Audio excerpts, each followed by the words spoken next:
は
は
は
は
Kosmika?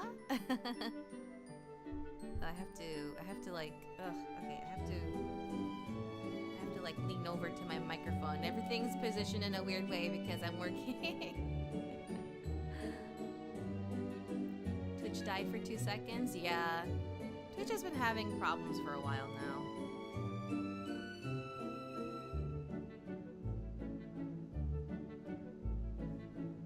Oh no, don't say that. I'm here, I'm here.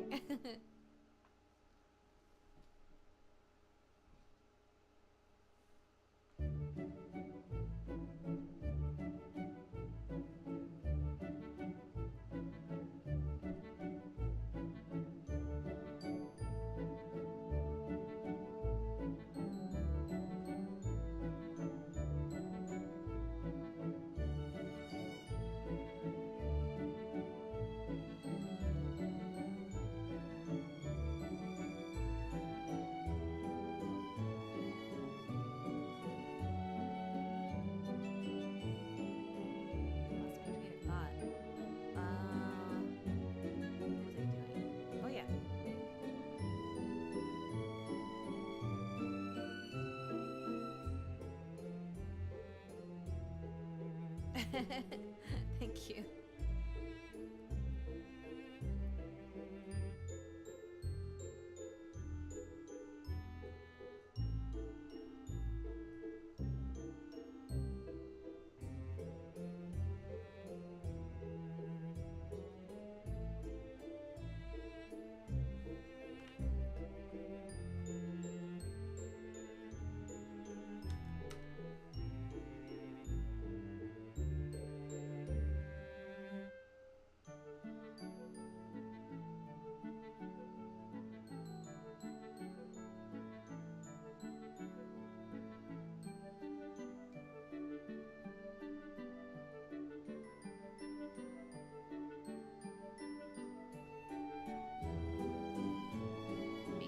Unpin the thing, the messages, so that people aren't confused.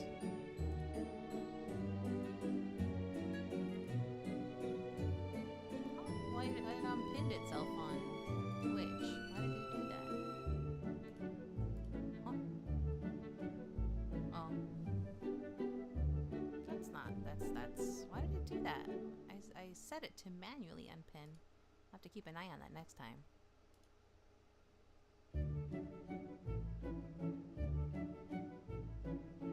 Oh, I see.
Close my door to dampen my talking noise, but the downside of that means my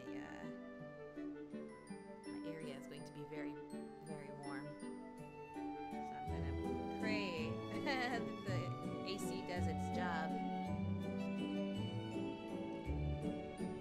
I am still working, yes. I am on the clock.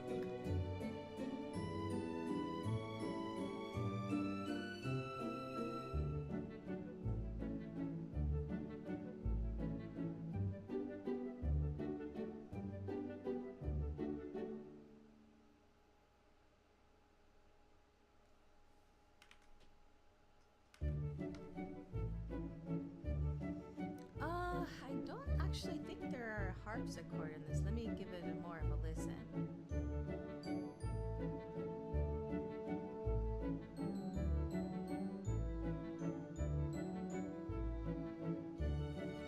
That my instrument could be.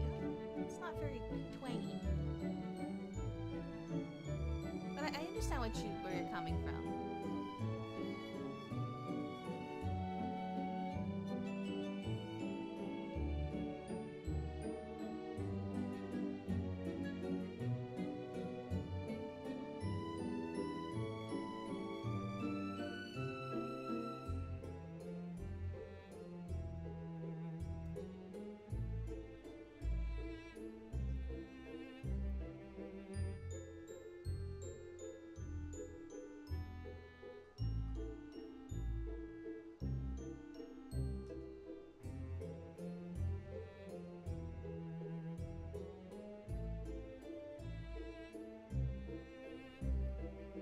Oh, I know what you mean.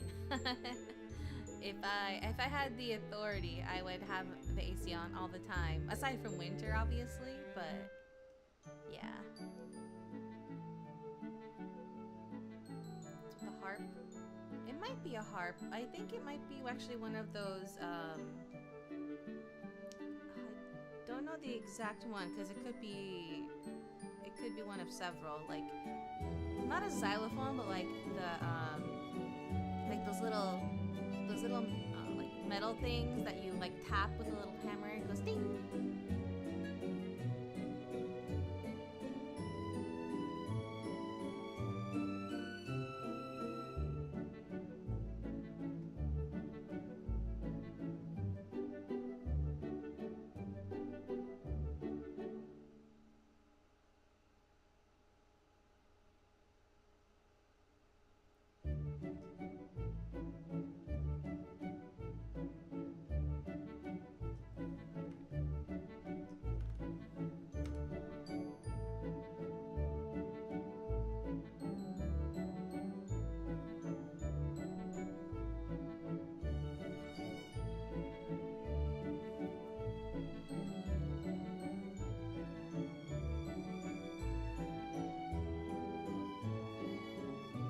I'm sorry that my mic is quiet.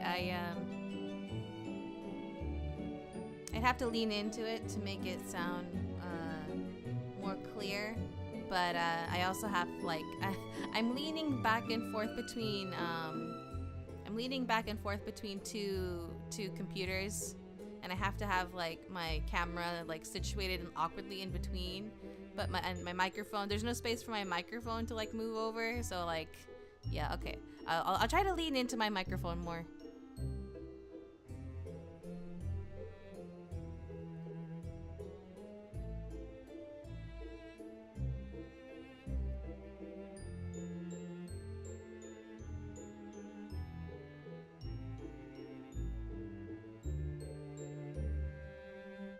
Oh, you pardon me? Why, thank you.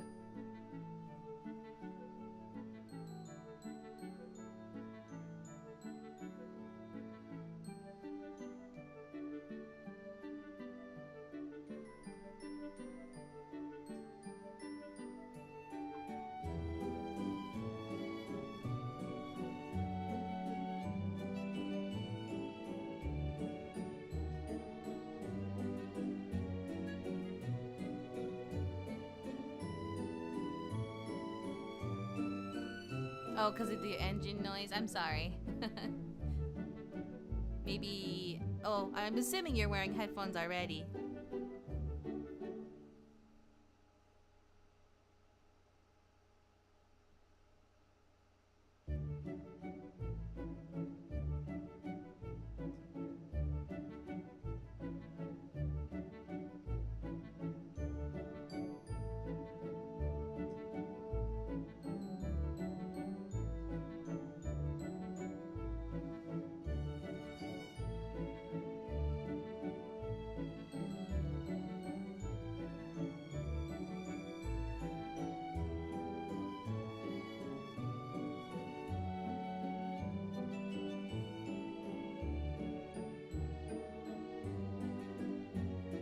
Between gaming PC and work station. Yeah, that's kind of what the same as me right now. Tactical headphone with T3 helmet. Oh my.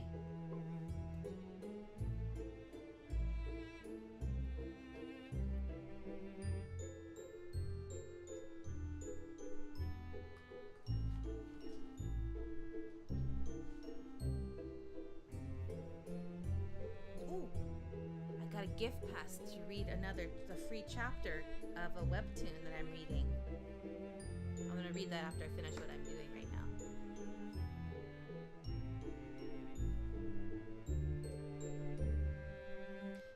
I try to keep them separate so I can at least have fun while working. Yeah, definitely.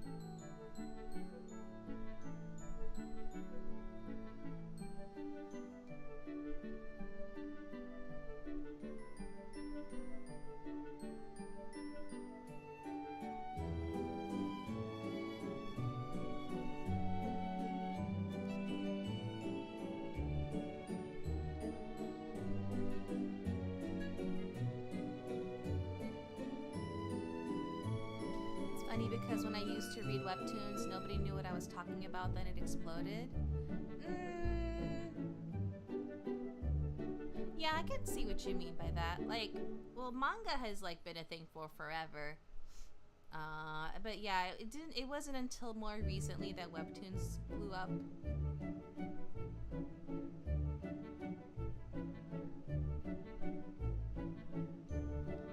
I could have just, of course, just said manhwa, but that's mainly where most non-Koreans read it.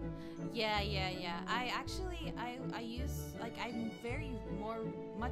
very recently have just started saying manhwa, because I'm not only reading it on webtoon anymore, I'm using like multiple sources and places now, and it's a little more accurate to say manhwa.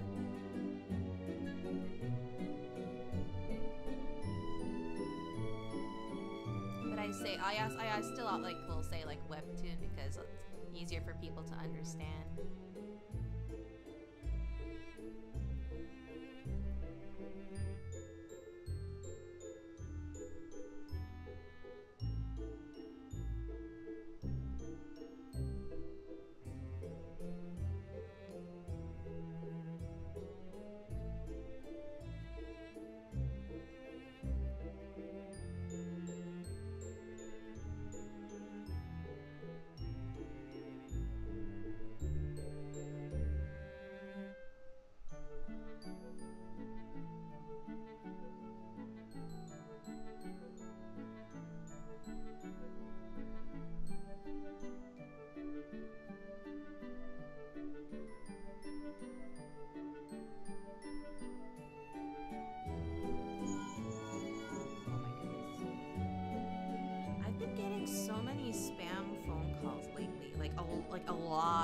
A lot this past week.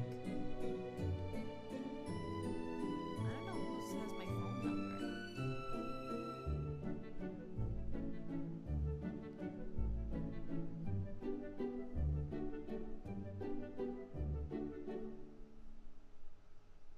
Yeah, that's the link, Shells.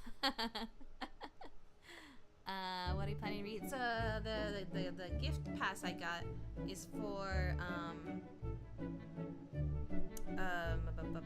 it's for a webtoon called Karina's Last Days.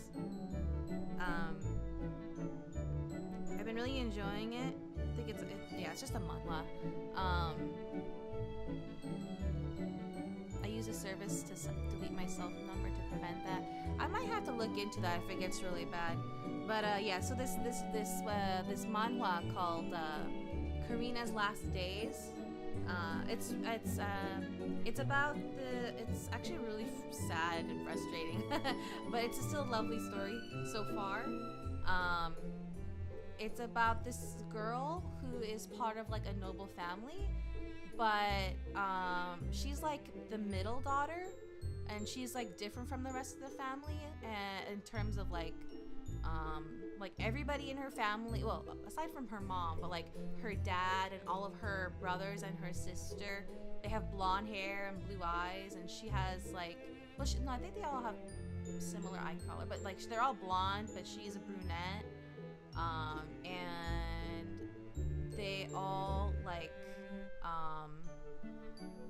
hello, yes, it's an early stream, we're doing a working stream today, and unfortunately she gets very little attention from her family, because her oldest brother is like, you know, like the super successful like eldest son of the family, and then she's the middle child, and then her younger brother and sister get like a lot of attention because, you know, they're the youngest of the babies. And especially her younger sister, because her younger sister is sick, so like not deathly ill, but enough that she really can't go outside, so she's like in the house a lot, and so she helps take care of her younger sister a lot, but like anytime like she like wants any kind of attention or like, you know, love from her parents, they're like, I'm sorry, I'm busy, I have to take care of your younger sister. Oh, I'm sorry, I have to go prepare this for your brother. Like it's always something like that. Like she just, and it's really frustrating to read about, because it's like, why don't you just love your daughter? but she has like a super amazing talent for art. She's a very good artist, like drawing and painting. Actually, to the point where she has like a magical ability connected to it.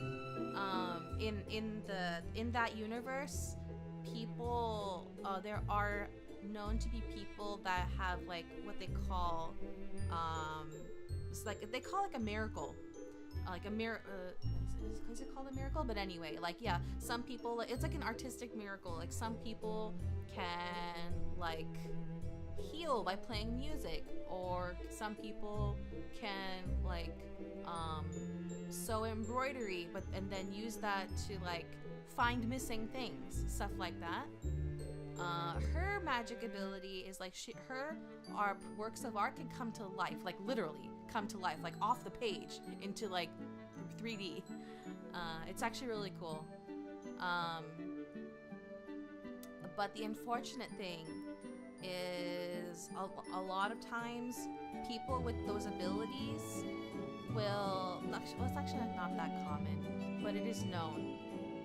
They will suffer from some kind of health problem. They call it art disease. And she contracts, kind of a picto, yeah.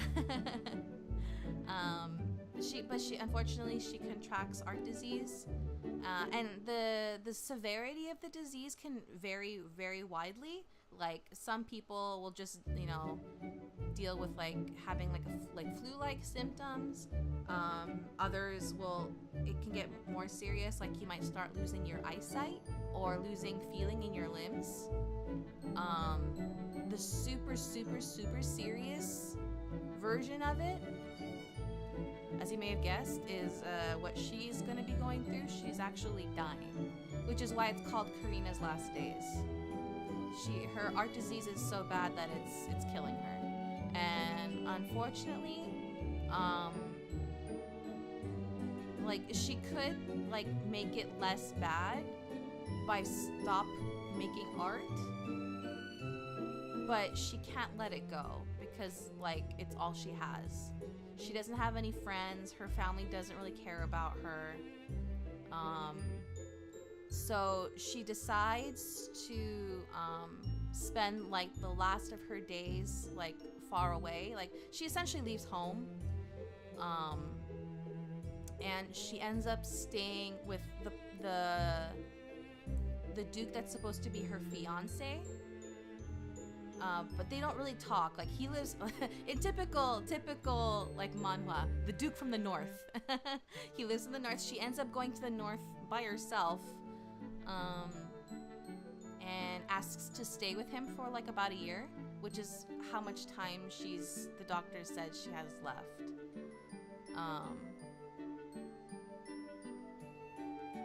Yeah.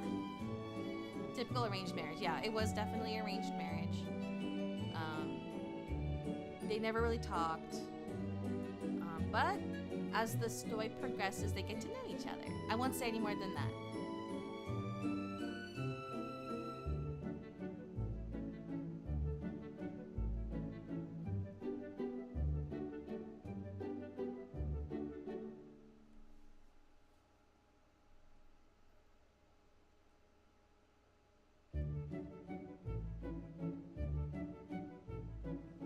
It is very interesting. I'm enjoying it quite a bit. I get super angry like whenever I see like her family like being so dismissive of her. It's so frustrating. Have you read the series I posted above? Wait, which one? Let me see. Did I miss it?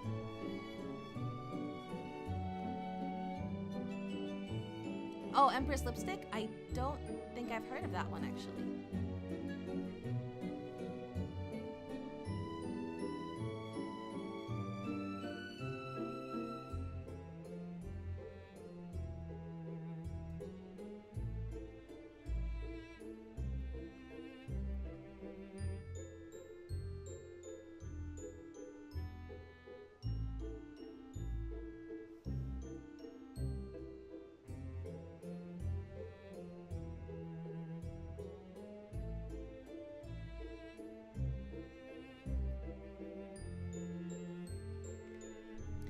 not as bad as that one. It's more of like a woman who thinks she's ugly and finds a magic lipstick to make her more beautiful, make her beautiful in like an isekai style.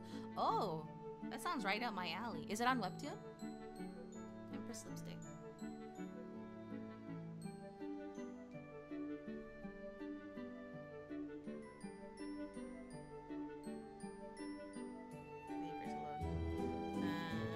Webtoon likes to like show like an ad for like an hour when you launch the app.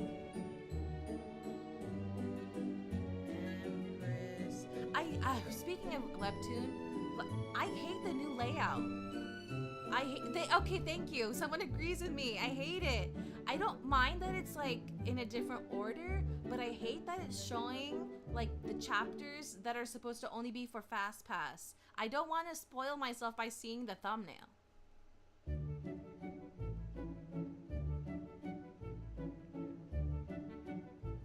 The Empress's lipstick. Ah, okay.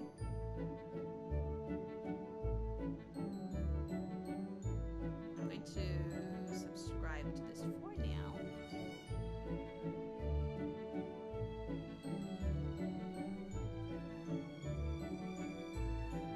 That's my main issue. Like, it doesn't bother me that it's like now showing the new stuff at the bottom instead of at the top. But yeah, please hide the Fast Pass paid only chapters.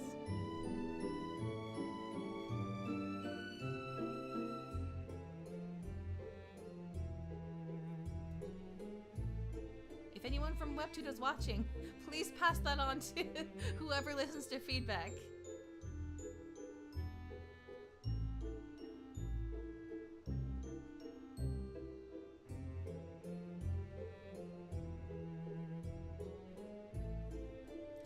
The series that people recommended me, but it took me near stuff like that. Ah, okay.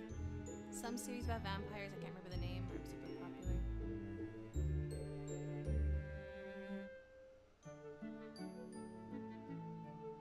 Yeah, we're talking about webtoons.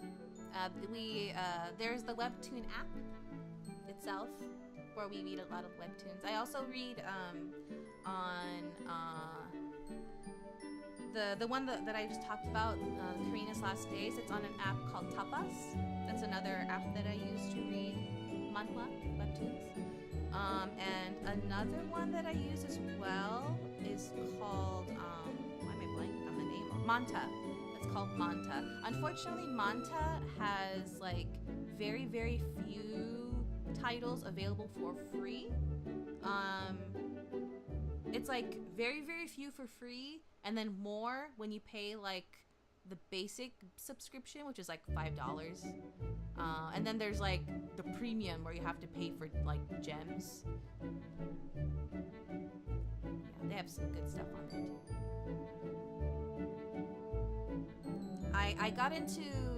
I got into using Manta because someone recommended what was it called? Well, how could I forget what it was called? It was such a good webtoon. Betrayal of Dignity. Betrayal of Dignity. If you can't tell, I tend to read romance ones. That's a romance one.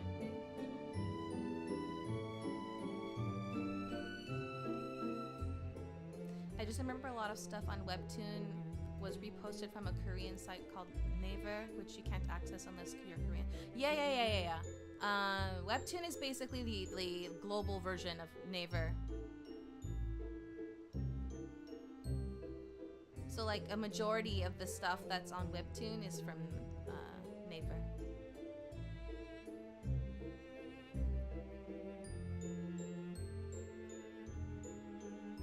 I didn't know any of them. That's okay.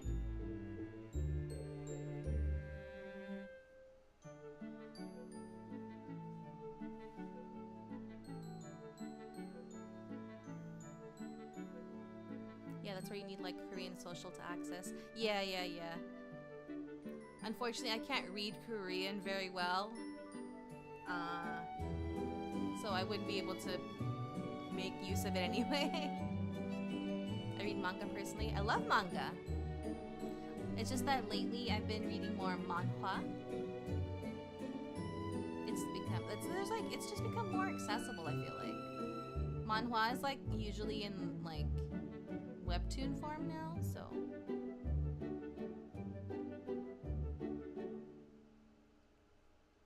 My buddy I grew up with was both Korean and a manga artist. Ah.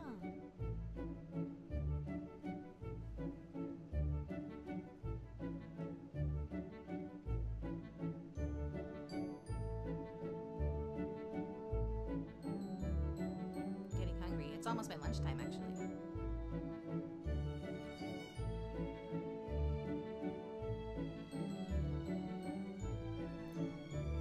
Dump a box of VHS fan subs for me to check out when he was done, since that was the only legal way to get them back in the day. Ah, yeah.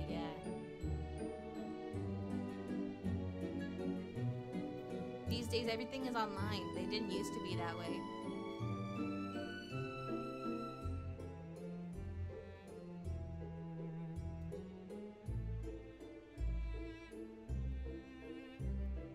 When I say a box, I mean like hundreds. Oh wow, that's a lot.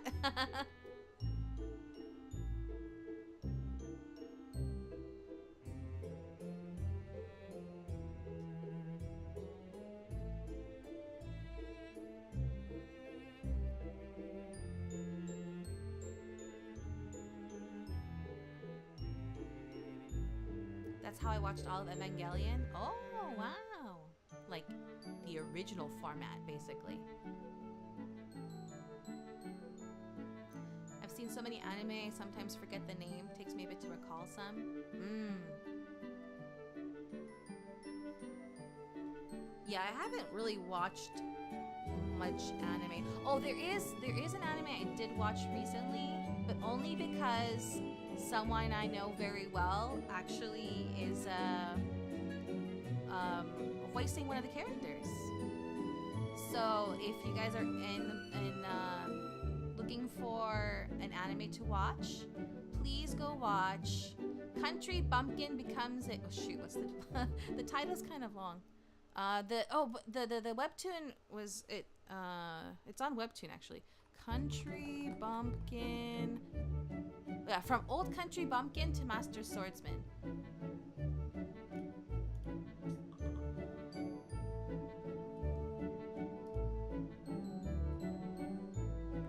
Please go watch it. Support the person I know.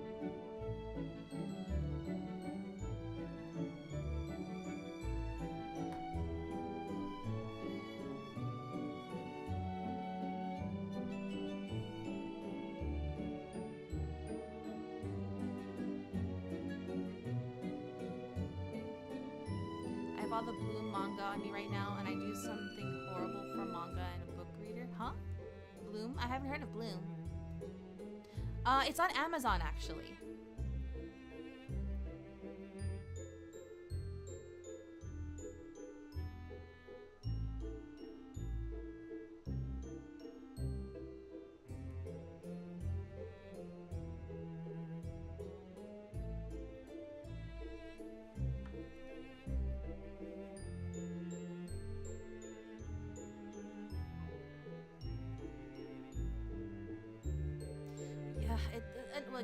Yeah. The big reason I have been very behind on anime is because I just don't have time.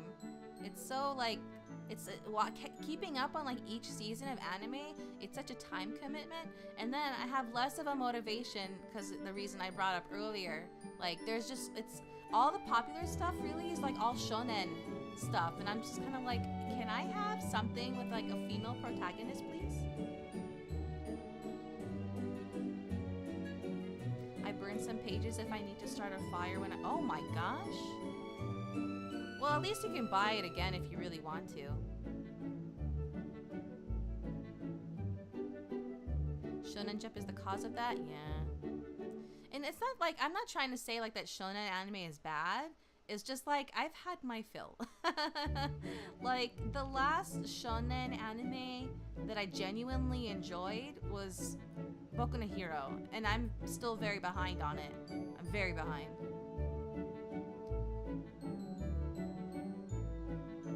And I will burn pages again. Oh, well. That's your money. If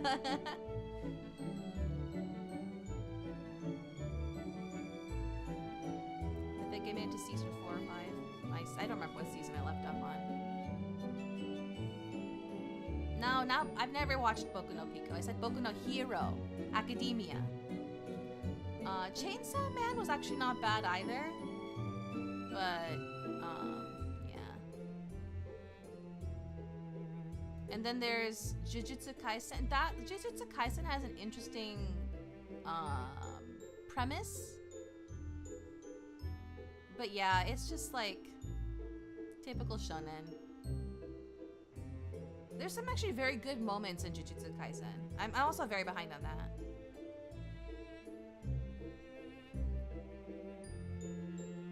Deku takes a very long time to get going. I actually appreciate that a lot. Like the thing I appreciate a lot about Boku no Hero is you have like a talentless underdog basically who makes his way up. But like in a good way. Like I'm gonna call out, you know, I'm gonna call out the tropes here, but like shonen stories tend to like have a protagonist that's either like super talented and amazing from the get-go, or what usually happens is you have a character, he's just an average guy, and then all of a sudden he becomes super important, overpowered, and like he has to save the world. Like, what's so special about this guy? Like, all of a sudden, like, he's like so important to like humanity. Like a good majority of shonen anime or shonen like works, they're like Gary Stews. That's not to say that, you know, other genres aren't guilty of that, of course.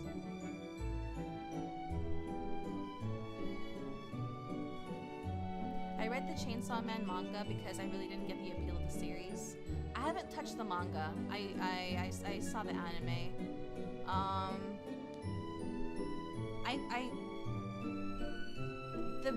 The start of it is very good, and then it gets kind of convoluted.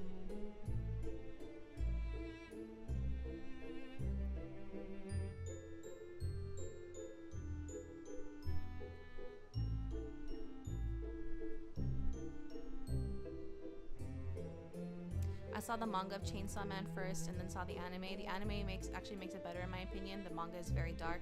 Oh, I'm not surprised.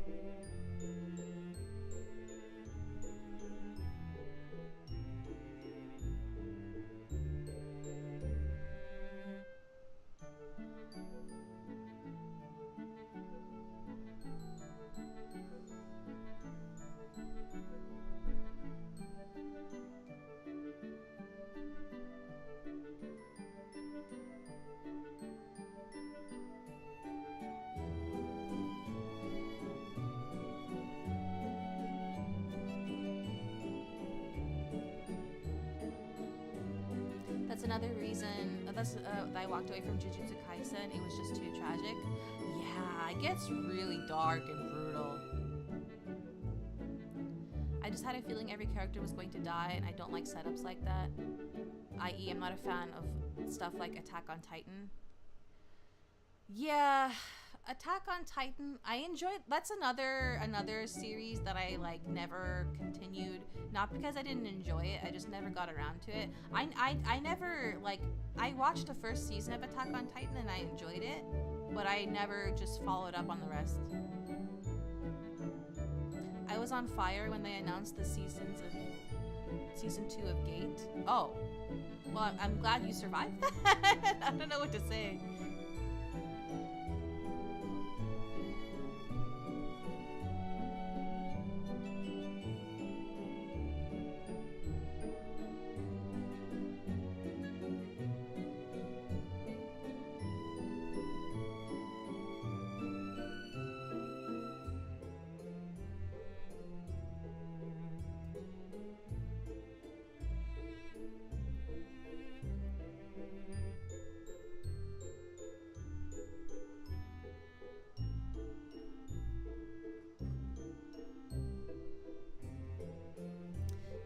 made it too brutal for me to even at the first episode. Oh, understandable.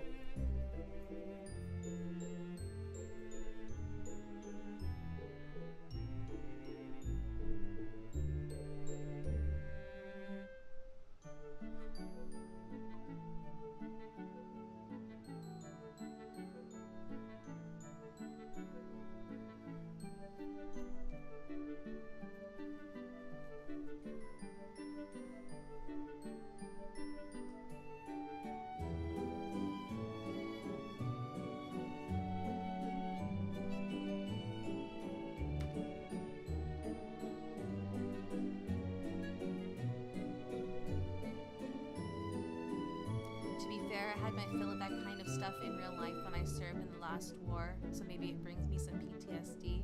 Oh yeah, that's probably like definitely like a factor, which is very, very valid.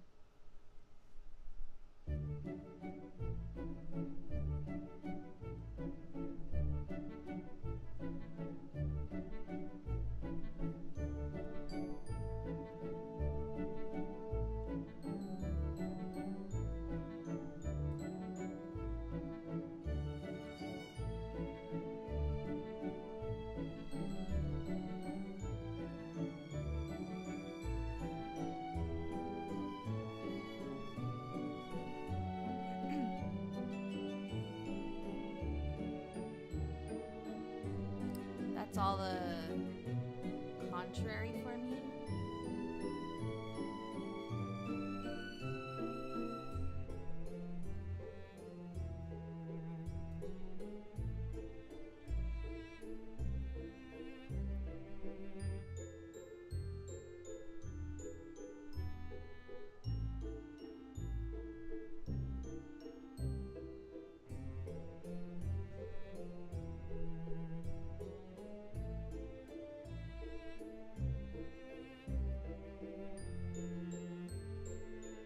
English bad, I'm French, sorry. Oh no, that's fine.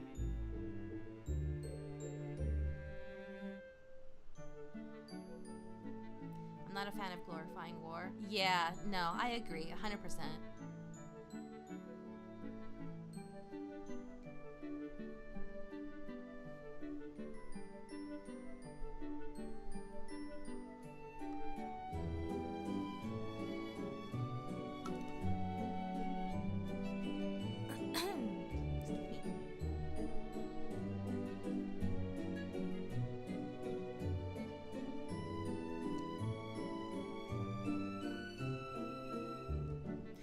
I agree. I just like to move around the world. Yeah, that's exploring the world is nice. Not that I've done it, but I can imagine.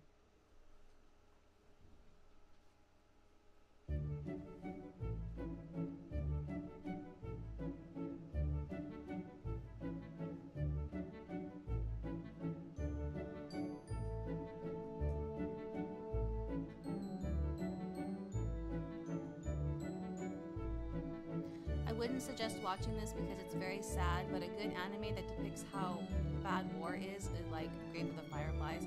Oh, I've watched it. It's so sad. It's so sad. I wouldn't want to inflict that on anybody either, but if someone wants to learn like about Japanese history, I would recommend it, but it's very sad.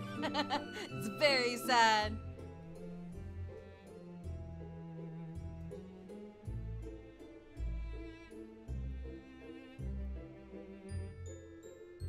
I love sad anime. I can't handle it. Someone's calling me. I need to answer this. One moment.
can't blame the author since he survived the bombing of Hiroshima.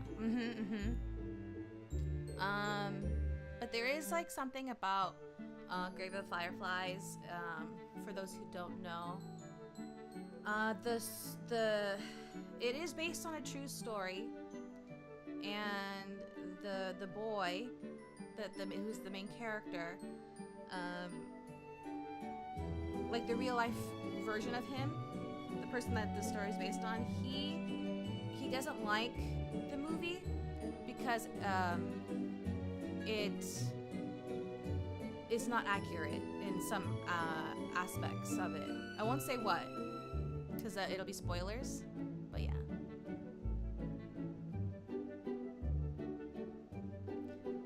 This is the same music for like 2 hours right now. Yeah. This is my background music, and we don't typically just have like a playlist running or anything.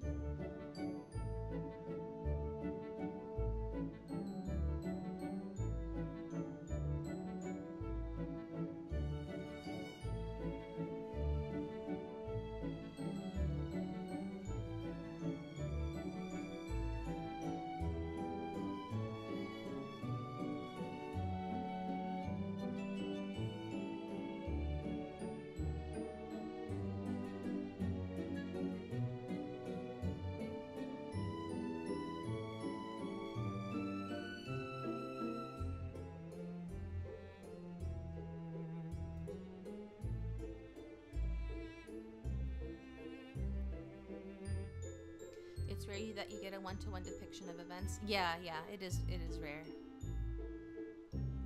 Although, I did watch this like short series of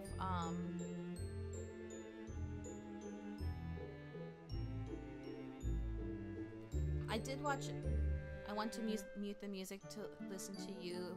I put my music, but if I mute you, well, yeah, it's a 2-for-1 deal. Sorry.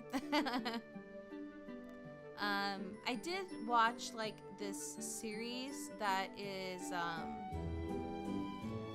it's the story of how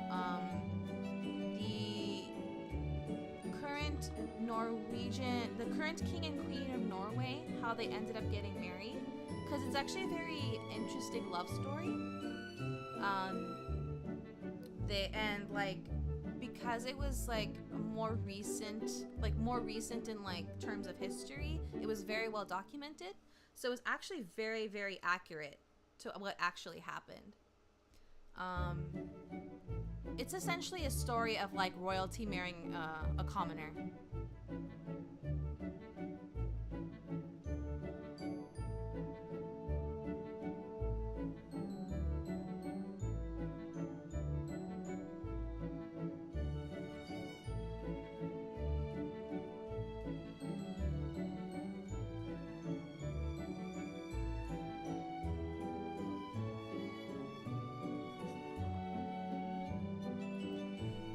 Where did I see that?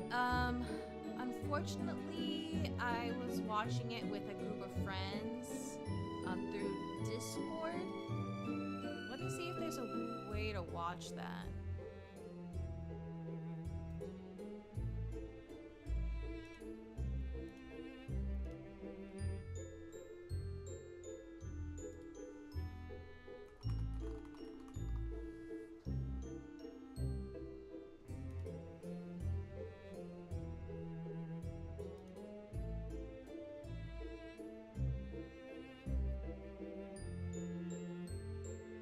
Oh, is it on Amazon Prime? Wait, really?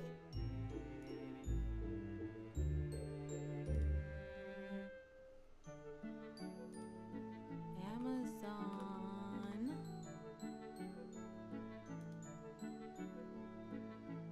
Wait, what? Okay, the confusing thing is it has 2 different titles depending on which country.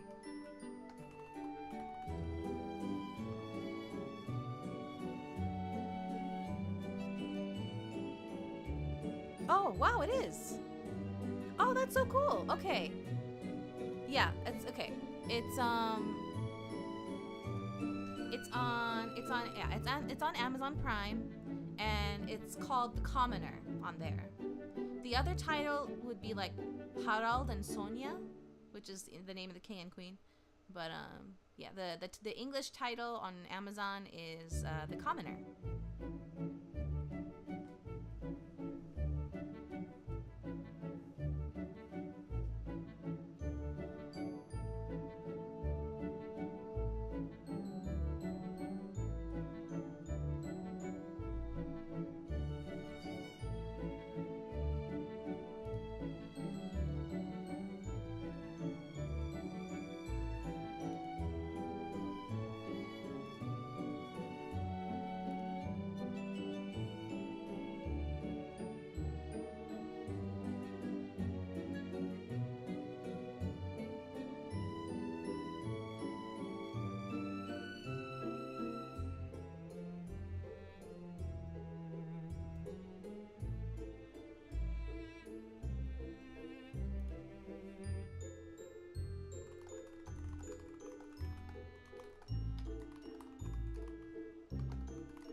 Is killing me at the moment. Too many requests. Oh, please don't focus on work. I'm just here as a background noise.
Client request their coworkers. Right.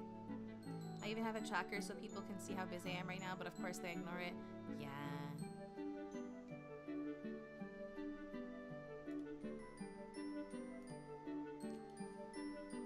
Let's see. I might end up going to the movies tonight.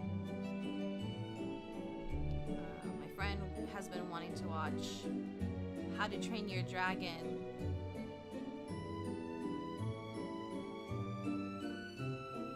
I was hoping to watch it in IMAX because that was supposedly very good, but it's been a while, so it's not in IMAX anymore. But they're still running it in theaters, so.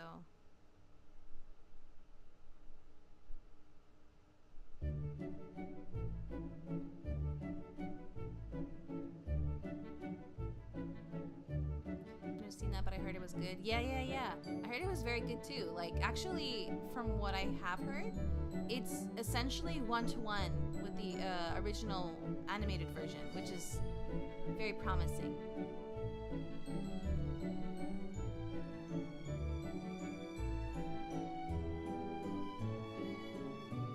It'll actually be very interesting to see how my friend reacts, because they've never watched the original animated version, or if they did, they don't remember it at all. It was interesting to see her reaction when we watched Lilo and Stitch together, the live action. I love Disney a lot, but they need to stop with these live actions, these live action remakes. Like, definitely the production quality was there for Lilo and Stitch, but there was no need to change so much of the original movie. I mean, like, it was similar to the Snow White live action remake in that, like, they changed a lot while not changing a lot at the same time, if that makes sense. Like, the foundation is there, like the basic story is there, but they changed like certain things in like a big way. Disney got too big for themselves, in my opinion.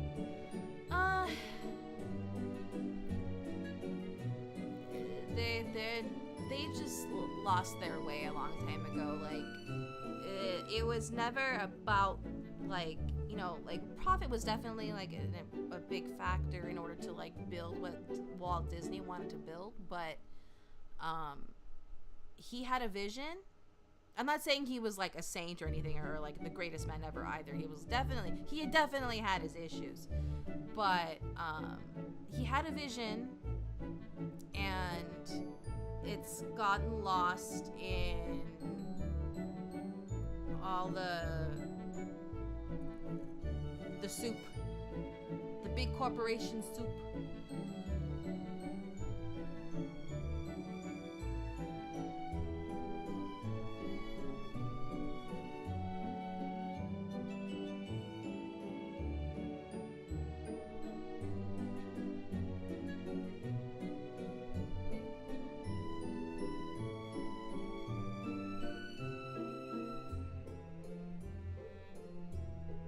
But yeah, it was interesting to see her reaction to Lilo and Stitch, because she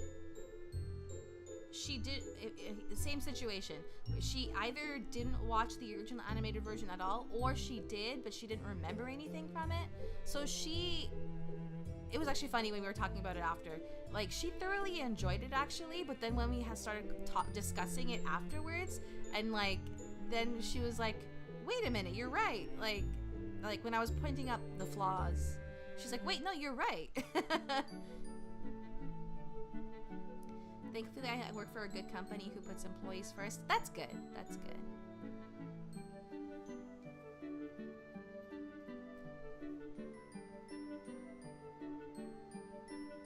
Thankfully, the where I work is similar. But thankfully, I don't have to interact with customers. I'm not front-facing whatsoever. I have a lot of friends who speed books and never can recall any of the details about them. Yeah,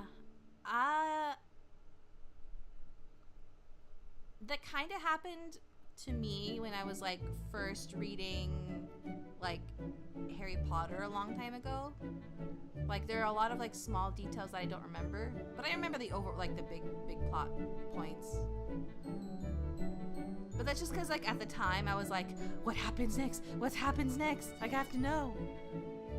But admittedly, I don't read much like novels anymore, but not because I don't like to read. I love to read.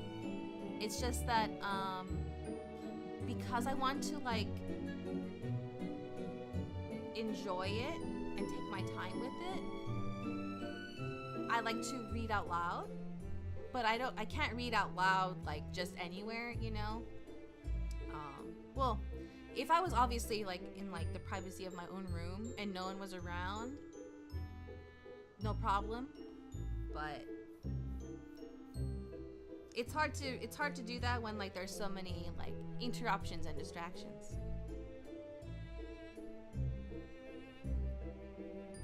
I always like visual learning, so I can't help it. I knocked my elbow.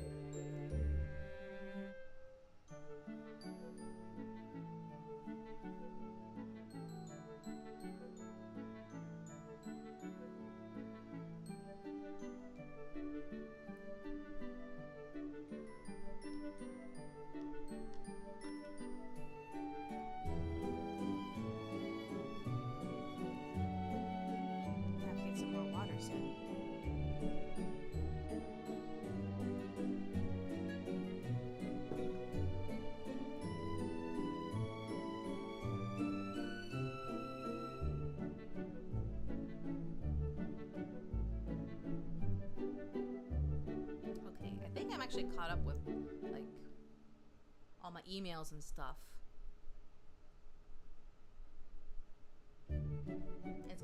My lunch break is starting in a few minutes.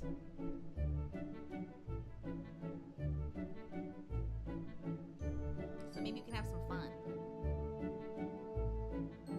Well, food first. I'm hungry.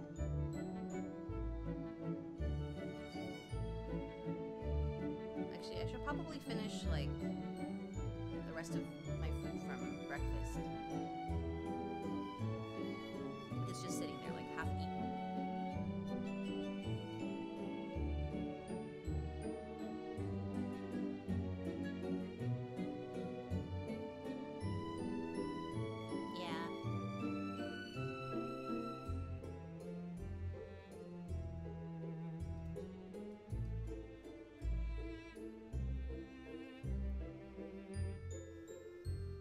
Pasta?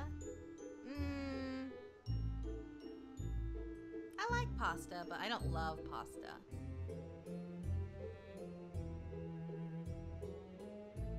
It can get kind of heavy if you have it a lot.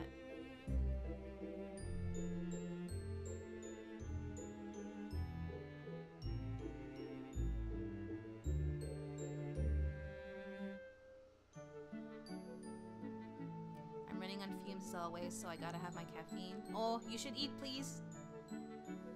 Eat and drink water.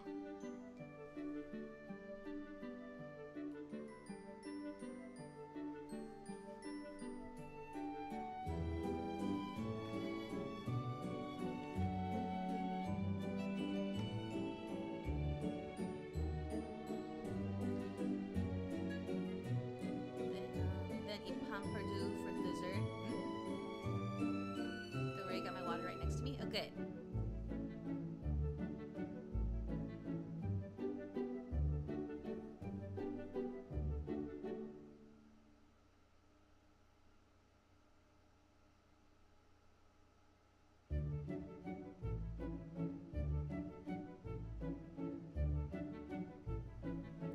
I'm the kind of person with a glass of water on one side and coffee or tea on the other. Yeah, I'm similar. Like although in my case, it's more for my dental health. My dental hygienist told me that I seem to have, excuse me, I seem to have more, like a more acidic environment. So, in order to like prevent like more like not decay, but like erosion, I guess. No, that's not the word. But anyway, I have to like frequently rinse whatever I drank or ate with water, so like I have a neutral. It neutralizes everything. Yeah, eroded. That's the one I was like. That's the word I was trying to remember. But despite that, I also I also like having like a beverage and water. Gotta clock out for my lunch break now.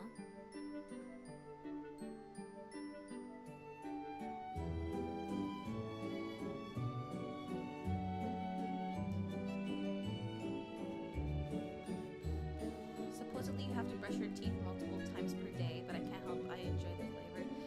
Yeah, I mean, you don't have to multiple times a day, but you should at least twice a day. Like when you wake up and then when you go to bed. Any additional is a bonus.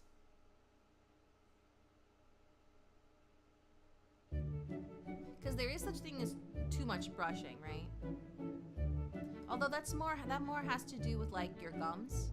Like if you brush too harshly and too strong, you can like cause your gum line to go up, and then that will cause problems.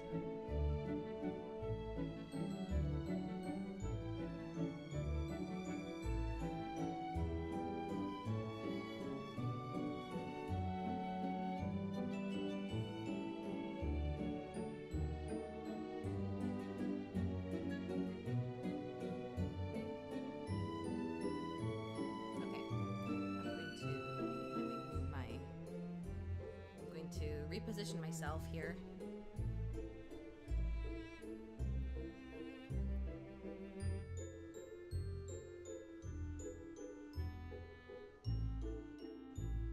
Actually, I'll do this.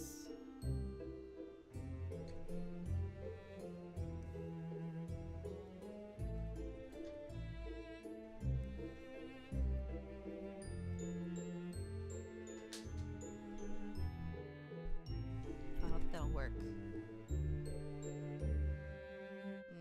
No.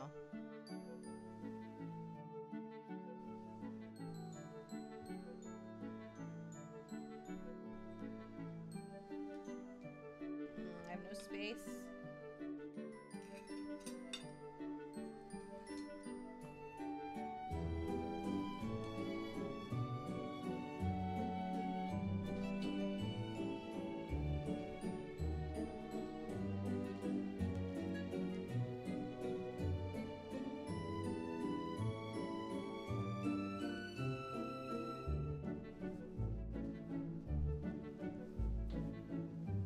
I do apologize I'm not active on your Discord even though I've been in a while. I just tend to be quiet when I don't know a lot of people. That's okay. No one's required to be, you know, actively talking in the Discord all the time. And correct me if I'm wrong, but I don't think the people in our Discord even really know each other that well. Everyone is a friendly stranger, which is a weird thing to say, but at least from my understanding, I could be wrong.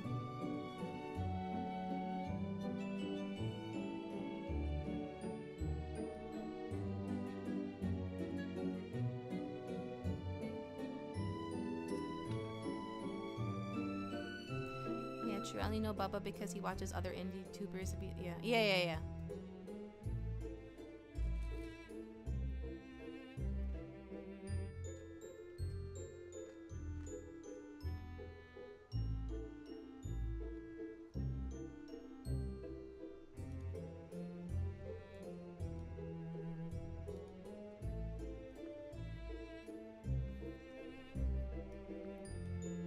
If I want to do How to Train Your Dragon tonight.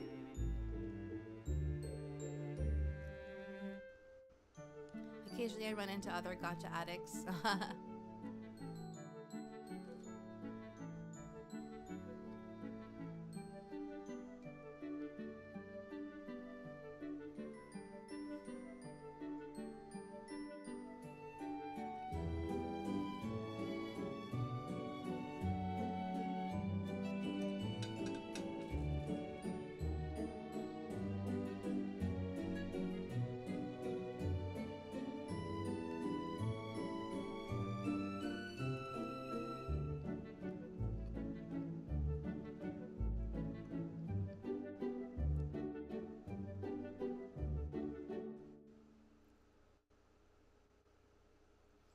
the theater is super close, actually.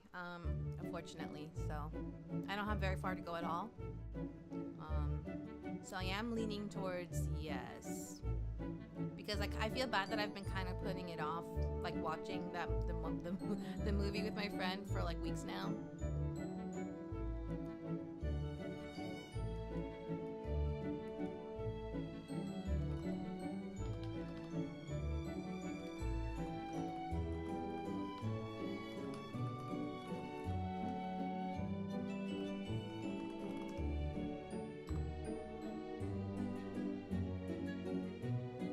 I don't mean literally, like, it's just, bad timing, and also, yeah, bad timing in, like, many different ways every time.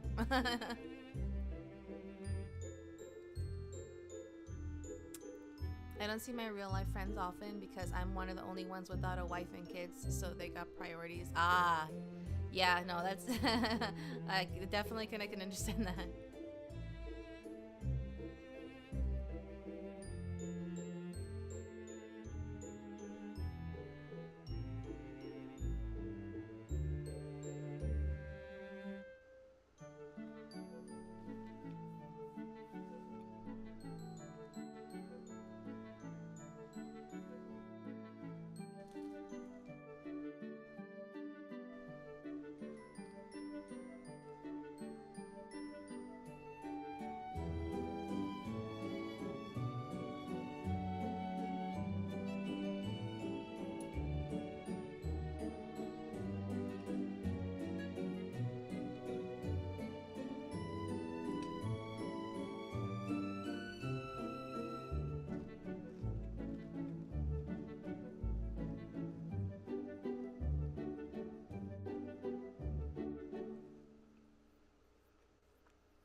I'm totally fine with that as well, but it puts them in awkward situations.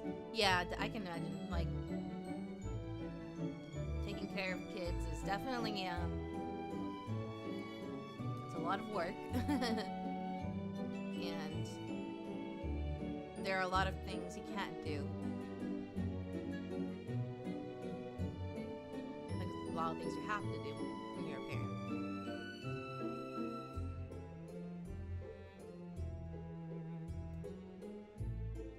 You're cute when muted, and you talk like you look like you're a tiny fish that's trying to breathe.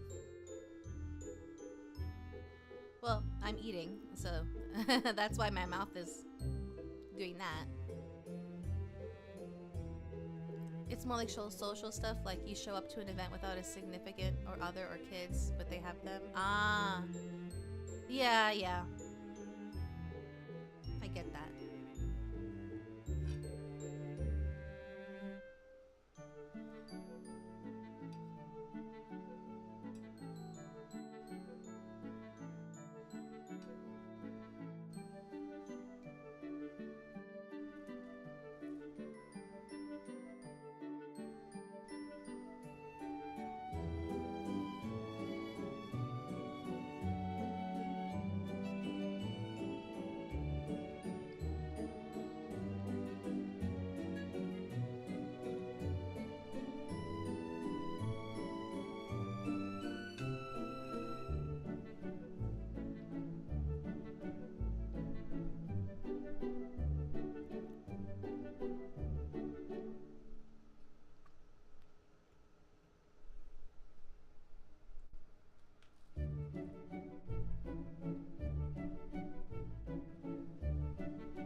know much about real life royalty, but I do have some high class family. Like I learned that one way you can tell somewhere is super high class is if they use a black tablecloth and not white.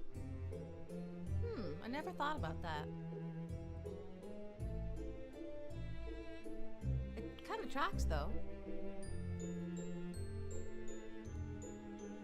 Black table. Oopsies. Cloth versus white.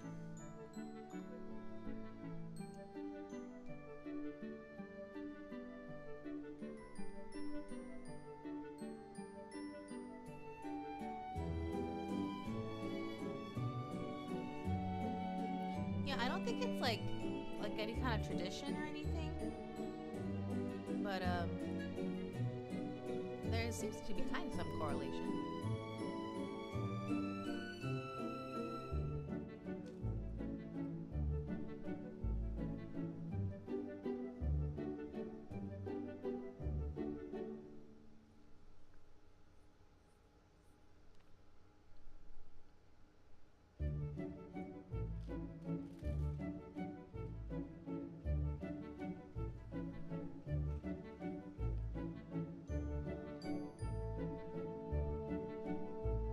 Yeah, these white napkins, it's reversed.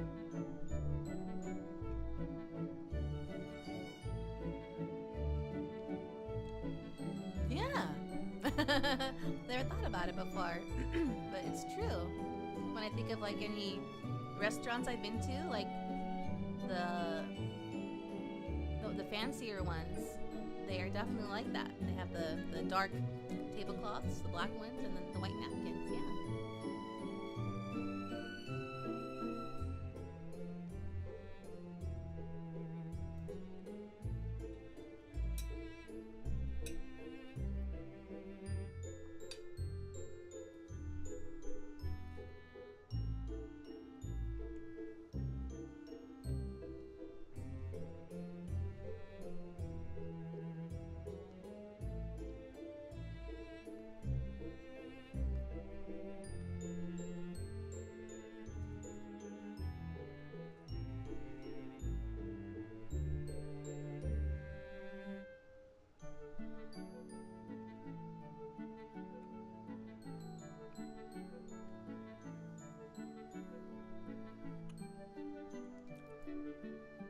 Yesterday I ate at the Hotel of Paris in Monaco. Ooh.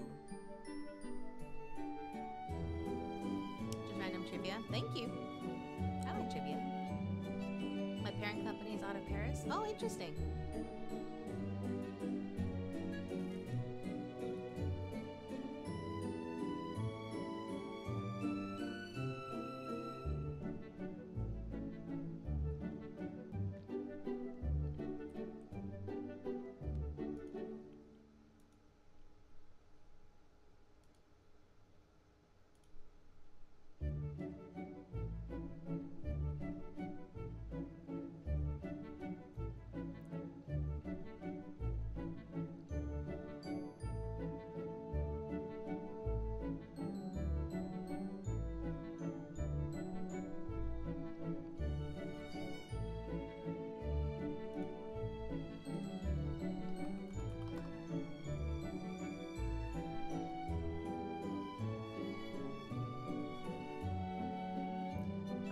Monegasque from Monaco.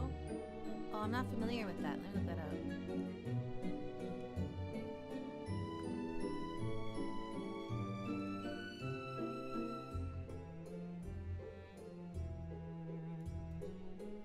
Monegasque. Oh, that's the. Oh, I didn't know that that was the word for people that are from Monaco. Oh, interesting.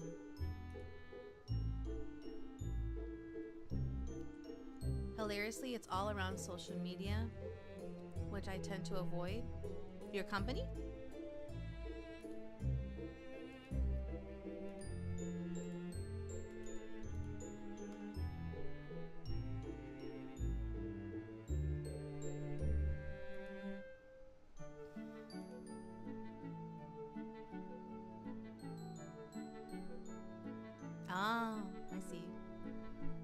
don't blame you for avoiding social media. It's a place.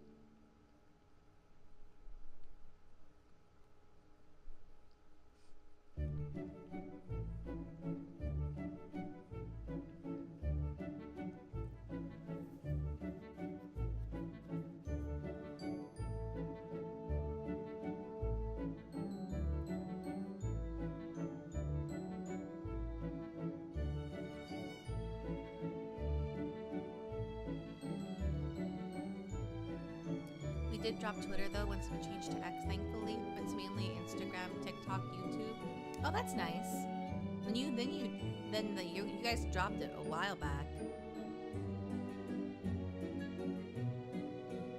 Blue Sky is worth looking into.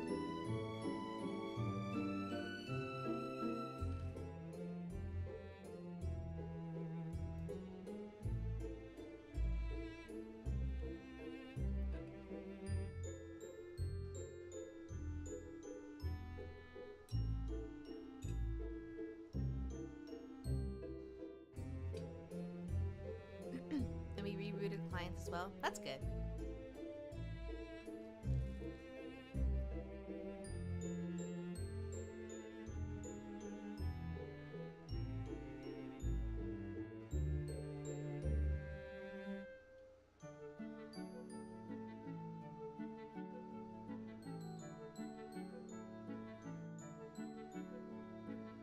I think we are just more media focused, which is why it's mainly those three. Oh, that makes sense. We do have Facebook, but that's mainly an old person's demographic. Yeah. I don't even have Facebook on my phone anymore. Or Facebook Messenger. Like an image recognition and analysis and such. Right, I see.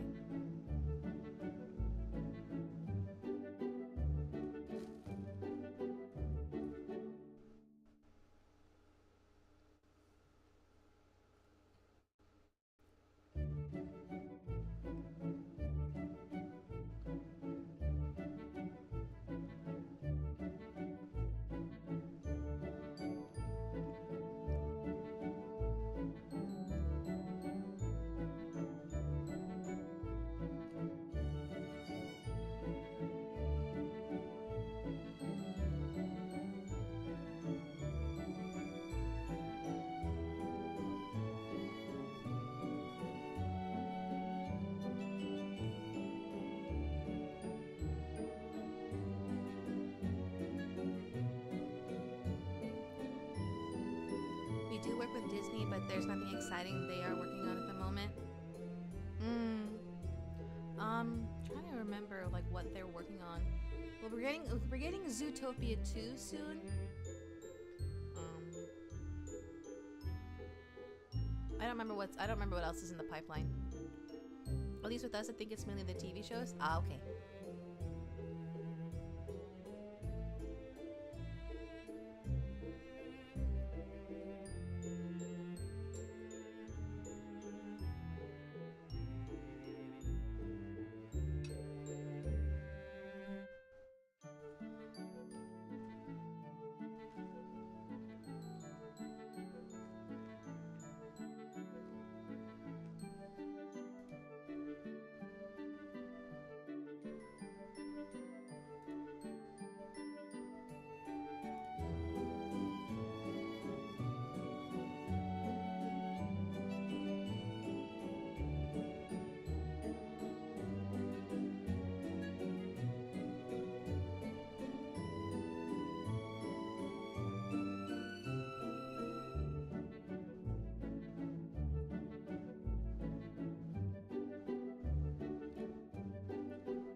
you still into excuse me.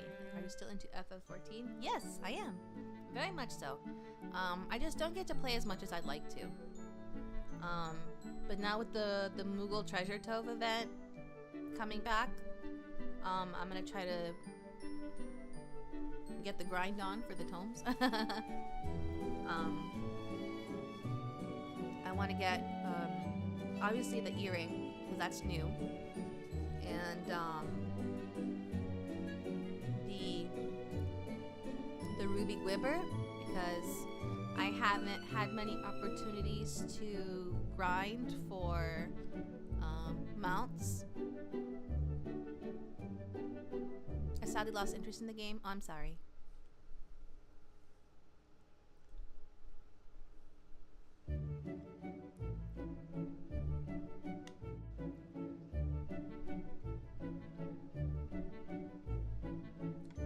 I would stream it more often, but I've noticed that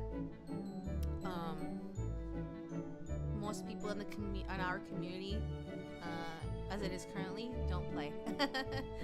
So and I haven't attracted many people that do play yet.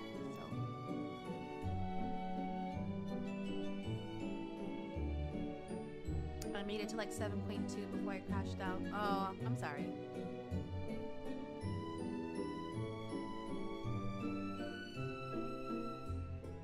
Although, I could just stream it more to attract more people that do play, but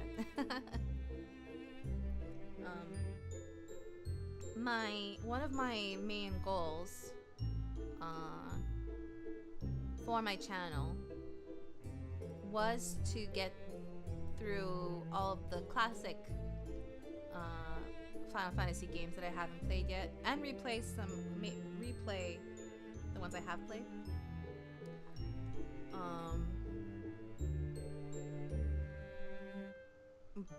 But right now I need to put a pause on that so I can focus on building the channel a bit more.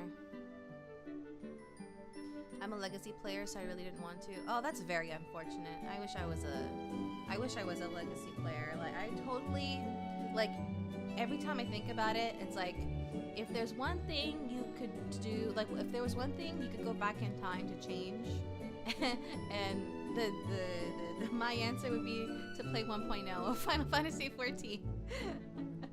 Just so I could experience it, even though I know it sucked. And although I think I would have enjoyed it regardless, because I'm the type of person who will enjoy something for what it is. I came from FF11, so that's why. Oh, I see. Guess you have a speeding ticket really 2 seconds ago? Sorry. They sent us beta invites to 1.0. Oh, yeah, that makes sense.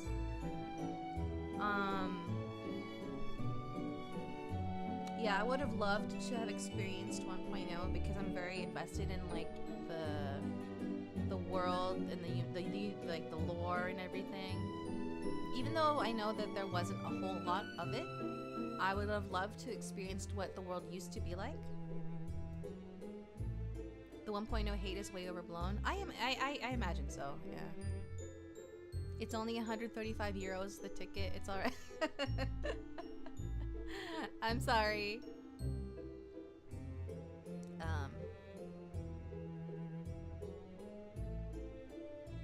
That's one thing I wish, and then and like I want the tattoo. I want the tattoo. Most people only know about the last 1.0 patch, which was like 1.22b, I think. Yeah, 1.22, 1.23, something like that.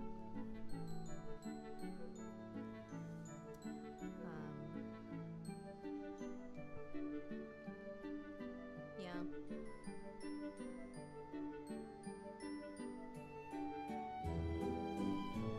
Lightning Queen.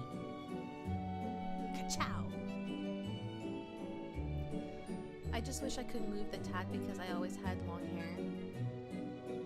You can still find the legacy forums, I think. They archived all of it. Yeah, yeah.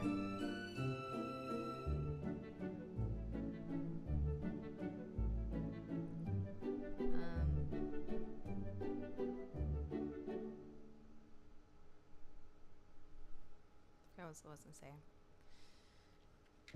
But no, yeah, I am still very much into FF14. It is my home MMO. Before I got into FF14, I was playing Terra. And that shut down like last year or so.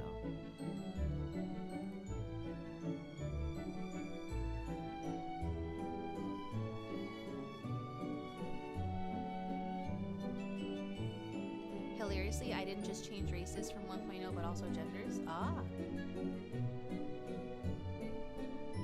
They did introduce more, they did introduce, I love the races and outfits. Yeah, it was, Terra had very great look for its time.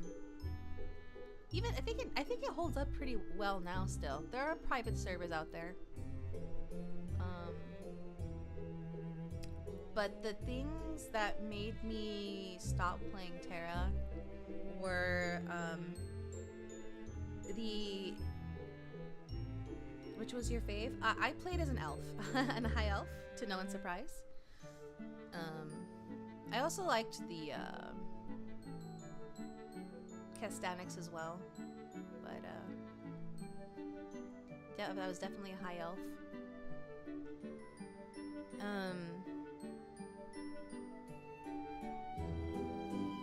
But yeah, the thing that like made me stop playing Terra, like, or like give it up, were the it became super heavy on guild versus guild, like, yeah, guild versus guild stuff basically. And I'm not a big PvP person, and I always had a hard time finding a guild that I enjoyed, like people that I enjoyed and that I could actually connect with. So I found myself just playing by myself. I was basically playing by myself most of the time. Like, I had joined guilds, but like they were either like they would die out very quickly, or they were sizable but full of people that already knew each other, and like they were full of cliques, and like there was no one like I really connected with.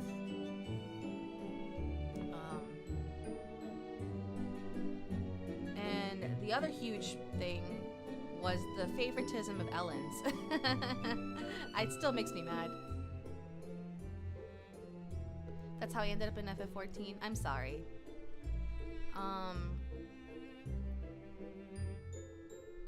I don't hate the Ellen race at all. Like, they are what they are.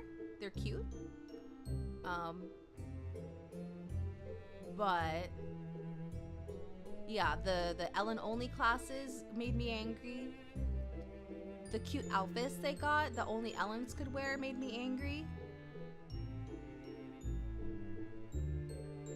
And the people that played Ellens didn't make it any better. It's kind of similar to how certain kinds of people play Lalafels.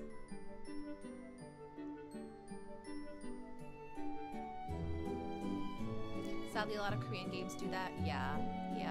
I get turned away from like any games that have gender locked classes. I hate gender locked classes.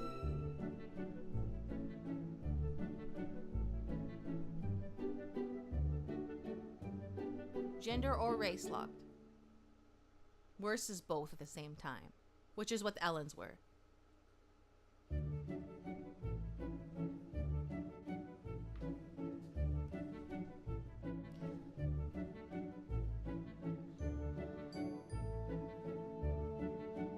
I was a female elf archer.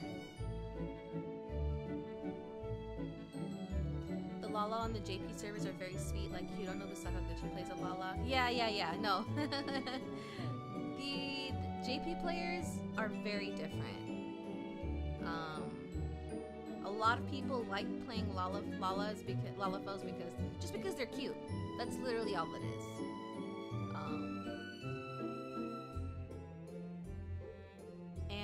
But people in like the West, like NA and EU, a lot of them do play them because they're cute. A lot of people play them just because it's funny. Like they're funny looking.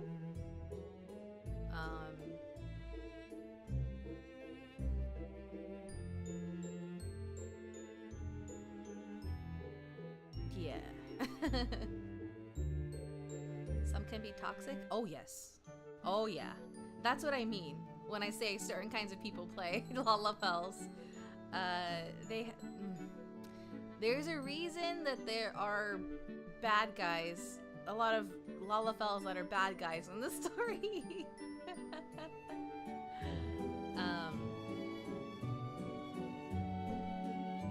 Yeah.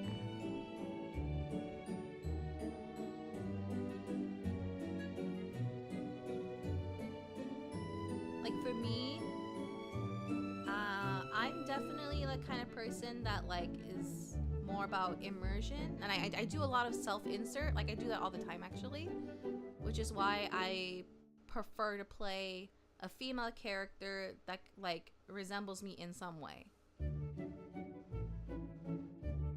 which was a very big change up from FF11. Lalas in FF11 were Taru. Yeah.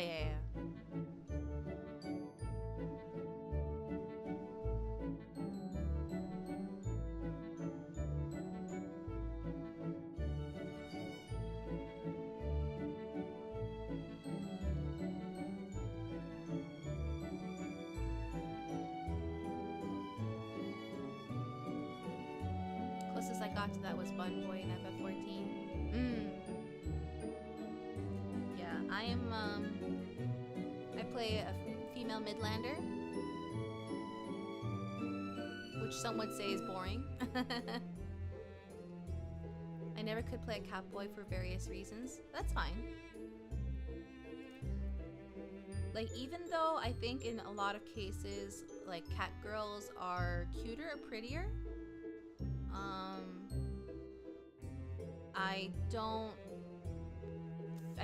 I never felt it would like matched me, like my personality. And also there's just so many of them. I like to stand out a little bit, at least. Midlanders have the most options. Yeah, I guess so. Because they do, like, they make everything for Midlanders. The Midlanders are the base, so yeah.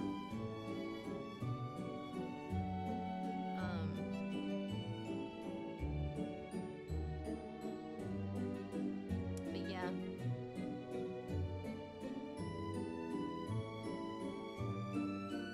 Midlanders have, like, 5 faces. Yeah. They didn't used to. They eventually did.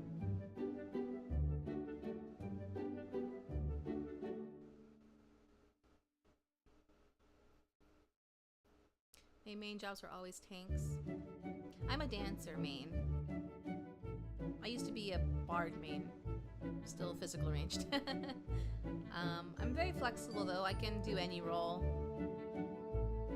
I often end up tanking and healing a lot because I play with well, I was gonna get to that. So like my situation in FF14, which happens a lot, well, has happened a lot in the past rather, is I had a group of friends that I played with, and we would play MMOs together, but because I didn't have as much free time as them,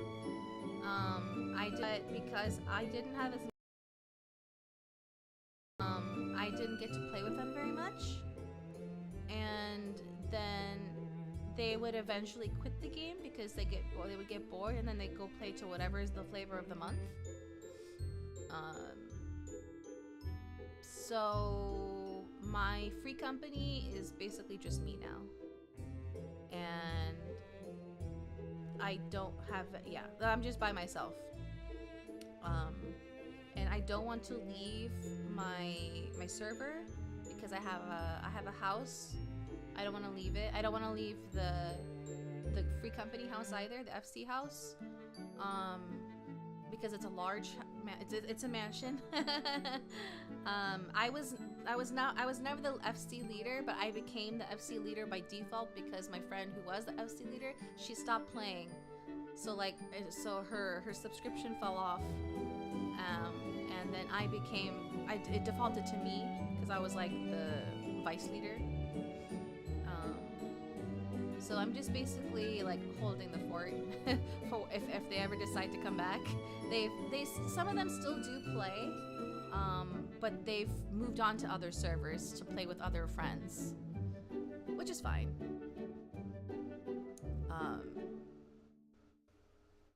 Because I mean, we don't play at the same times anymore.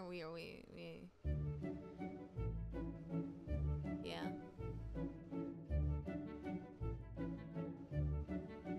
I played all the jobs, but that's what I rated as. Okay, I see. My friend is like that. He has a large house and a large FC house. Unfortunately, my personal house is a small.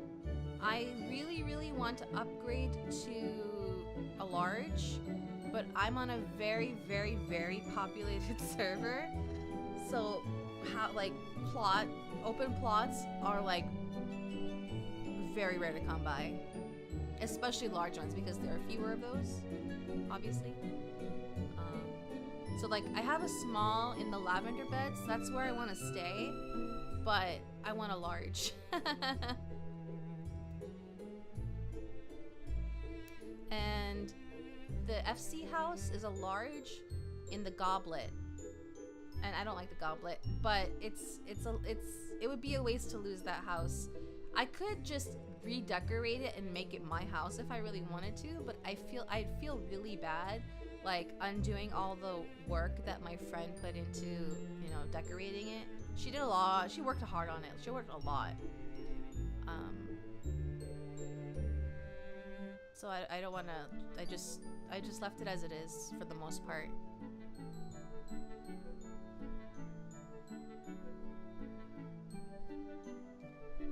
I think the biggest I had was a medium, but I gave that up. Oh, I see. Server transfers were both a pro and a con. Yeah. My same feeling with PF and DF. Yeah, like people don't talk about it anymore, but like there's been this problem with everyone who raids. They'll go to Ether, the Ether data center. And then it makes it so that there's nobody doing anything on the other data centers. And that's an ongoing thing. It's become less of an issue because the raiders are like done with the tier, so they're not as raiding as much anymore. But I was many times in that boat, but I just couldn't keep at it. That's fair. But now, I may not have like people, like I may not have like friends in my FC to play with, but I do now play with IRL friends. Unfortunately, they are all on Ether, and I'm on a different data center, so I have to travel there to play with them. Sometimes they come to my data center, but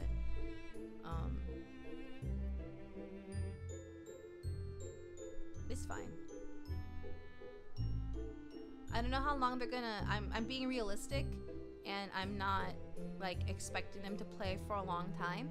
So I'm just enjoying it for now. A few of them seem to be very into it and dedicated, which is nice. We'll see how long it lasts, though. I'm a little due to my experience, I'm a little cynical, but.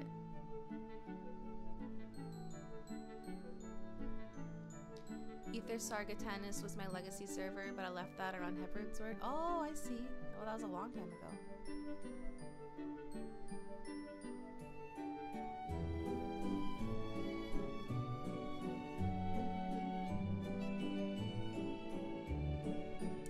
what? Even if they stop playing, I won't stop playing because I still enjoy the game.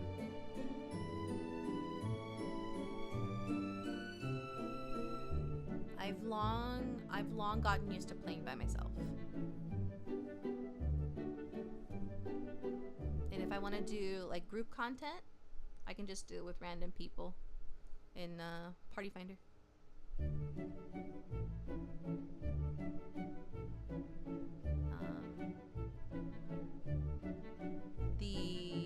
That's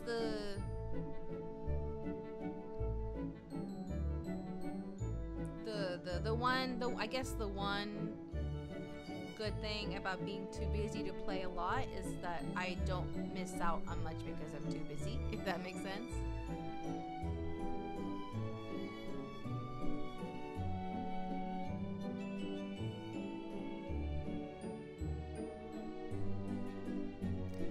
I just like randoms, not to say that I haven't had fun before, but it's so RNG for me. Oh no, yeah, no. It really is a dice roll with randoms. It's because of Party Finder that I essentially rage quit Savage raiding in after Shadowbringers. Like I wanted to clear the tier. It was the E11. E11? Not E11. No, that's no, yeah.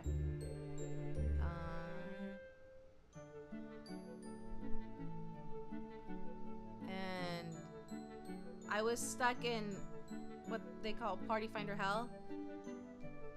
Like I was Fate Breaker. Oath Breaker? No, Fate Breaker. Is it Fate Breaker? I was ready to clear that raid. I was ready to clear that fight. But everyone else held me back. Shadowbringers. So like the last tier of Shadowbringers. After that, I was like, I can't do this anymore. I like other people always mess up. Like I mess up too, obviously. But like no one was consistent enough to beat the fight. Yeah, it does take one person. It really does. Like there are many situations where it's recoverable, but many situations where it's not. You can't keep messing up on those parts if you want to, get anywhere. I got so tired. Western players are like YOLO, Russian, and JP players are like, nice to meet you, see you again. The funny part is that the rating has only gotten easier despite what people say. Exactly.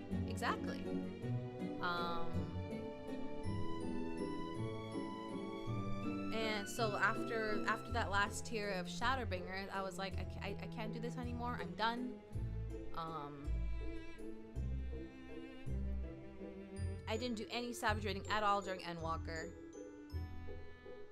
Even though there were many times where I missed it. Like, oh, I wish I could savage raid. It looks like fun. I want to get the drops. I want to get the gear and the mounts. That's the thing though. The thing that adds to my frustration and saltiness is that I've never cleared an entire tier. Like I would make it to the second to last, and then something bad would happen.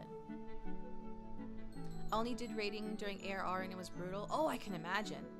I started playing in ARR, but then I wasn't able to play for a good while, and then I got back into it in Heavensward. Like mid to late Heavens, yeah. No, late-ish Heavensward. I got back into it. Because I remember doing a lot of Dunscape.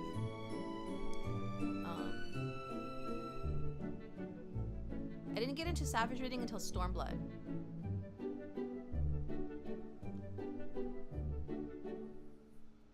My buddy clears week 1 for all raids and even ultimates. This was a novice I used to raid with. It's so great. It's crazy to see where he's gotten to. Wow, yeah, that's amazing. He does this stuff before there are even guides or strategies formed. I wish I had that kind of time. Like I think I would enjoy that. I think I would enjoy that.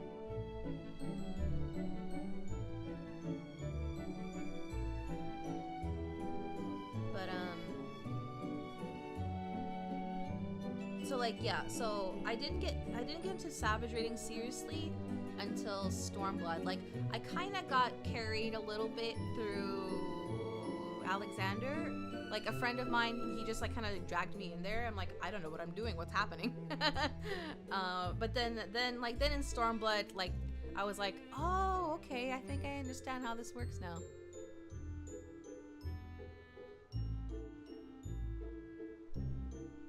And he's not like your other raiders. He doesn't care about personal DPS, just team DPS and how well the team works together, which is why I find Western raiding frustrating. Oh no, yeah, I definitely understand what you mean. People are so like, this is not every raider obviously, but there are a lot of raiders who are like, my dips, my purse, my purse, you know.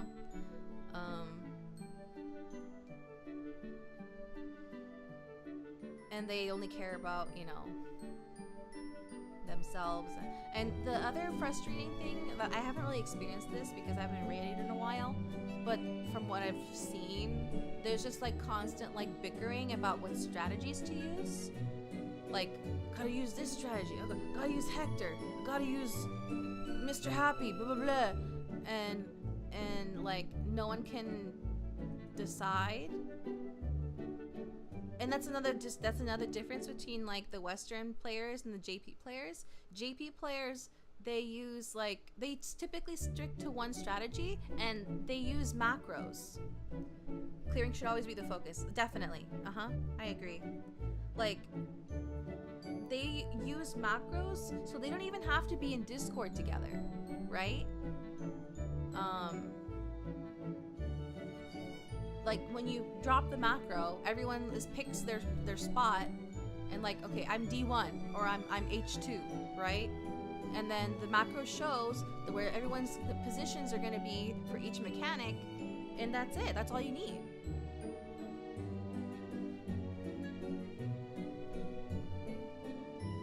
That's why I dislike it now. Nobody thinks for themselves. Yeah, it's been like that for a while, unfortunately. My friend actually did ultimates on JP servers without knowing any Japanese. Oh yeah, I've heard some people do that. Like they like learn like the super basic things to communicate, like the very minimum, but they don't actually speak Japanese. I have considered like here and there about like transferring to a Japanese, like a JP server, but it wouldn't work for me because my time zone doesn't work well with anybody. My time zone and my hours of play don't work with anybody. But like, they make greedy macros? Yeah, they do. Yeah, that makes sense. But I have been able to enjoy playing with my IRL friends because we're all in the same time zone together, so that's been nice. The only downside is that they didn't start playing until like last year. So they haven't been playing for very long, so they haven't really like built their like they're only like recently getting into and I say end game, but like they're only recently like getting more into like high level stuff. There are a few of them that have gotten into Savage raiding, but schedules don't match up, so I can't really join them.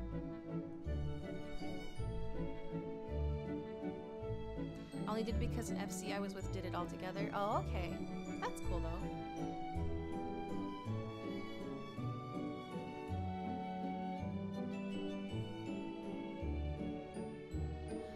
The Restream bot is a genuine bot. It is for showing YouTube chat and Twitch chat to each other.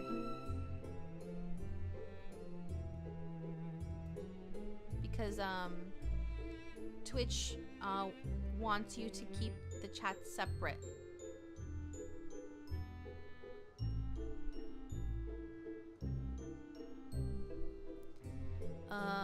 Let's see. But yeah. The other issue is they have been playing with people. Like I'm a dancer main, and they've been playing, like the people that they've been playing, they're doing like extreme trials with and savages with. There has been a dancer in that group, and I absolutely hate having more than one dancer in a party. I hate it. Glad you're still having fun. Yeah. Unless something serious happens, I don't see myself quitting anytime ever. I'm too invested, and I'm still enjoying it.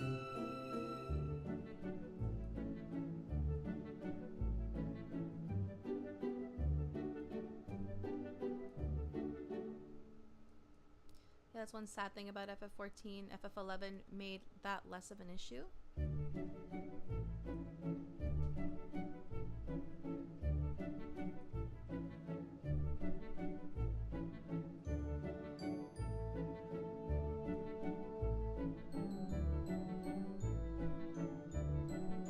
Oh, the job the party composition. Yeah. Like the buffs overlap. And that's one time I will complain about my DPS. Because I want, you know, I want to be able to I'm a dancer. So my DPS is by default like in the bottom of the trash can. So like I want to do what I can to at least contribute to the team DPS, right? But I can't do that if I have to delay my buff timings because of another dancer in the party, you know.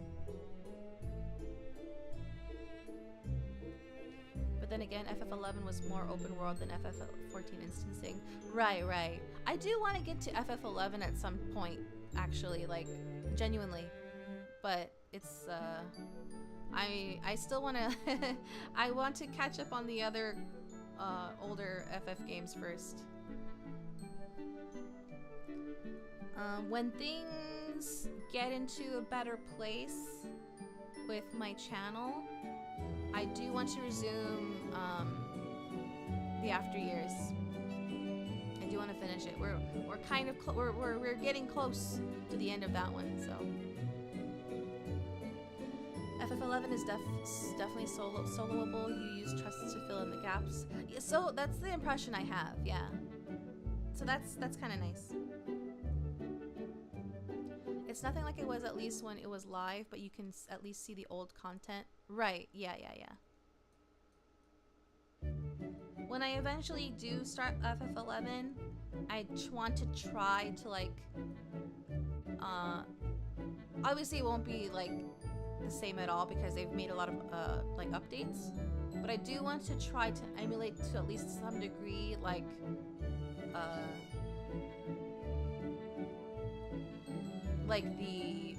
the early gameplay experience, if that makes sense.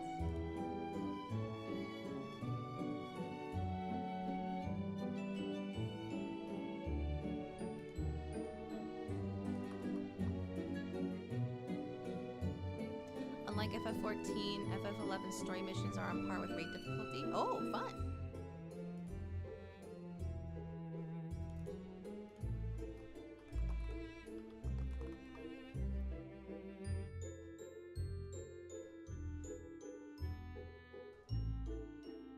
Okay, looks like no movies tonight.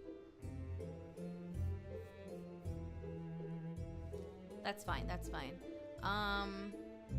I was debating doing like a normal stream later tonight after this stream. Still up in the air.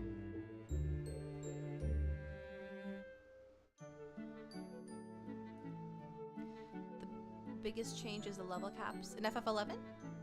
I don't know how levels work in 11.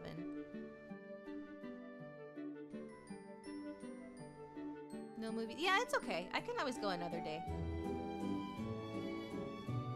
And if I end up missing How to Train Your Dragon in the theaters, that's fine. I can just watch it later on like Netflix or something. Oh, speaking of Netflix movie, you originally capped at level 50. Oh. Actually, no, I'll save that conversation for later.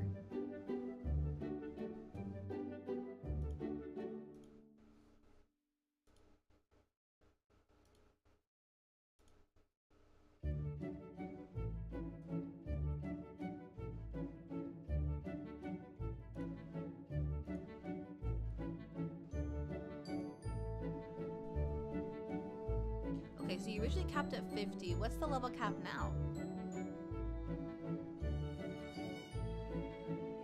Sorry, not trying to derail. No, that's fine. That's fine. It's me that thought of something else.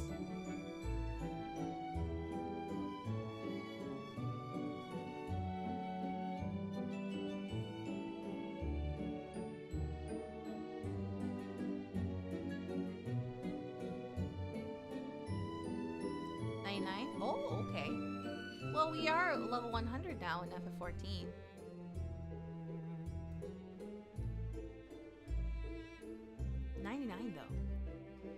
So OG was level 50, and every 5 levels you have to do a special quest to unlock the next. Oh, I see. So like it was a bigger deal. Every level was a bigger deal. I understand.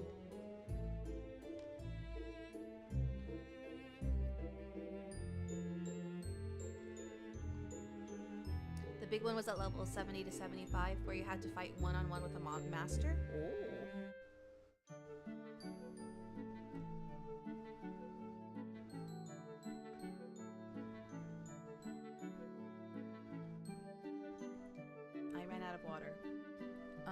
But my lunch break is gonna end soon, so I'm going to wait until I clock back in first, and then I'm gonna go get more water.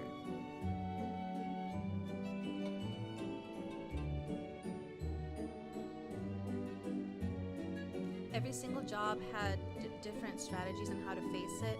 Not all was like killing the boss. Thief, for example, could steal to win. Oh, that's interesting. That's interesting.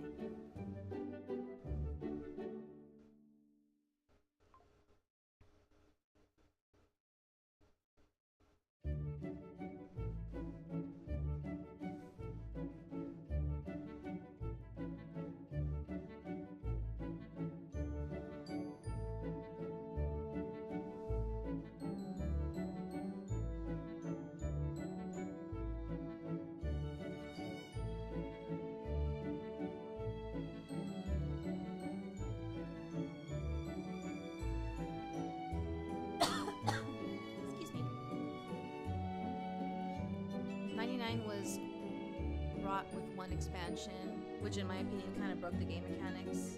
The game was for most of its life centered around level 75. Oh, interesting. Fascinating.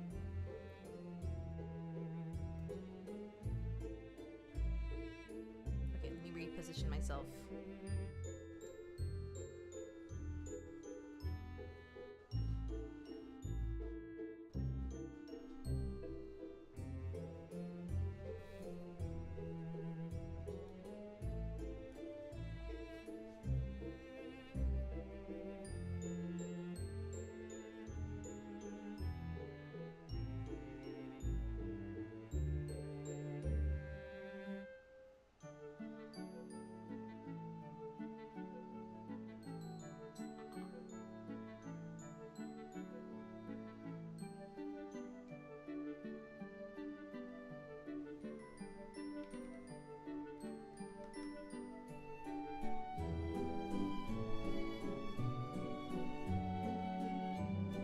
Past that, you had the merit system, something I wish FF14 had. Oh, I don't know what that is. Hello!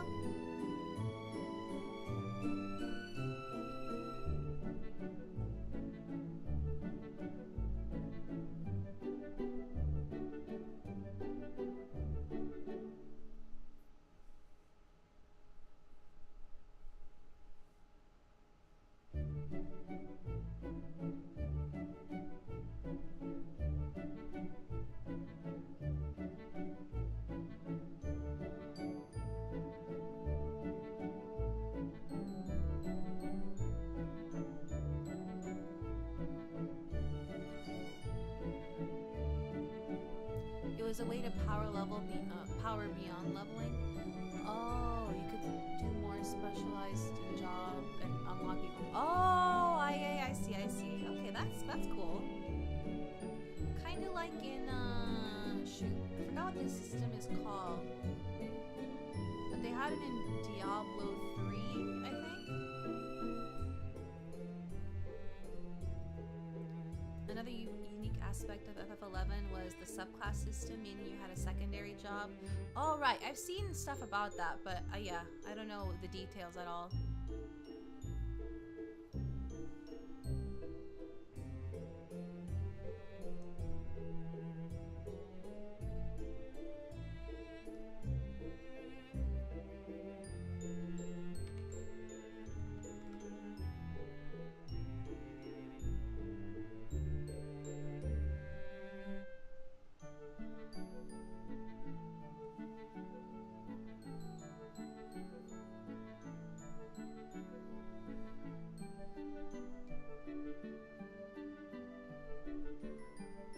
Okay, I'm going to get some more water. I will be right back.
The music is off.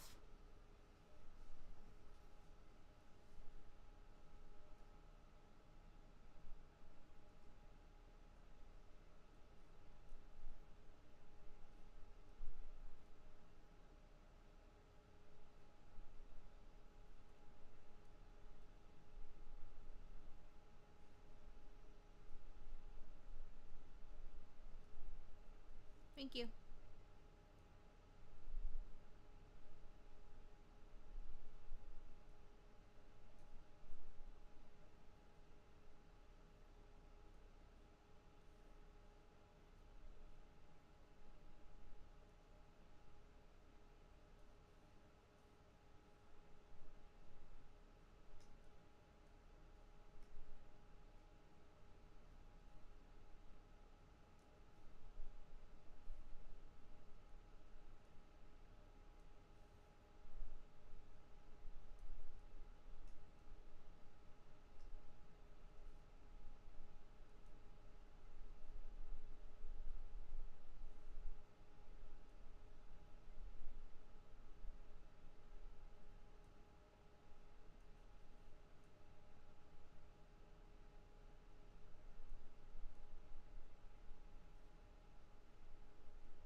What? What?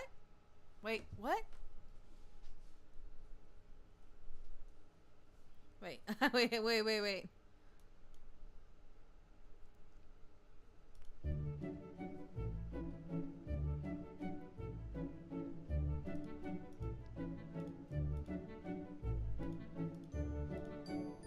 Hold on, I lost my window. Wait, hold on.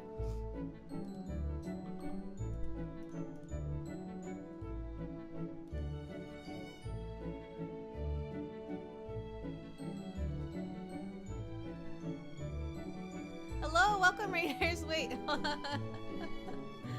Hello.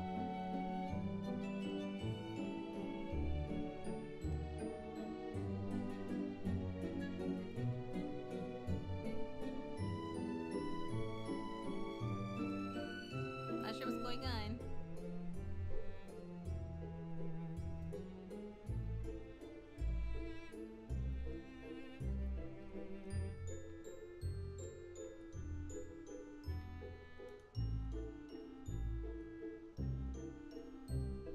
Hello? Welcome, I guess?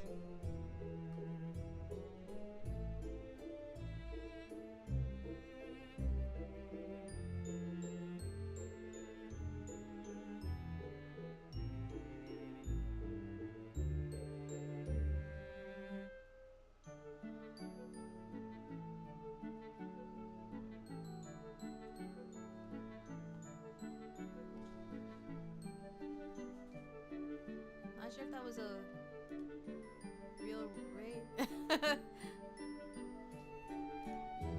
Oh, okay. Gonna grab some. Okay, thank you for the raid. I hope your stream went well. Enjoy your food. Let me give you a shout out. Maybe you wanna go check out.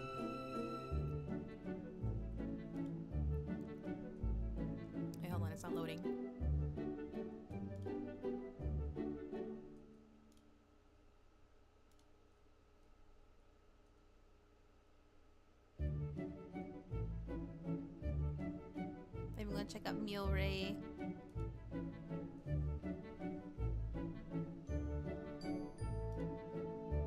Thank you so much for the raid.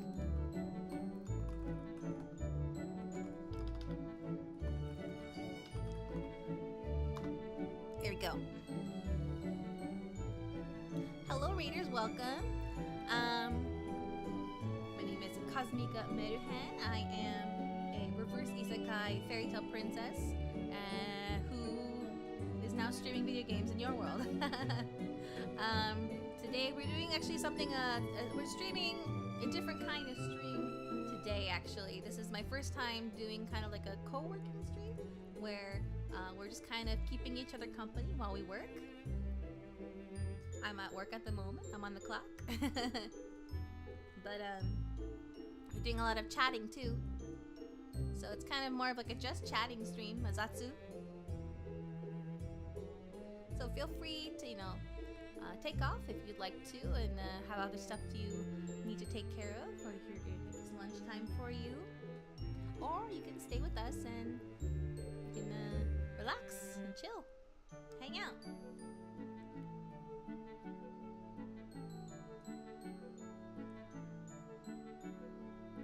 I got myself some Lucky Charms actually.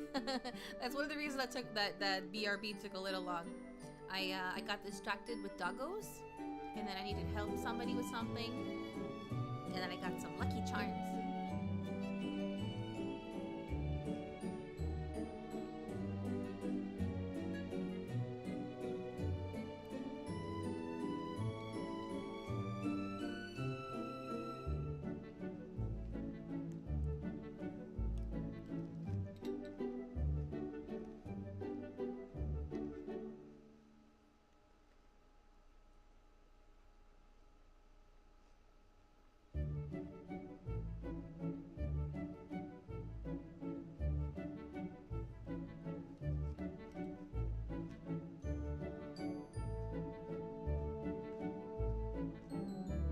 Quite a journey? Yeah, a little bit.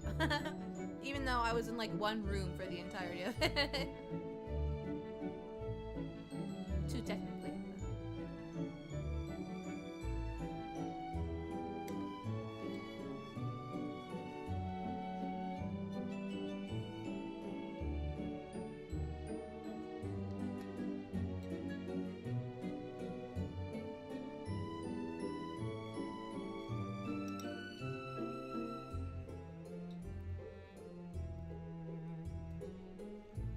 Tempted to like get into a like maybe a Genshin or something to do dailies while I have downtime, but I don't know, maybe I'll consider it.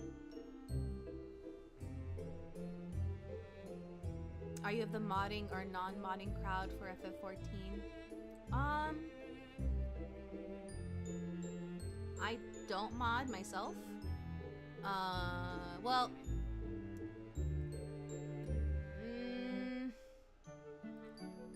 I'm not against it, and I have used them before.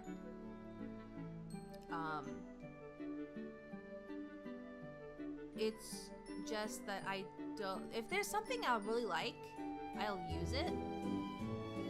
But my main thing is like I don't see the point.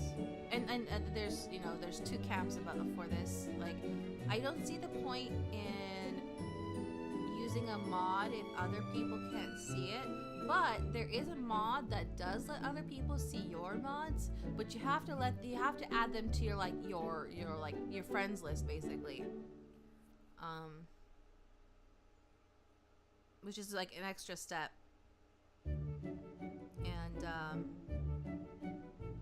And also like there's not a whole lot of really good mods, at least for the sad part is like most mods are made for like Mikote, Aura, Viera. Like barely anybody makes mods for Midlanders. I mean there's like outfit ones which would work, but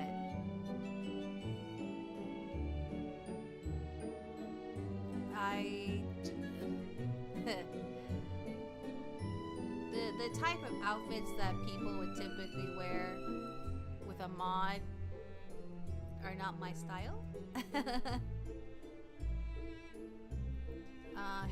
Hairstyles would be something I would use. And maybe like makeup. But yeah.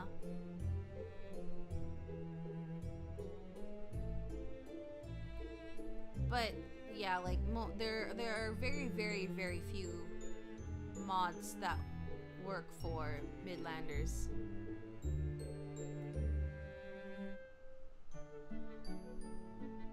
Because they just most people play like Mikote, Vieira, Aura.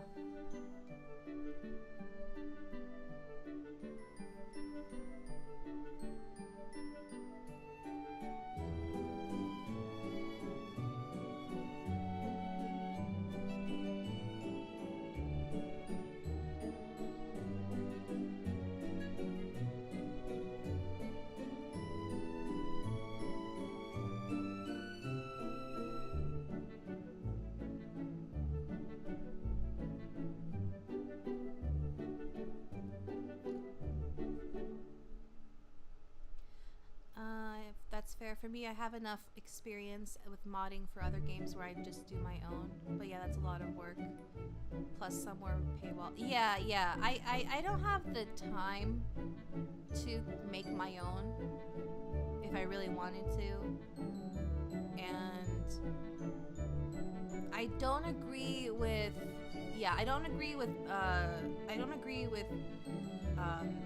charging for mods. Especially if it's a mod that you just, the assets are from a different game. That's a lot of people have been doing that. I don't know if it's calmed down. I don't know, it may have. But that's been an issue for a lot. It was an issue at one point. I don't agree with that because you didn't put in the work yourself. But it's more understandable if you like made everything by your own hands. Yeah. People were literally just like taking outfits and hairstyles from other games and then charging for them, for the mods.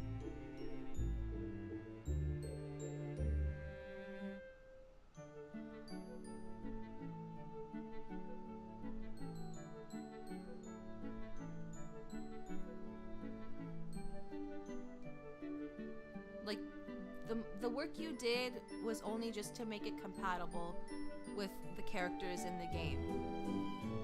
You didn't put any work into like designing the outfit or modeling it or the hair.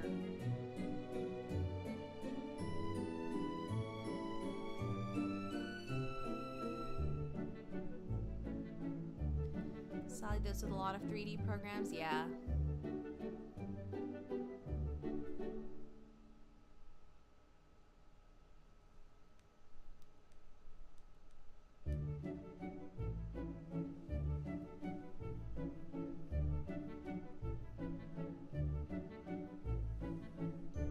A lot of people aren't aware of industrial 3D programs used for real-life professions.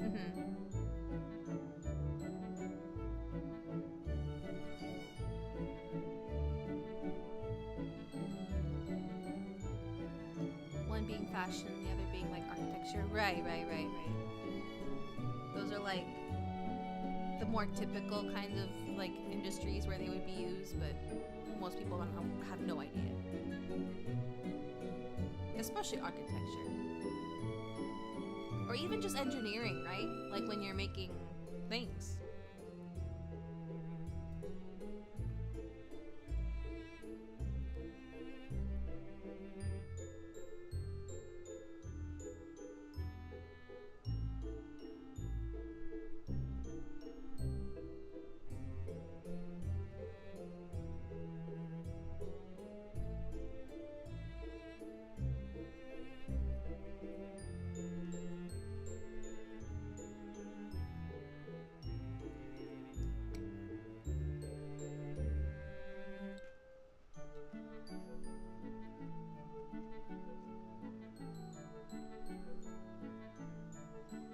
people who say like, I have the rights to use the assets however I want. I'm like, yeah, but not to resell. Yeah, exactly. Like, you can, sure, you can, you know, you can manipulate it however you want, but no one gave you permission to make money from it. I don't know why it's hard to understand. It's like, yeah, I don't know. Like, just because it's like there for you to, like, you can download it from somewhere doesn't mean it makes it yours. Like, the file being on your computer doesn't mean you own it.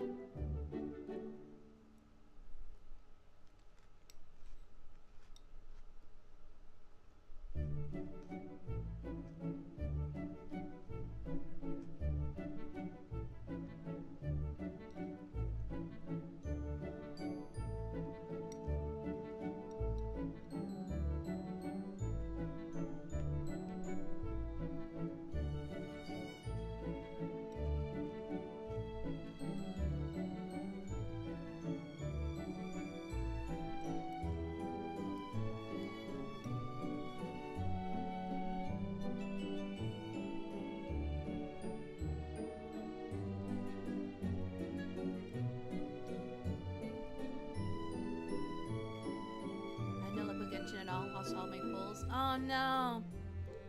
I feel you. I spend way too much money pulling for Skirk and her weapon. More so her weapon. It really hurt. It's the only Hoyo game I have such bad luck in. It's like 50-50 for me. Well, more like 40-60. Like sometimes I'm decently lucky. Other times it's terrible. Lost her and her weapon. Yeah, I feel you. Well, hopefully you have better luck on the rerun. Because I spent so much on her and her weapon, I'm gonna skip the Emily banner. I was hoping to pull her because I skipped her release banner because she's not like in the Archon quest. I had no idea who she was and I hadn't done her story quest at that point. And it wasn't until more recently that I did Emily's story quest, and now I like her. Now I know who she is, so I would like to have her. But I spend way too much on Skirk and her weapon, so I'm gonna probably even skip the next banners as well. I tried to get Shunha, but nope. Yeah, thankfully I already have Shunha. I got her on one of her rerun banners in the past. I got her, but it costed. Yeah. I'll just wait for another rerun for Emily. Just needed a cryo hydro team. My other Mamika team is fine. Oh, that's good. Just for the Mamika team. Hopefully you can get a... Let's see. I don't worry about making like specific comps for teams personally. I just get characters that I like.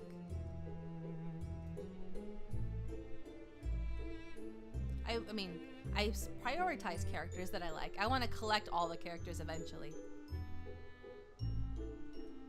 Whereas Mawika, I have C2 in the weapon with no fails. Yeah, it'd be like that.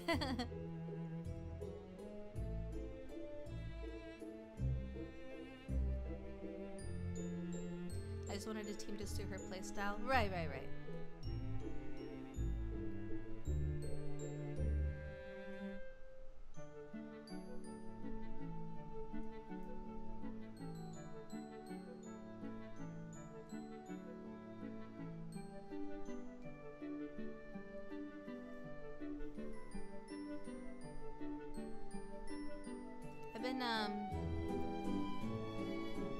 I just need to level,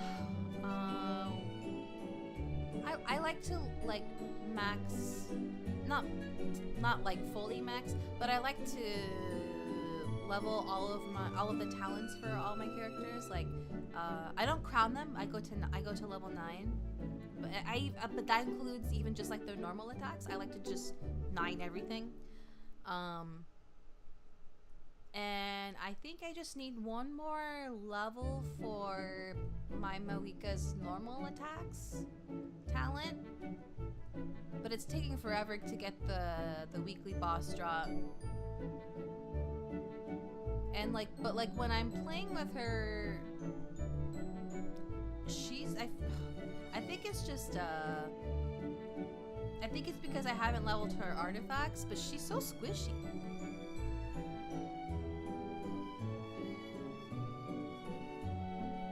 The only Hydro I have is Nubilet. Oh. I somehow ended up with like a lot of Hydro characters. It just ended up that way. That's fair, I do that in HSR. Oh, okay. I think I just hit AR 50, so finally I can do mostly everything. Nice!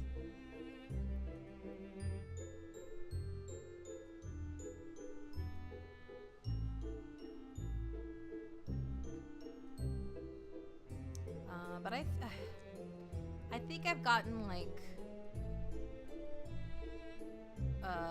I've been very, very lazy about Genshin recently. I think I think I burnt myself out a little bit from all the farming for mats. Like getting like all of like the whistles and the fangs and stuff, that is such a chore. I still need a bunch of fangs for teeth for Sitlali.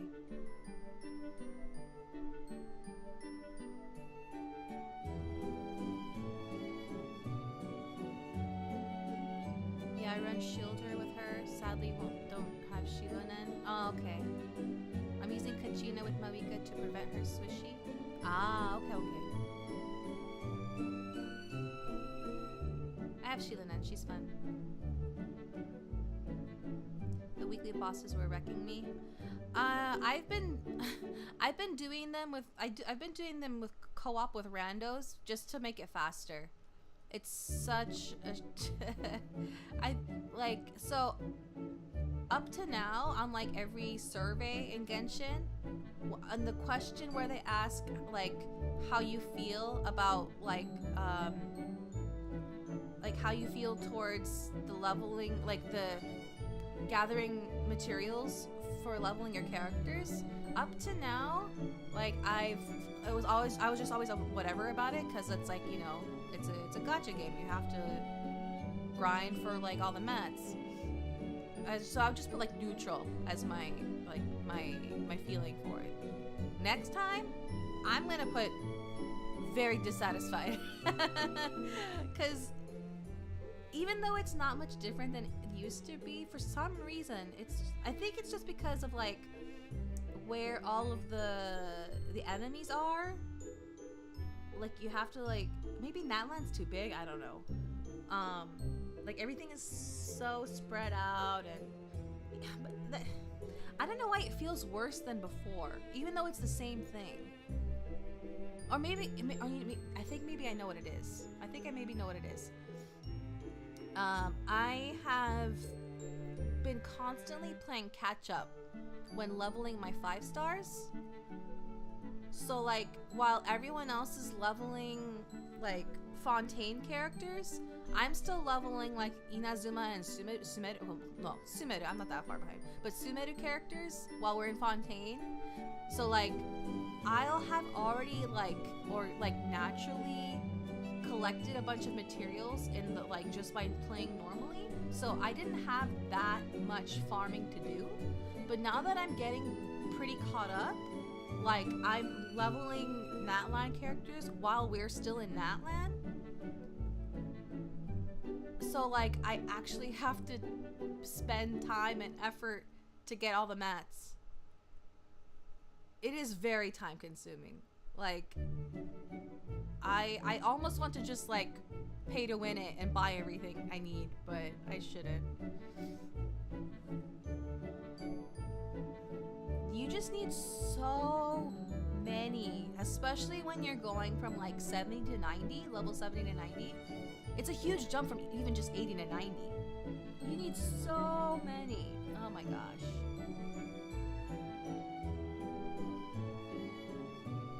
And I don't know why they still have such a like strict restriction on the weekly boss drops. It takes so long.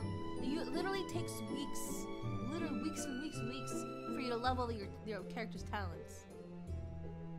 Because you get maybe one drop a week, right? If you're lucky, 2 or 3. But a lot of times you don't even get any of the one you need. To be fair though,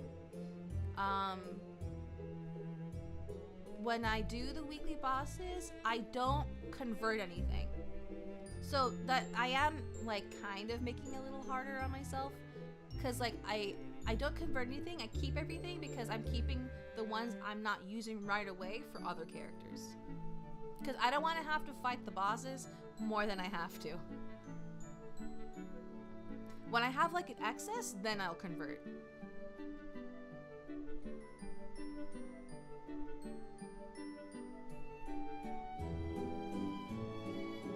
HSR is way more streamlined. I really wish they would take stuff from it. Yeah, I hear a lot about that. They have this the awesome thing in HSR where you set a character you are trying to build and it's like a life tracker. They added that recently actually. It's not perfect, but it does help in like keeping track of what you have so far.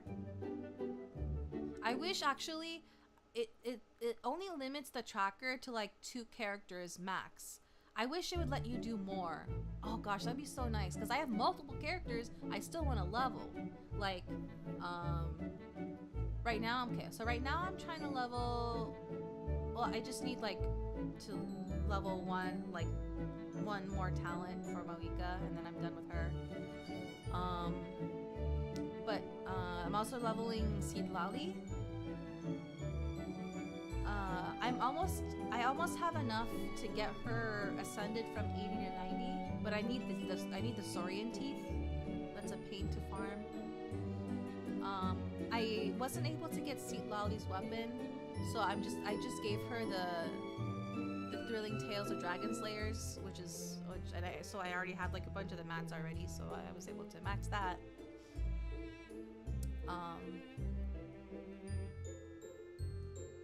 I have a bunch of talent mats I still need to get for Seed Lali as well. It's not just Genshin that's this way. Wuwa is just as bad when it comes to building characters. Oh yeah, I believe it. I believe it. And I'm sure that there's some tedious stuff in like HSR, ZZZ. It's just like the way gacha games are now. Well, actually, they've always been this way. In order to level up your characters. It just feels a little like when you're playing like a game where it's an open world exploration type of like gameplay, and you have to like actually go out there and find the thing and kill it. It's just so time consuming. HSR is the most forgiving. I believe it. Because like HSR has so much like their gameplay is like so streamlined. A lot of people like just dropped Genshin and only play HSR and Zenless Zone Zero. And so like I feel like I can't talk about Genshin with most people anymore because they don't play. They just play HSR, and then like when they talk about HSR, I'm just like, I don't know what you're talking about.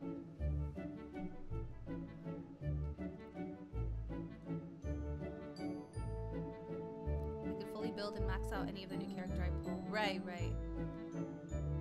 And yeah, Autobot like a lot of people's like okay, I shouldn't say a lot of people. Like a certain group of people that I like do interact with, like in a certain community, they like HSR a lot more than Genshin because of the turn-based battle. And obviously auto battle as well. You can't do that with Genshin. I can't get into ZZZ as much. Yeah, it never appealed to me. Genshin was my first gacha Hoyo game. Wow. I don't remember what my first one was, but Genshin I think is the first like big one that I've become dedicated to, I think. Yeah.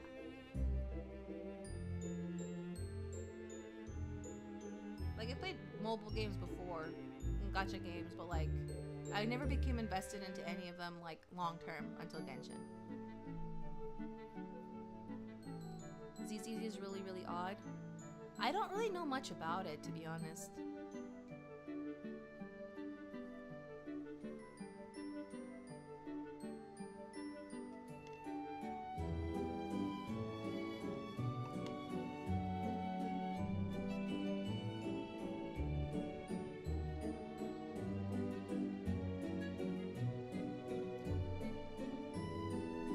Feels more like slice of life and Endgame was super bizarre. Oh. Yeah, like the aesthetic didn't pull me in. Like like the characters, like they look kind of generic. I'm sorry.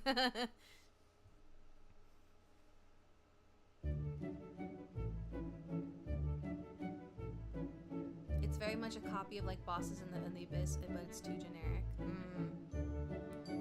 Yeah, like I'm very much into like games with like lore and like a well-developed like a game with depth. And I'm sure HSR has that. No, it definitely does. Like HSR lore goes really deep, although it's not easy to find. Like you have to dig for it. And I would play more HSR. I did enjoy what little I did play of it, but I can't keep up. I already struggle keeping up with Genshin. Half of the gameplay you are in a menu, and that's all HSR has.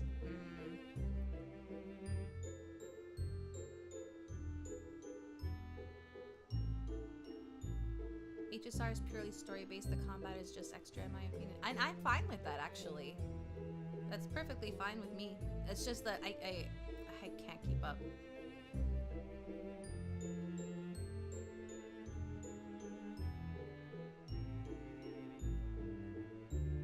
Oh, the menu was meant for ZZZ. Oh, I see. Okay, I see. Yeah, I have very little knowledge of how ZZZ plays or works.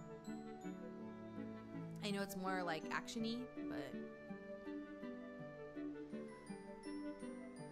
ZZZ has this mini game for everything where you move around in TVs. Oh.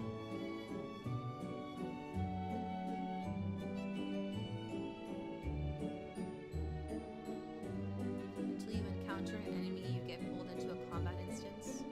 Oh, okay.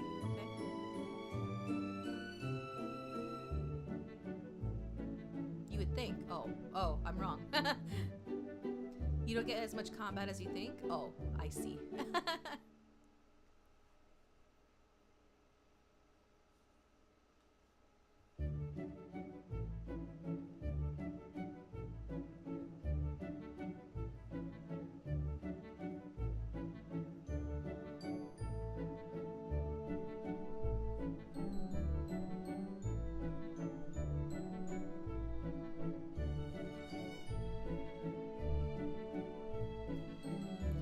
The only difference there is no real cooldown on swapping, and there's a parry mechanic when swapping.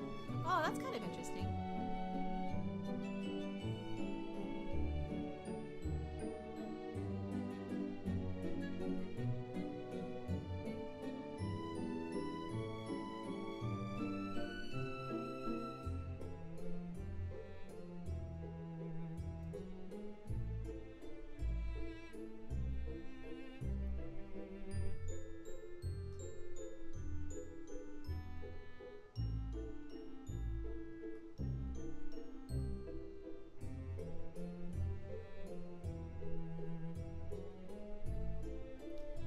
The ultimate or special gauge is also kind of odd. Oh.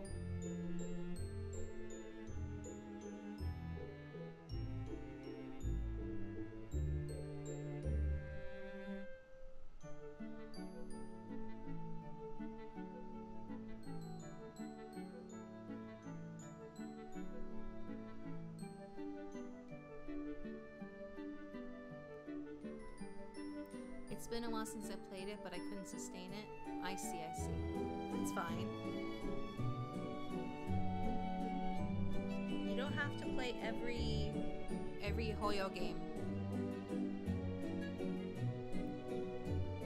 I learned that. when I started playing, when I tried to play HSR along with Genshin. I also play Tears of Themis, but that doesn't take as much of my time because it's mostly story based, and I'm playing catch up in that the story, but like I'm trying to recreate like the like I'm trying to basically same thing as like kind of like what I was saying with like FF11 earlier. Like I'm trying to emulate like the new player experience by like purposely limiting myself to like things that were only available at the time of like certain things were released, if that makes sense. So like I stopped at a certain point in the story until, and I'm staying there until I can get like certain characters.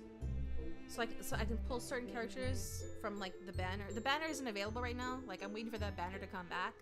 So I can pull those characters from that banner so I can see their story, and then I can proceed with the main story, if that makes sense.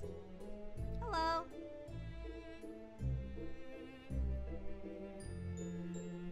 Juggling more than gacha games? Yeah, juggling. I don't know how people juggle multiple gacha games unless they don't pay attention to the story, or if there isn't a story and if there's just like dailies that I can understand that. But the only other one I tried was Reverse 1999, but I couldn't get into it. I couldn't get into it either. If you're interested, you could go back into like the art, like go back and watch the archive of that stream. I streamed it. I really couldn't get into it. I tried. I was really disappointed because the artwork is so pretty, but like I think the main issue is localization, because nothing makes sense. And also the combat was disappointingly it was a big disappointment. Like there's this beautiful artwork and beautiful characters, and then there's combat where you're playing with like basically chibis that are like very like basic looking, and a lot of stuff didn't make sense, which I think was a localization issue.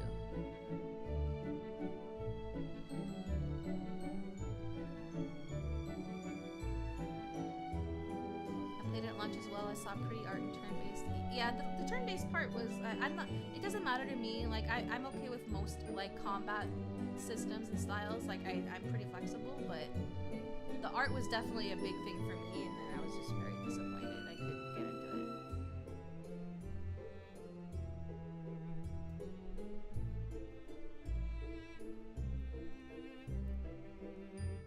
it. Which works out because I don't really have I how many gauchos do I play right now? One, 2, 3. Actually I only played 3. Wait, really?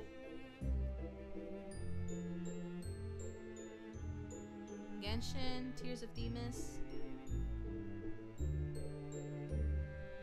No, yeah, actually only one more than that. Yeah, I only played 3. But like I've invested in all 3 of them.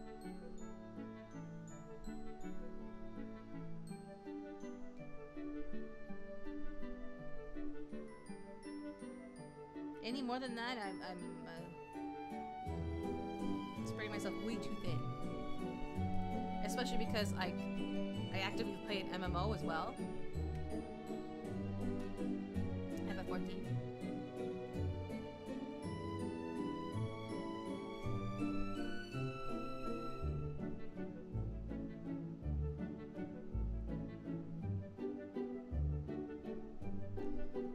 Too many dailies for me. Daily is like the dailies in Tears of Themis and the other game, they're very fast, so that's not really an issue for me.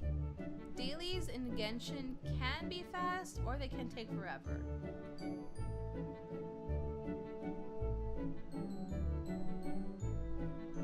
It really depends on the type of game it is and where you you are in like the progression, I guess. Yeah. Yeah. Because if you're in endgame, like you don't really have much to do. Yeah, we're still streaming. We're still here.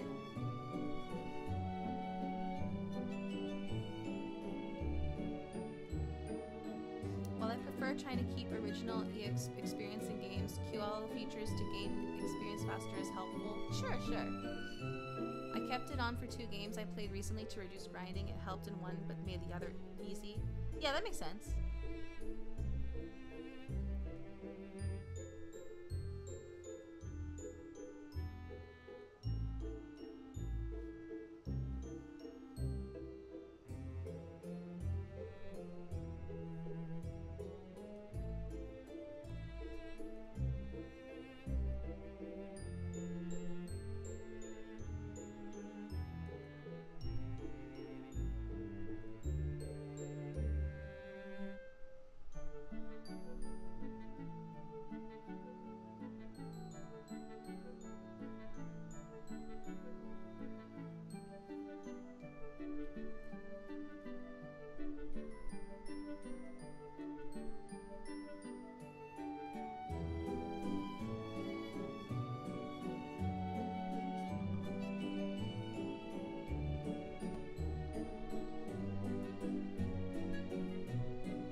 Work has been actually quite slow, but something just came up, so I'm going to be focusing on that for a little bit.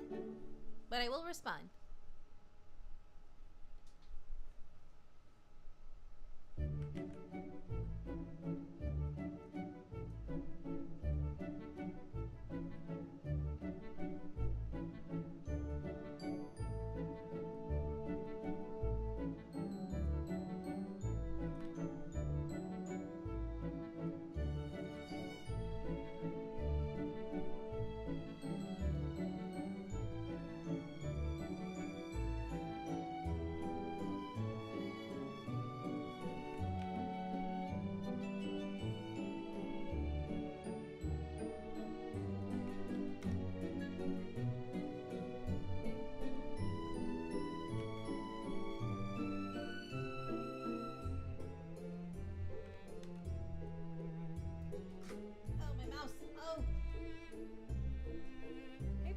In another mouse.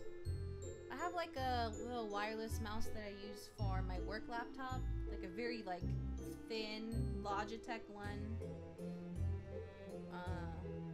Kind of an odd shape, but it works. I don't know. Maybe I'll just wait till it breaks. Hilariously saw Webtoon pushing Woo-Wah. First time I saw a gotcha ad in there.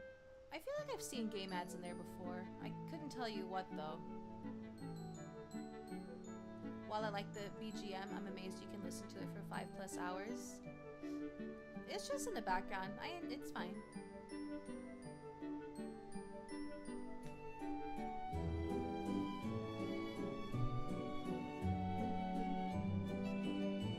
Is it that bad? Like, I'm getting like... Should I turn it off?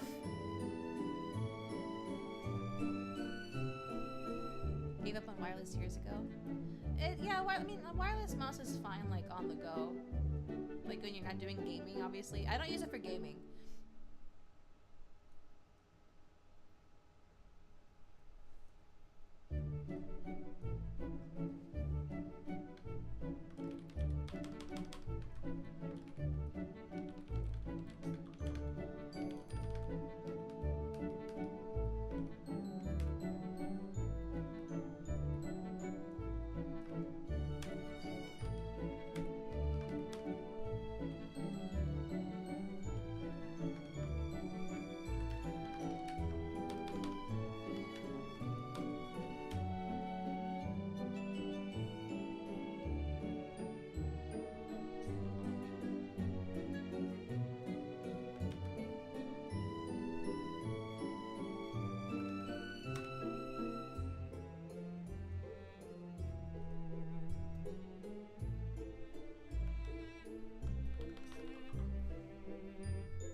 like it. Okay.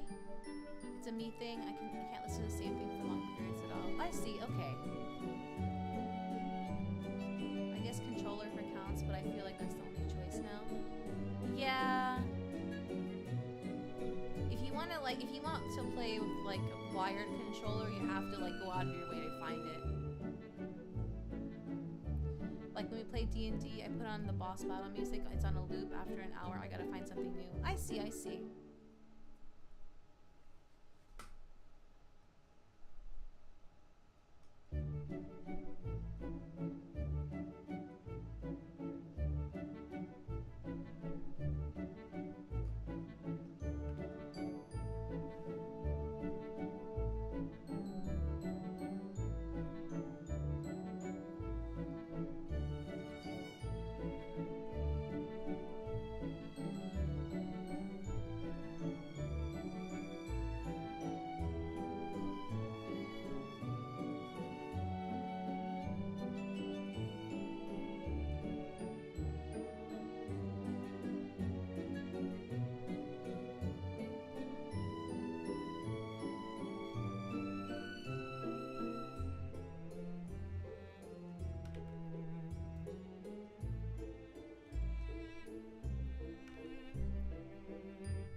D&D, I use BGM or music for the scene, so it would never be the same. The villain theme can't also be the bar theme. Yeah.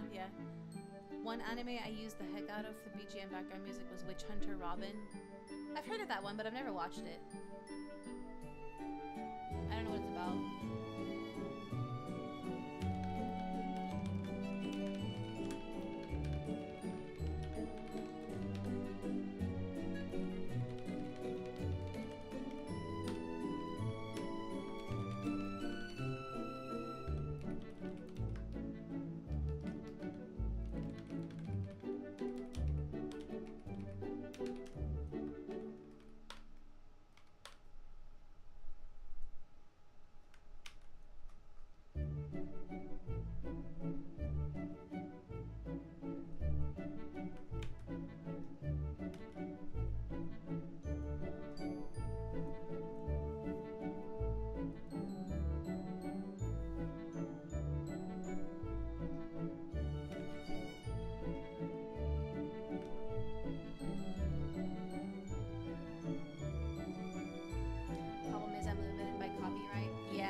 be a double feature tonight? Maybe.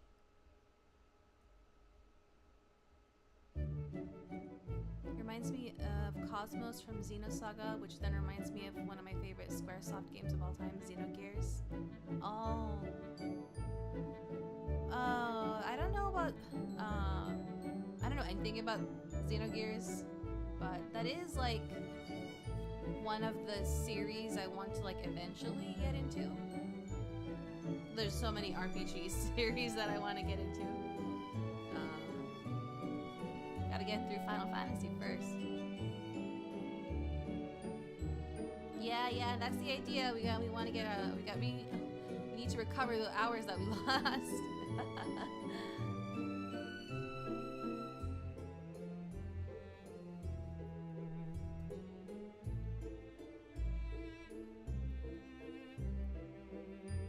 But we'll see if I have the energy for it, because just right now, like, I felt like a drop in energy from my lack of sleep came back. That's all. I felt it. I woke up way too early and I couldn't go back to sleep.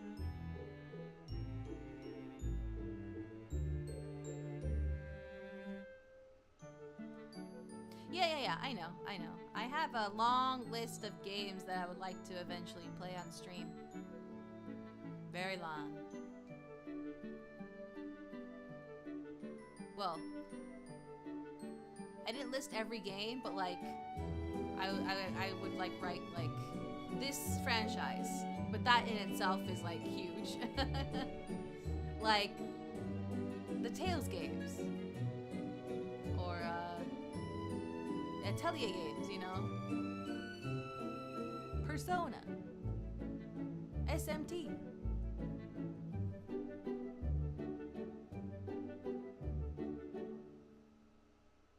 Get a nap as soon as my shift is over, or I'm not gonna survive the night. Yeah, I considered taking a nap during my lunch break, but we're here, and I'm munching on my Lucky Charms, little by little, little by little. Tales is one of my favorites. I still have my copy of Tales of Destiny on PS1. Anime intro for the win. I just bought the new Atelier game and I immediately don't have the time anymore to play it. Yeah, that's the main struggle. No time for anything.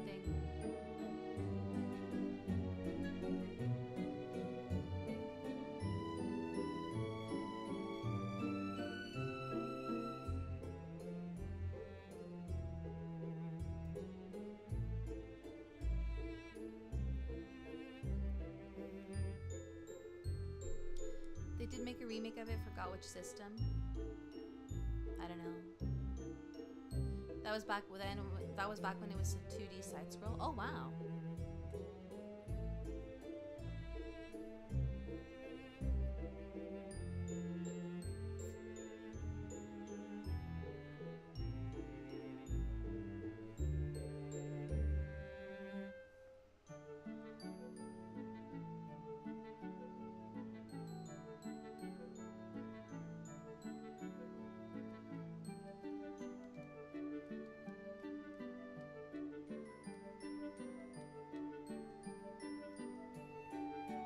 If I did do a normal gaming stream later, after this stream,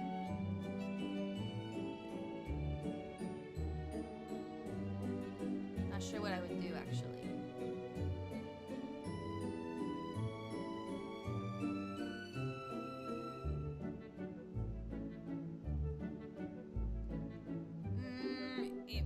If I wanted to be productive, it wouldn't be a gaming stream, it would be an editing stream.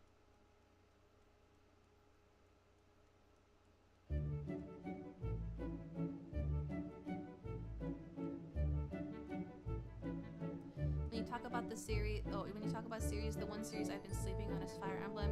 That's another one on my list. Fire Emblem. Food nap then stream. Unfortunately, like, unless I wanted to be up until like 3 a.m., I could do that.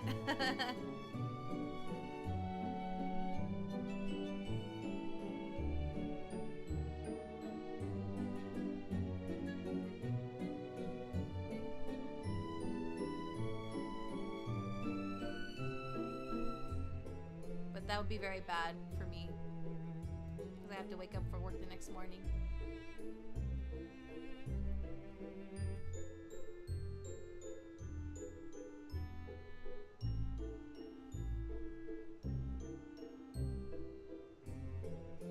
Like, I didn't even get like 6 hours of sleep last night.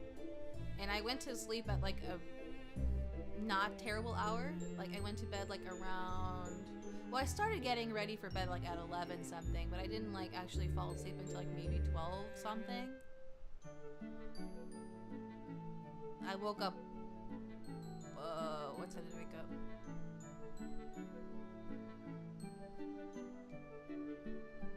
6 something? 5, 6 something? I think 5 something. I tried to fall back asleep, but like it wasn't happening. Like I just like laid there with my eyes closed.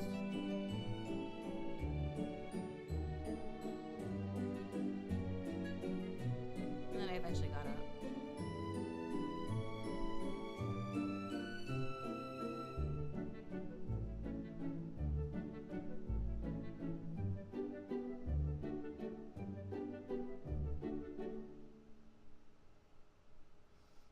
I feel like I think I went to sleep at 7 p.m., woke up at 11, then got up at 4 a.m. So, I think I hit that age where I can get 5 hours and be fully functional. I miss being able to sleep for 10 plus. I can function on like 5, but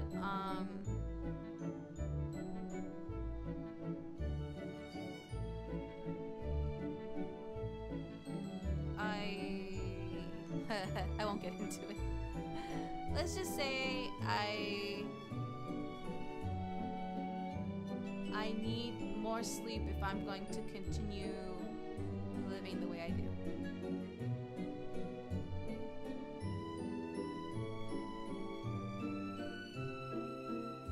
I'm not talking about vices, don't worry.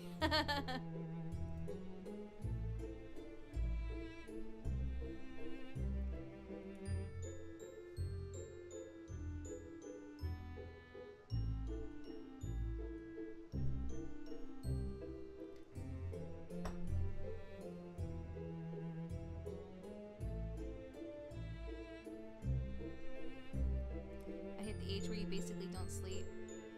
Yeah, no, you need sleep. Most people, they go by with little sleep.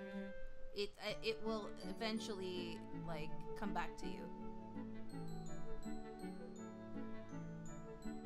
Like actually, like not sleeping enough can affect your heart health and your brain.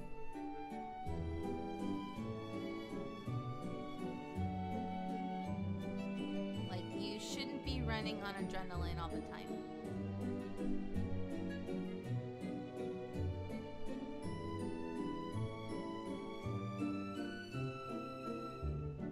And I think that's unfortunately like something that a lot of people in this this day and age in the world we are right now,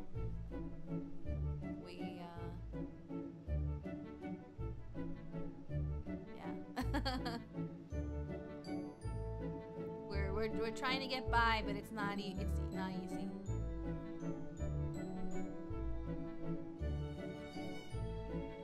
I'm the living meme of there's no room to do this unless, yeah. Yeah.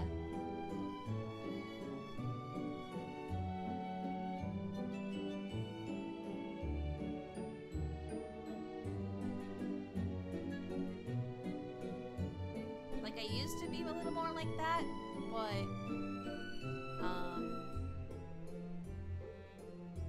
the longer I just kind of deal with the things that how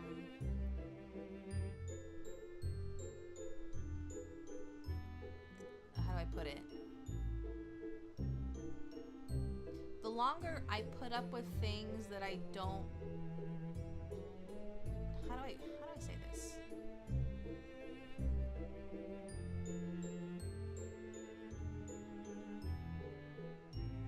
The longer I just like put up with stuff and like wish they were different,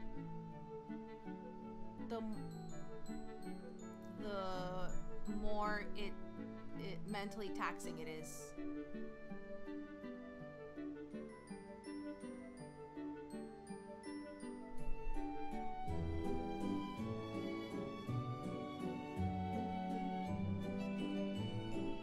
I work more hours, I get more money, I still end up with the same money at the end of the month anyways. Yeah.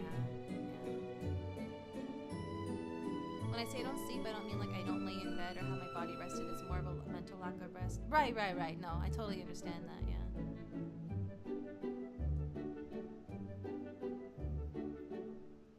I'm like kind of in the similar situation where like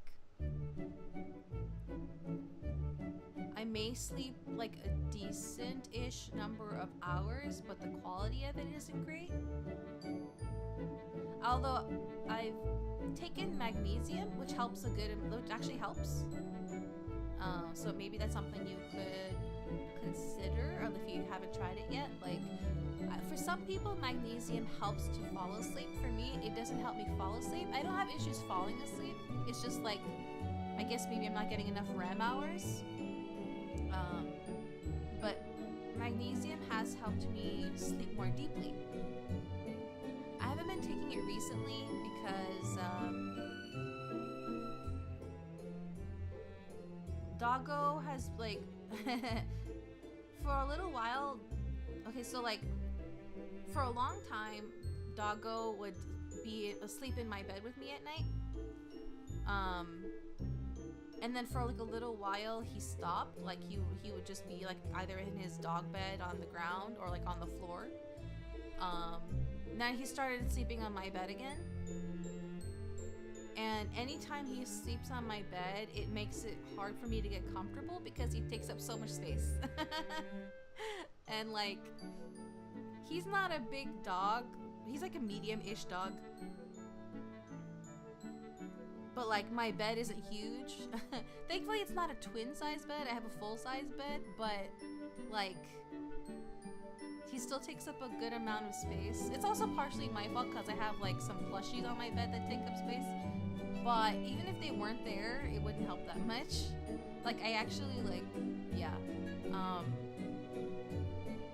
Like, I have to like move them around to make space for both me and him. But like, he'll start by like where my feet are, and then like at some point in the middle of the night he'll make his way into the middle of my bed, and I'm just kind of like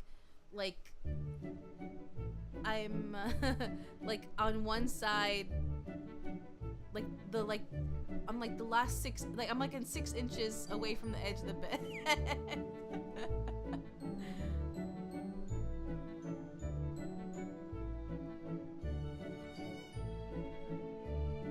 No queen size for the queen. I'm a princess. But I wish I had a queen size bed.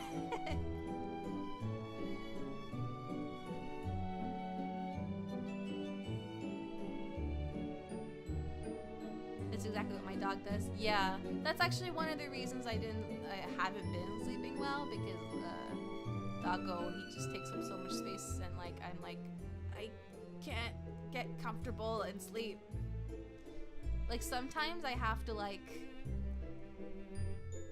turn the other way, like I have to sleep sideways on the bed, like horizontally, if that makes sense. Like, my head isn't where the pillows would be. It's like I'm like perpendicular. It's not too bad that way because I'm short, so like I can, most of my body like is on the bed still, but like my feet dangle a little bit.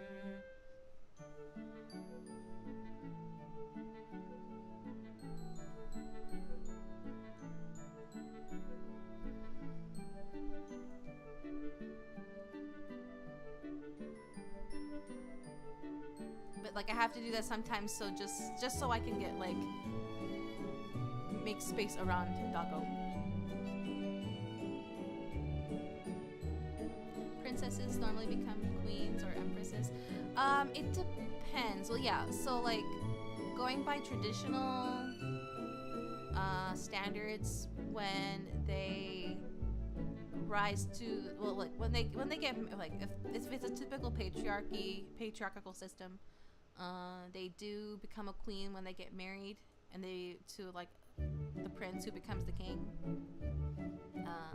If it's an empire, then empress. It's like there's a kingdom and then there's an empire. Like an empire is comprised of multiple kingdoms. Mine loves to sleep on my legs, full 80 pounds. I literally cannot roll. Oh no! I'm not all over the place when I sleep, but I do move like here and there, from like different to like one side to the other, and like sometimes on my side, sometimes I'm on my stomach. I try to sleep on my back. It's the best for you, but it's not very comfortable for me.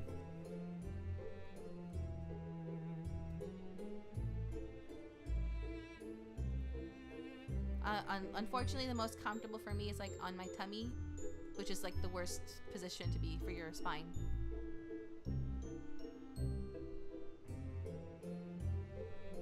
Oh, no, yeah, no. I understand what you're trying to say. Thank you. I appreciate the thought.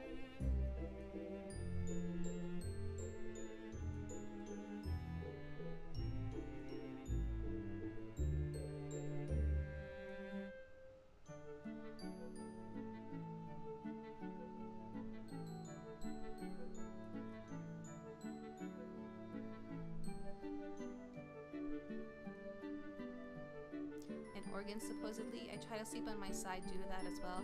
Yeah. I mainly force myself to like sleep on my side. Okay, get home safe.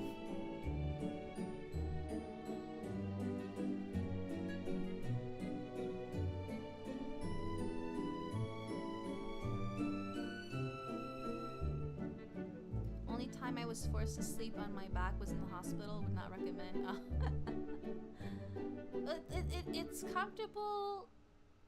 I actually, it is comfortable to an extent on my back. No, actually, it's totally fine sleeping on my back, except for like one thing that I'm not comfortable talking about. There's one aspect I'm not comfortable talking about.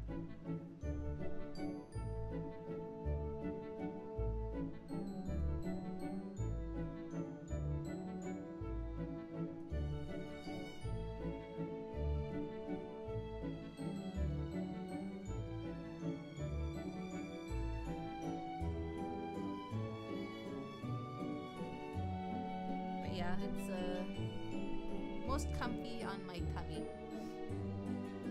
which I only do when I just really can't get comfortable.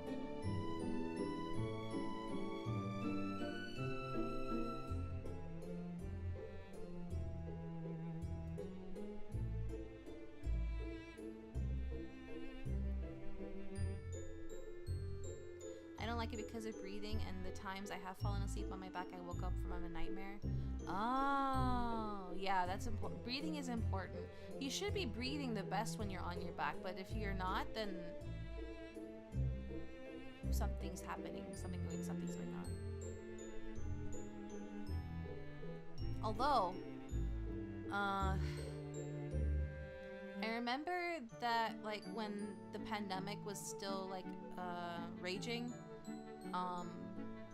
people that were in the hospital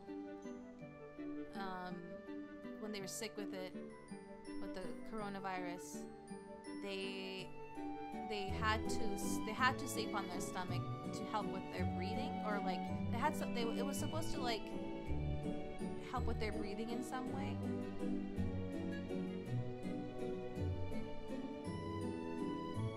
Yeah, for me it's been like this for most of my life, and my military time didn't help. All it allowed me to do was get used to sleeping on hard surfaces like the floor. Ah, okay.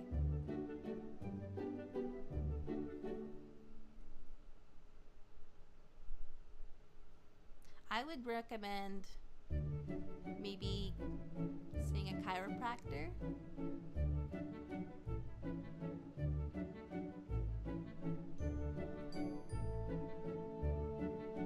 I can relax on my back, just not fully knock out. I see. Yeah.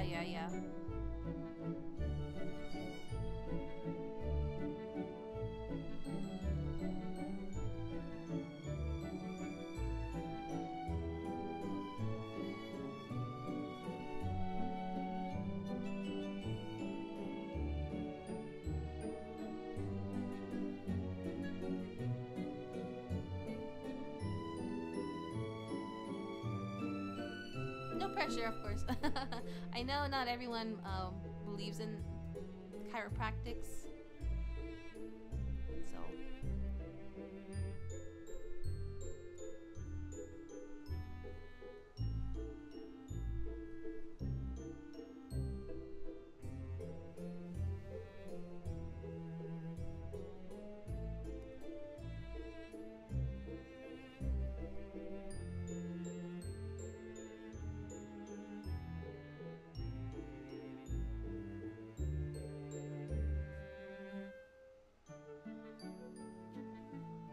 My sister is actually a doctor. Oh, what kind of doctor? Like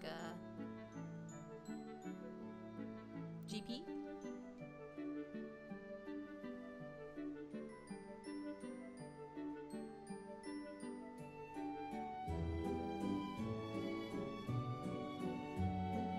She's actually a DO, which falls more into that stuff actually. Oh! Wait, what does DO stand for again?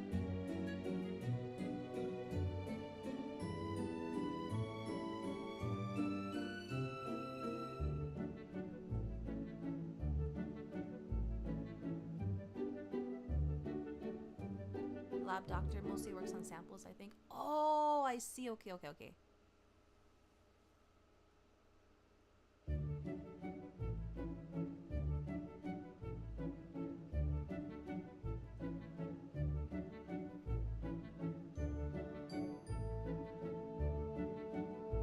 Osteopathic.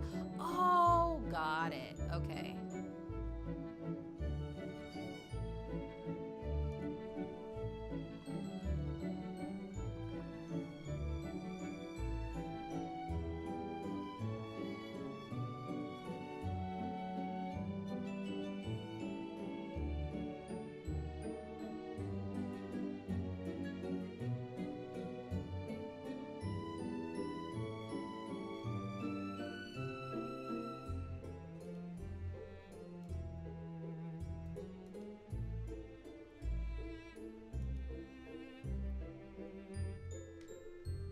Normally it's MD. Right. I actually never heard the DO acronym before.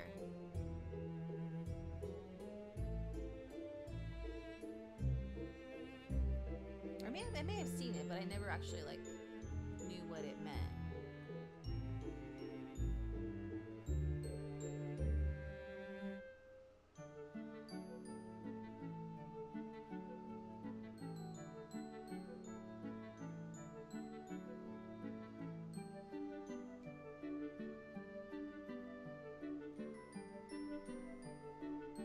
A lot of people prefer MD. Yeah. Some places don't accept DO. Yeah, it's unfortunate people like they don't understand it, so my sister did it because of how hard it is to get into schools. Oh, medical schools? Oh yeah, I can see that.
But she got lucky. She works for a VA hospital. Oh, okay. Well, that's really good because VAs need help. They especially nowadays. they need all the help they can get.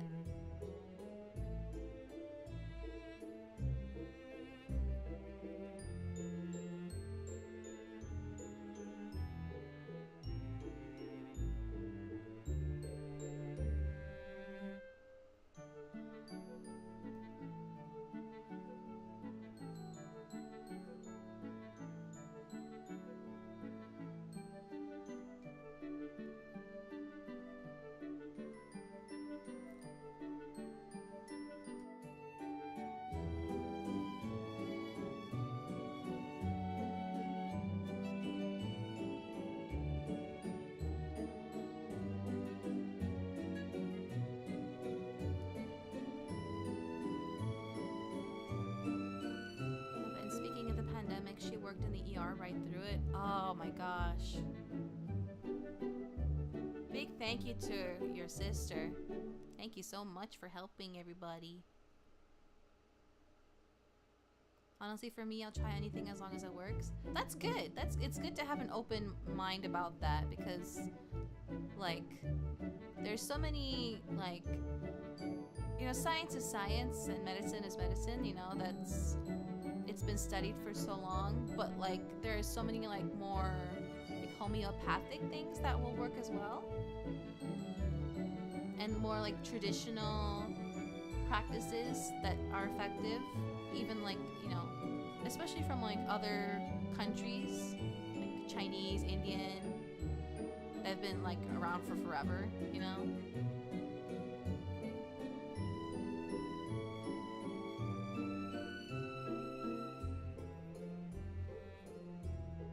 Just gotta find whatever works for you.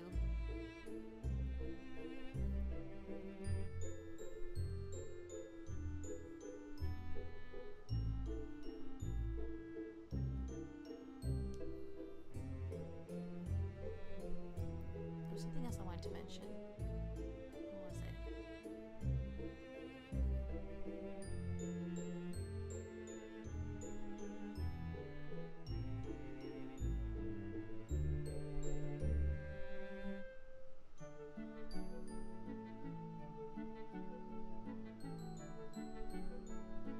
I grew up in a very diverse part of the world, so I've always had an open mind, and of course helped I was around the diverse amount of culture. That's very good. That's very fortunate that you were able to grow up in like that kind of environment.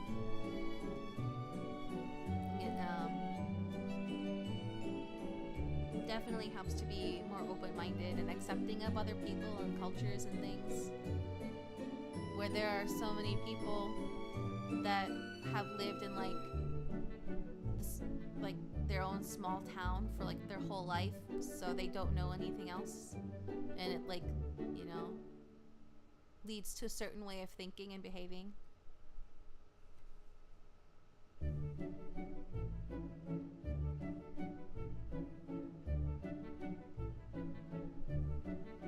That's partially why I know some Japanese, because I was able to study that in high school. Nice!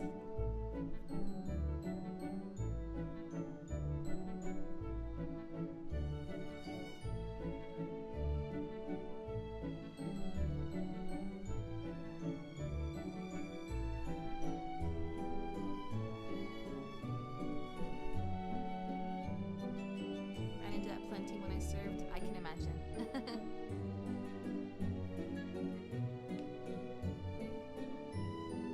I'm grateful that when I ended up in this world, I landed in a very diverse place, and I've spent most of my time here, so I got to like learn about different cultures and different people.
Are you thankful as well? Yeah. Gotta be thankful for things like that.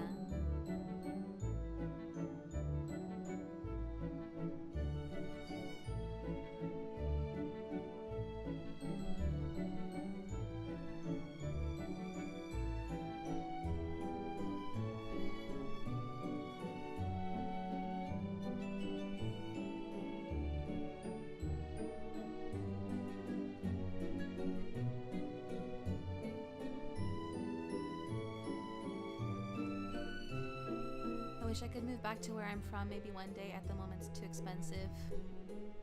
Yeah, no, I hear you. I very much hear you. If I could, I would. If I could afford it, I should say. If I could afford it, I would move to a new place, which would allow me to stream more often and do more types of streams and content, but it's expensive.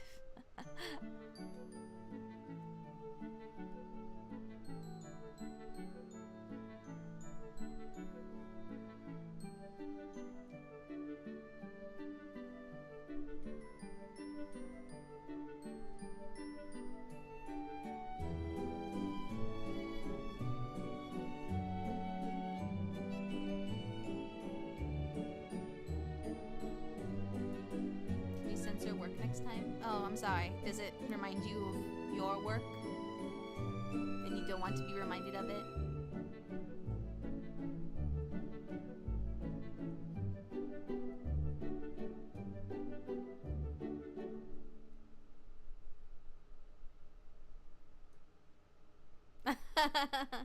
Sorry. Shikoto. Welcome back.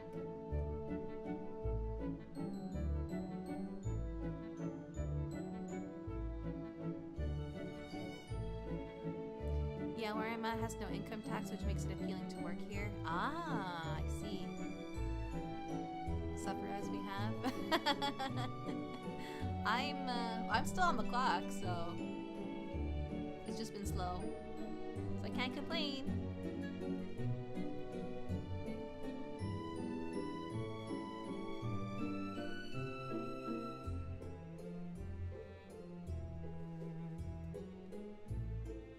But I think if these types of streams are gonna end up like this, it might as well just be like a Zatsu stream. So I think that's how I'm going to frame it next time. And I'll be like, well, we're having a Zatsu, but I'll be working as well. Sorry, I said the word.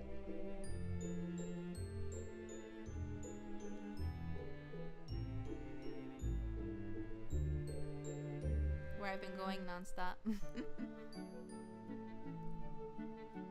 As long as you're, not falling behind on work. Don't let me distract you too much.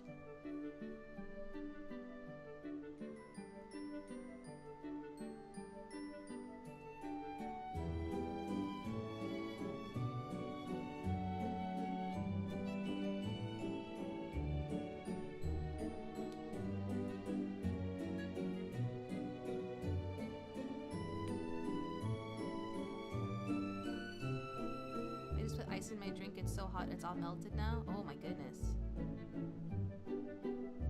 I would say put more ice, but there's probably no space in your cup anymore.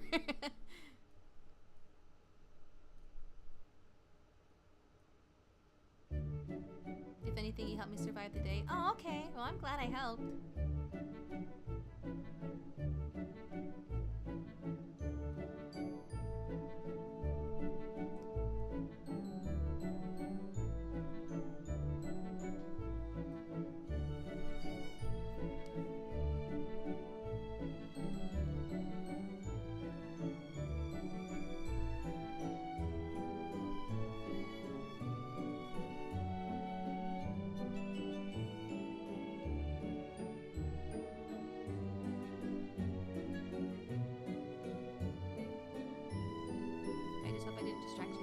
Oh, no. It's been very slow today.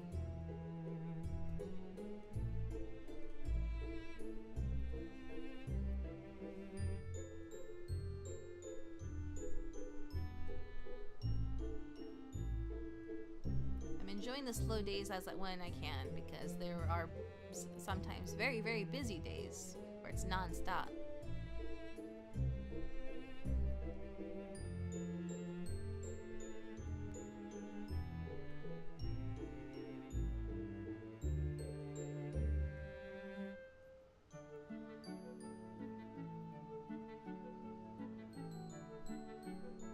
Oh yeah, the thing I wanted to talk about earlier.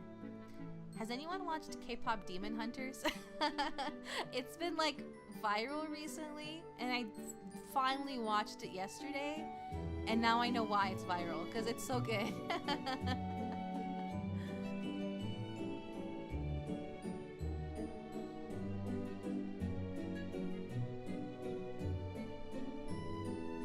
I'm basically getting the start of the third quarter rush. Ah. My nieces are obsessed with it. Oh, your nieces. It's so good. The music is so good.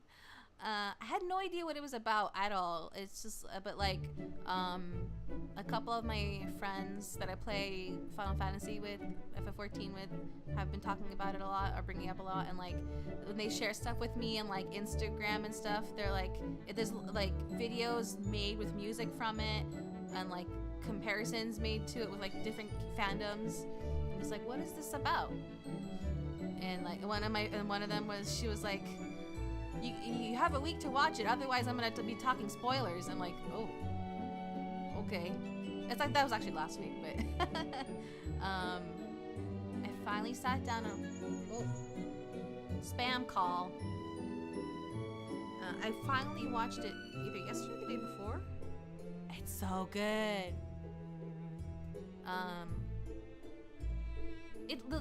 The name is literally what it is, like K-pop Demon Hunters. Like, they're like, it's a K-pop girl group that they're actually demon hunters, but like,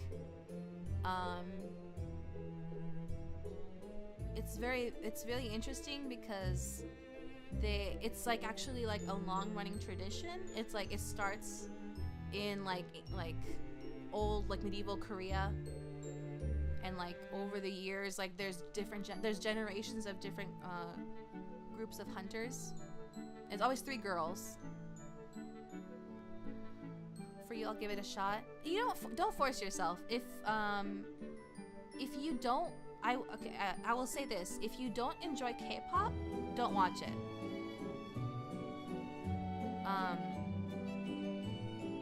Because it's very musical. Obviously, because it's a girl group. But the concept is very interesting because they protect the world by, like, their singing helps build like a barrier between the human world and the demon world, and it prevents the demons from coming into the human world, because the demons, they want to like eat human souls, right? And people end up dying, so they keep a barrier up. They do that through their music. Hello.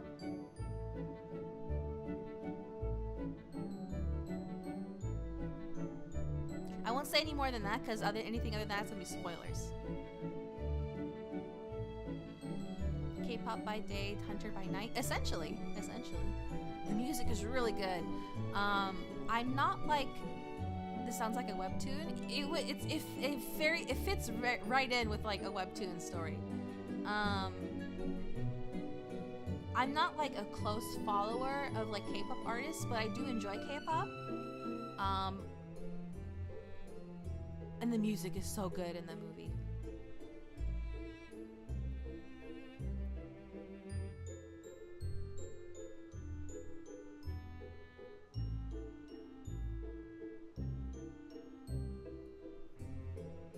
I mean, I would say that like, it's definitely one of those movies where it feels like it could have been a lot longer and more fleshed out. Like, it has it feels like it should have, like, it's not short in a bad way. Like, the pacing and the development is fine, but it feels like there was a lot of room for a lot more.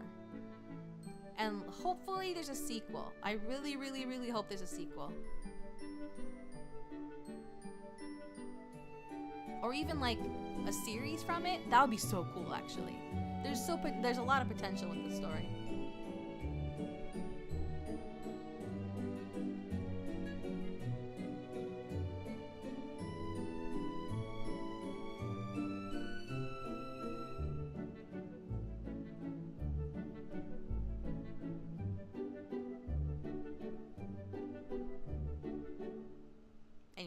That's me gushing about K-pop demon hunters.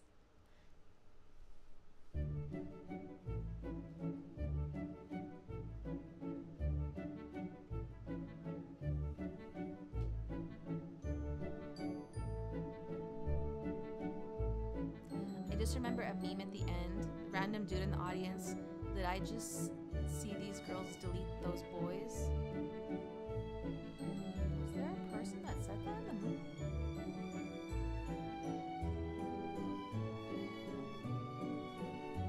I don't remember.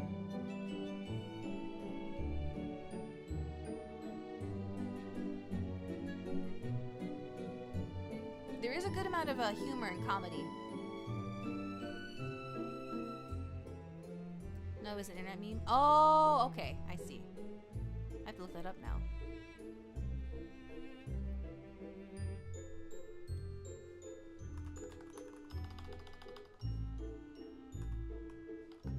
Oh, I can't type.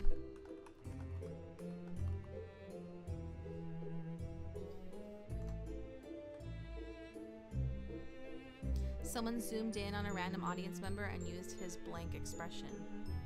Oh.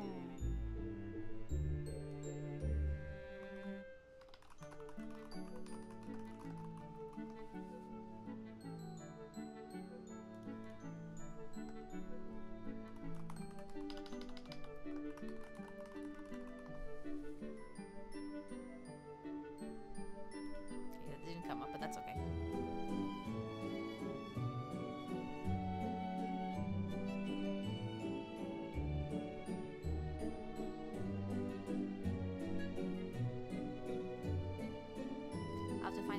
Saw in a Lost Pause video.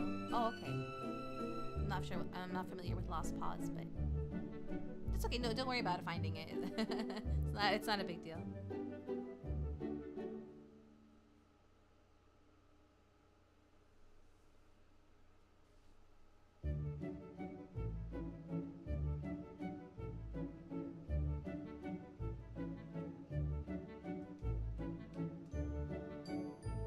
I may have to look into like one of those services that takes your phone number off of like spam lists, because I'm getting a lot more than like way more than usual.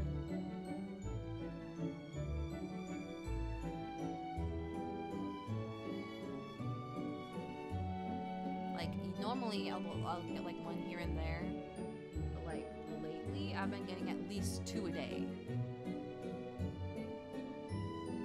More like 1 a day, but that's still a lot.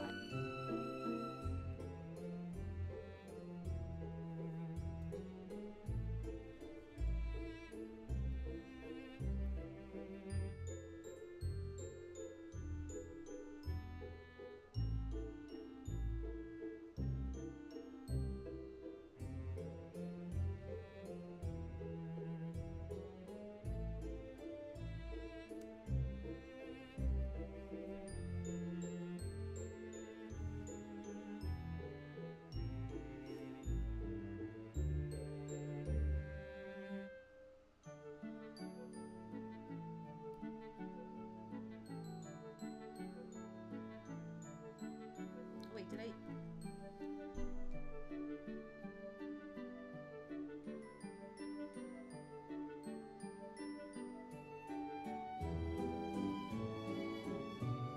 I never used my gift pass for the webtoon. I'm gonna read it now. Maybe I'll read it out loud. I'll try to act it out.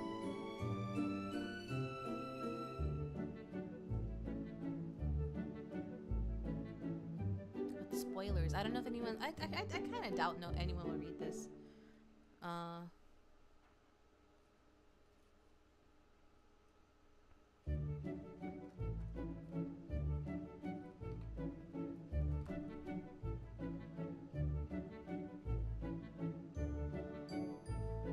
Let's see. Okay, so it's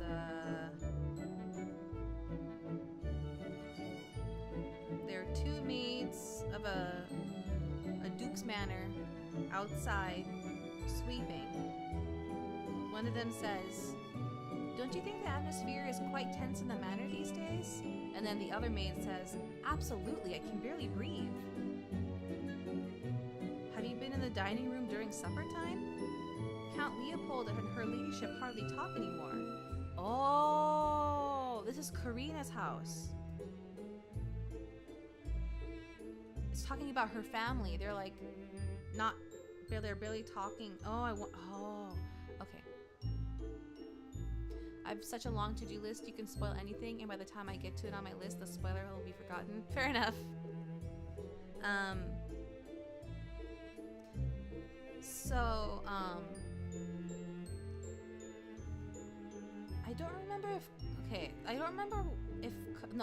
Karina, when she left home, she did leave a note, but I don't remember what the note said, but, the family did eventually find out that,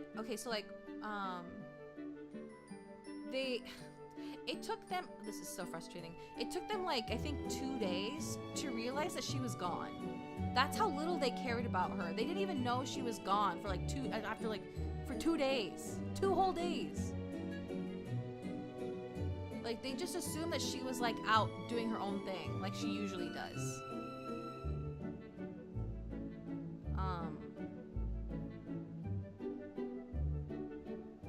And then they eventually find out that she went to the north to her fiance's place, and then after that,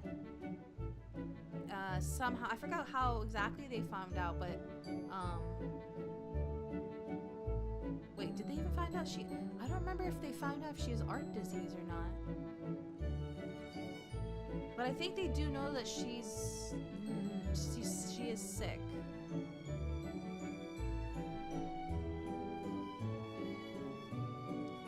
But I don't know. But like, and then her father sends her a letter, but he's like being like a jerk about it, because all he's concerned is about the family's reputation, because like, you know, rumors are gonna go around like, oh, she's living with her fiance before they're even married, blah blah blah.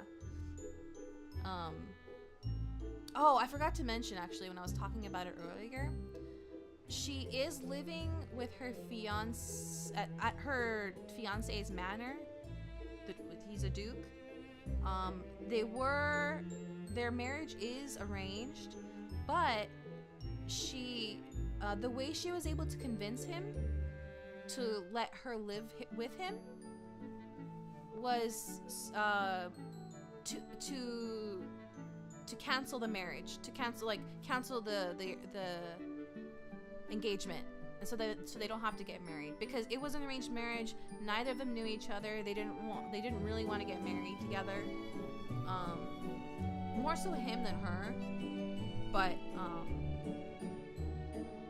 that's how she convinced him. So he was like, okay, great, then we don't have to get married. I won't have to, you know, worry about you, kind of thing.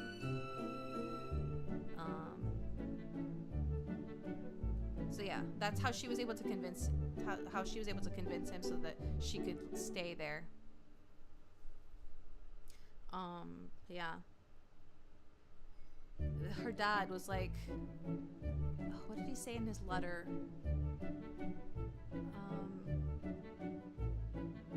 Something along the lines of like, you can do what you want, but like, don't do something that can like ruin our reputation any further, or I will disown you. Which was really sucky.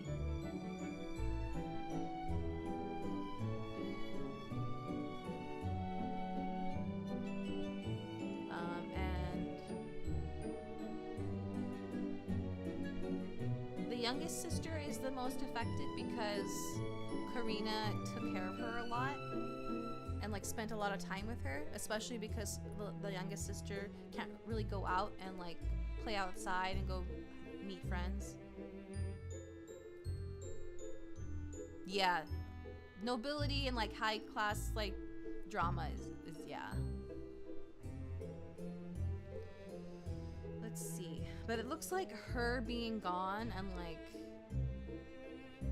I guess guess I don't know why it's affecting them so much. I'm trying to remember if they learned about her disease or not. Well, anyway, I should keep going.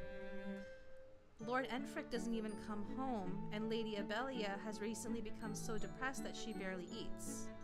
And Lord Felden keeps looking around, keeps nervously looking around. Why is he doing that? My first cousin's husband watched The Simpsons, so she divorced him. Huh?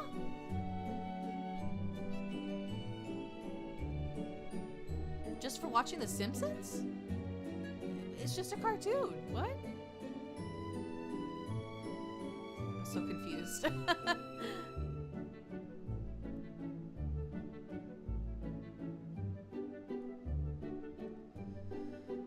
Just where in the world has Lady Karina gone? She must return soon. Exactly. Everyone is worried.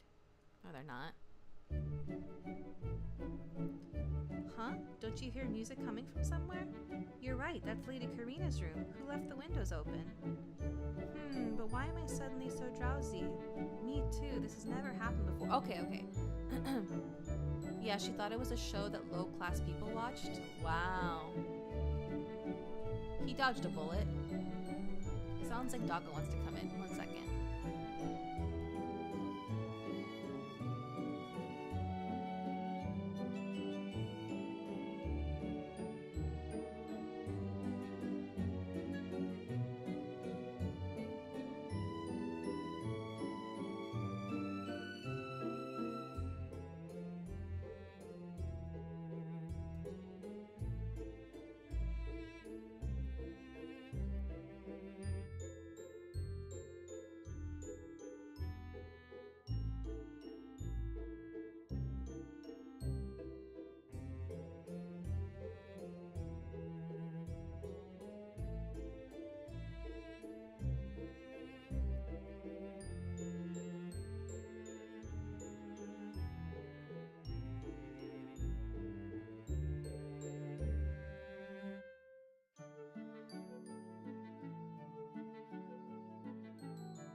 okay. Have a good nap. It's okay. Dago Princess, she went where she was trained to go, so she didn't have like an accident or anything.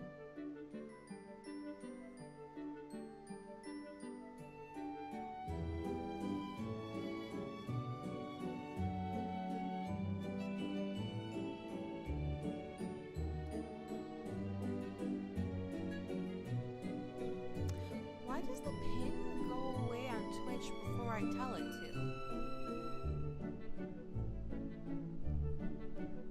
And the Twitch stream keeps breaking, but I think that's just Twitch. YouTube should be fine.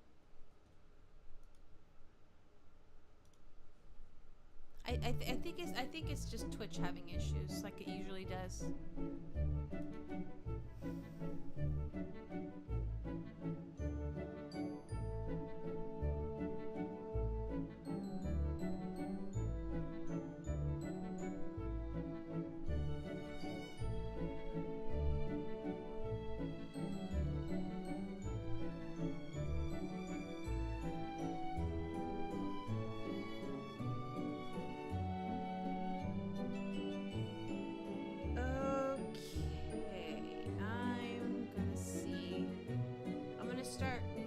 To figure out what I want now, because usually it takes me forever to decide what I want, and then I end up ordering food much later than I wanted. So let's see what my options are today.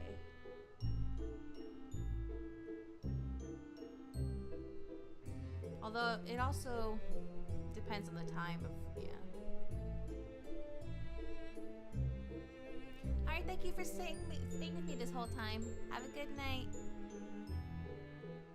Thank you.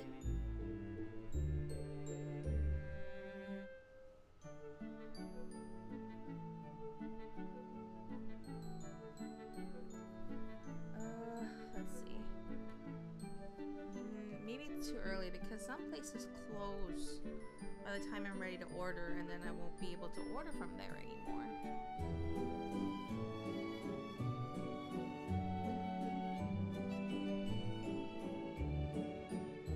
Maybe I'll wait and look later when it's closer to the time of when I will actually be ordering.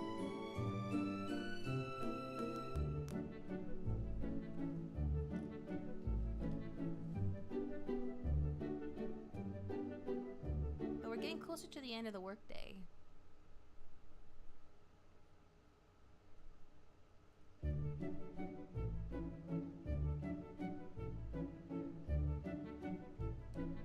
Tuesday or Wednesday? I don't even remember what day of the week. I can't remember what day of the week it is.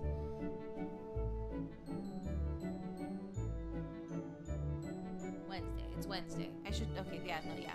Because the Moogle Treasure Trove event on FF14 started yesterday. That was planned to start on Tuesday, the 8th, which was yesterday.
I think I won't have energy for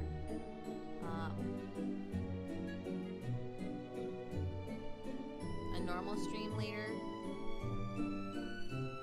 So whenever we wrap up this stream, that'll be it for today.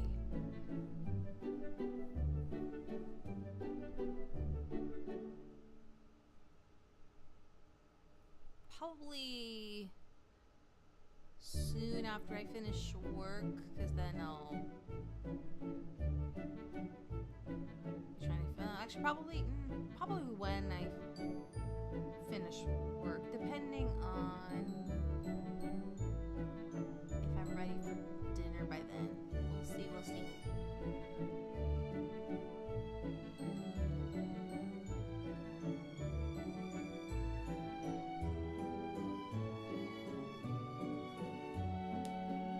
I hope everyone's day has been going well.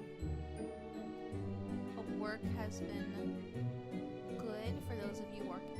Hope school has been good for those of you who went to school today.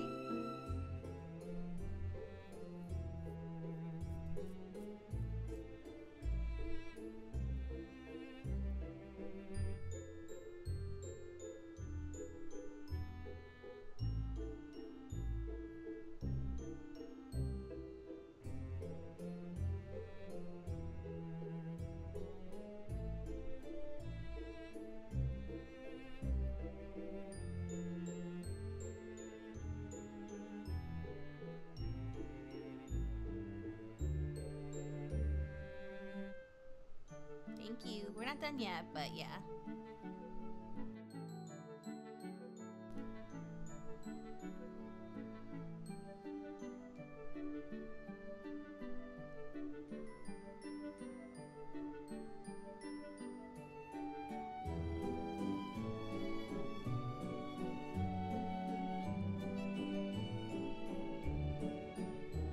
Someone sent me a video earlier of obviously made by AI. It was like a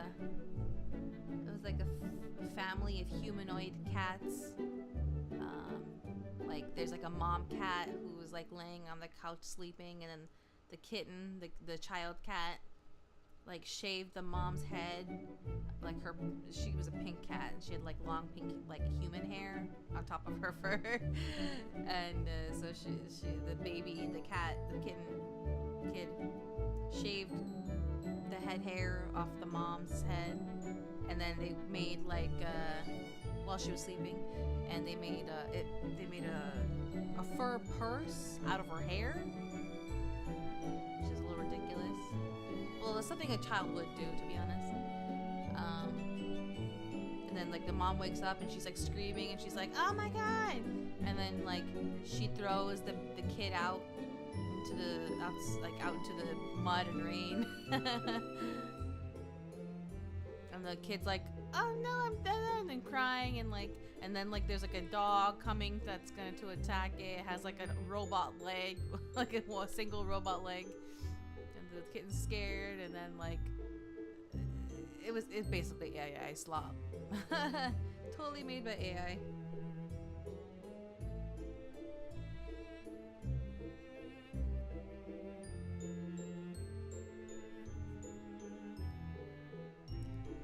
Person that sent it to me, they seem to enjoy those kind of videos. They even know that like it's made by like AI, but like I don't know. Oh no, I've been getting a lot of weird well, partially weird, some like expected. You know how like Google will like suggest like an article of something? Anytime it gets something regarding like FF14, it's always like, you know, one of those clickbaity titles that try to like make things seem like dire, or like Yoshi P did this, oh he's upset, the blah blah blah. And it's just like, really? Well, let's see. This is from Automaton. I don't know what website this is. But let me see here. Final Fantasy XIV's Yoshi P says a recent anime gave him a master class in reconnecting old and new fans of the series. Okay, this actually sounds interesting. Clickbait makes money, unfortunately. Games radar. Kotaku.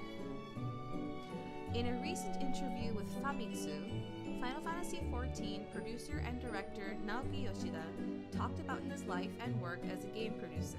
What kind of works inspired him back then, and his current inspirations, one of which has impressed him so much that he'd like to apply what he's learned from it to FF14. Okay, this is sounding like a legit article, or maybe even an interview. The work in question is Bandai Namco and Studio Khara's Mobile Suit Gundam G-Quox, the latest anime in the long-running Gundam series. Although it released this year, the anime takes an unexpected turn right back to the whole franchise's roots, the events of the original 1979 anime. That's actually crazy! Wow! However, it doesn't stop at being a simple homage, as it subjects the source material to some very extreme twists while intertwining it with a brand new storyline. That sounds really cool. I've never I've never followed Gundam super closely at all. I've barely watched any of the franchise, but that sounds really cool. Like, I've only ever watched Gundam Wing when it was on TV. But I don't remember any of it because it was so long ago. And then more recently, although it's been I think a few years already, I watched some of I think the first Gundam, Mobile Suit Gundam. I barely remember any of that either. But this sounds really cool. Furthermore, the anime was directed and written by industry veterans such as Furikuri director Kazuya Tsurumaki. I know Furikuri is very popular. I've never watched it myself. Evangelion creator Hideaki Anno. Wow.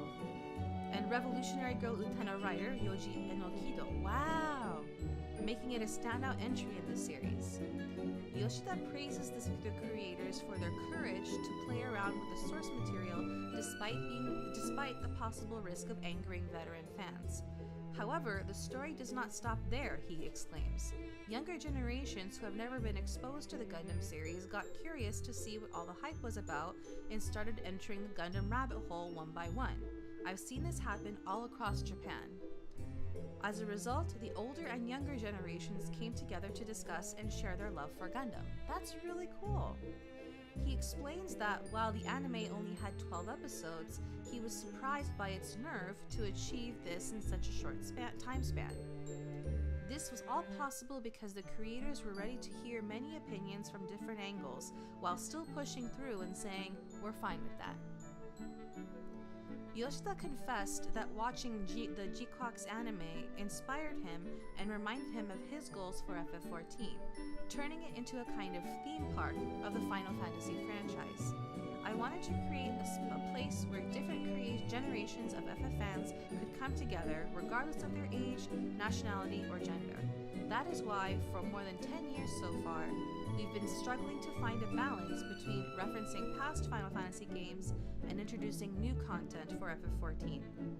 While acknowledging that there is no single correct solution to this issue, Yoshida says that witnessing the breakthrough of Gundam Quox made him realize that there is a completely different way of approaching things and a completely different way of pushing the limits when combining the old and the new. Wow! An actual good article.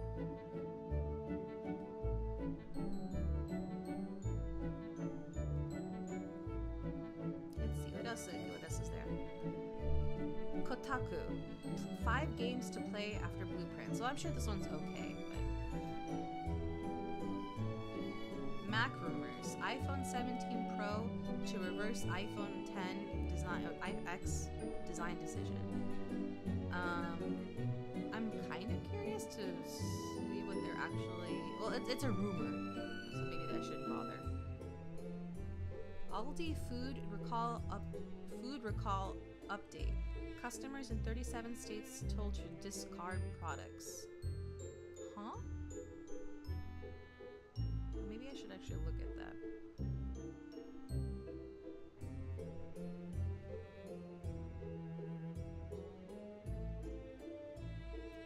Oh my god, so many videos and pop-ups. Major food recalls recently announced by Aldi have impacted shoppers across 37 states, following safety alerts for undeclared allergens and contamination risks. Aldi, in collaboration with oh my god, so many pop-ups, suppliers and federal authorities, called for the removal and immediate disposal of certain okay, what are they? Okay. I'm just gonna scroll down to see if I may have any of these. Oh. Okay. Wait.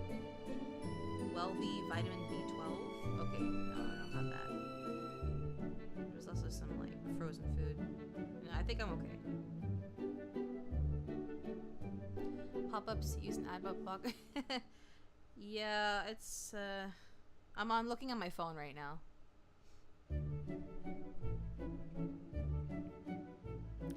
Final Fantasy IX. Oh my gosh, so many rumors about a Final Fantasy IX remake, but they're like based on nothing. Unless there's something I'm missing.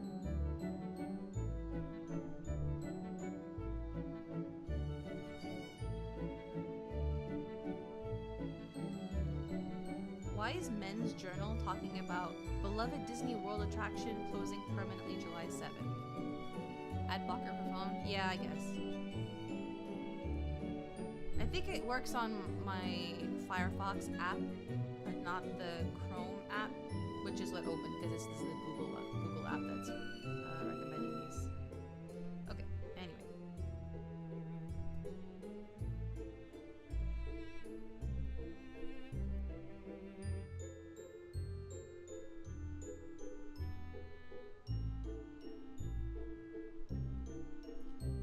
Oh, I have a discount for Panda Express, but that requires me to go out and pick it up. I don't want to do that. I'm too lazy.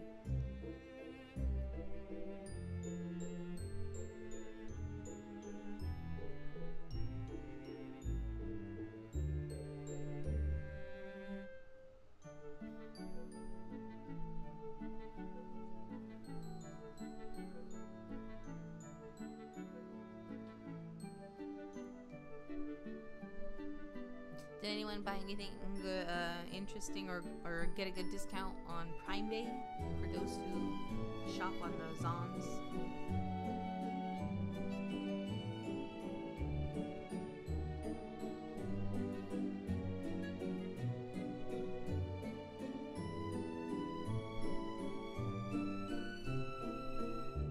I considered, don't have Prime membership? Okay, good.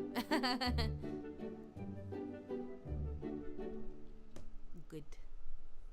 Did I did actually. I did buy something.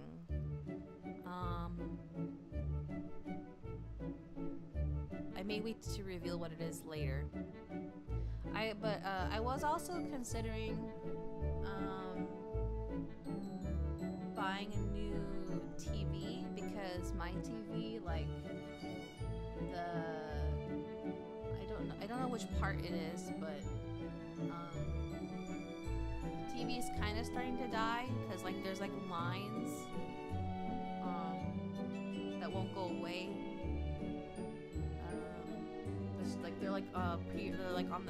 They're showing on the top of the screen, and as time goes on, like, they're like slowly more and more becoming visible further down the screen.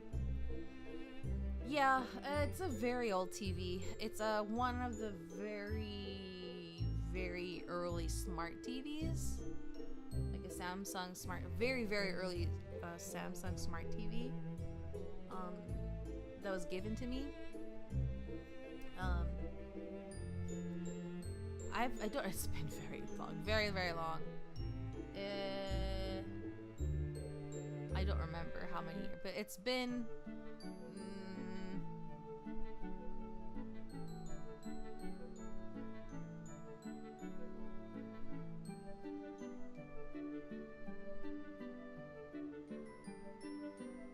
at least 10 years, actually.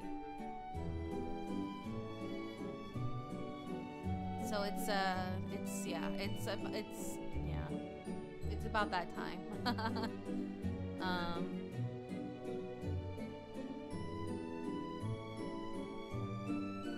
I was like thinking of replacing it, but I think I'll just wait until, I've had it for a while.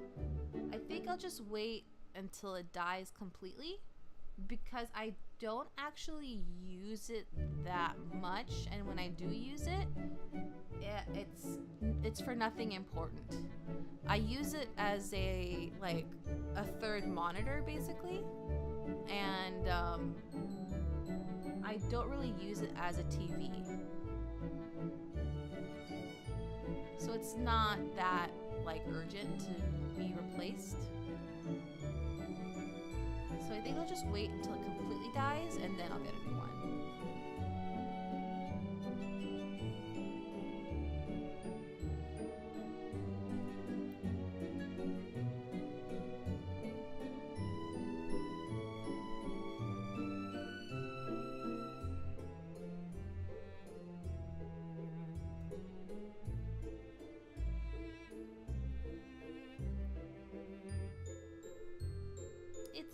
It's nothing amazing.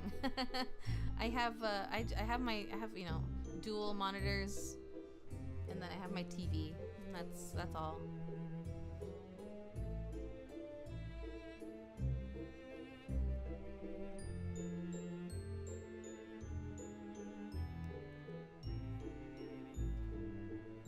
And I only really use it while I'm working, because I need at least 2 monitors for work, or at least, I don't super need it. I can work with just one just my work laptop, just the laptop screen itself. But I work much faster if I have at least 2 screens. So what I end up doing is, because I don't have space for another monitor, what I do is I use my second monitor for my personal desktop as a second monitor for my work laptop during workout, while I'm working. And then I use my TV as my temporary second monitor of my desktop while I'm working.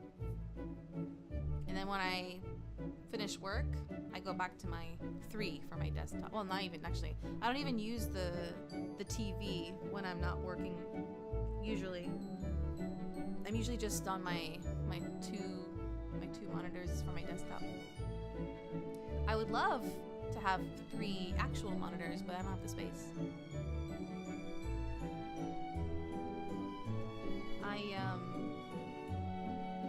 When I bought the monitor mounts for my desk, I never imagined that I would be able to get a 3 monitor setup. At the time, just getting a dual monitor setup was an upgrade, so I was like, oh yay, 2 monitors, yeah! And now I'm just like, can I have a 3rd?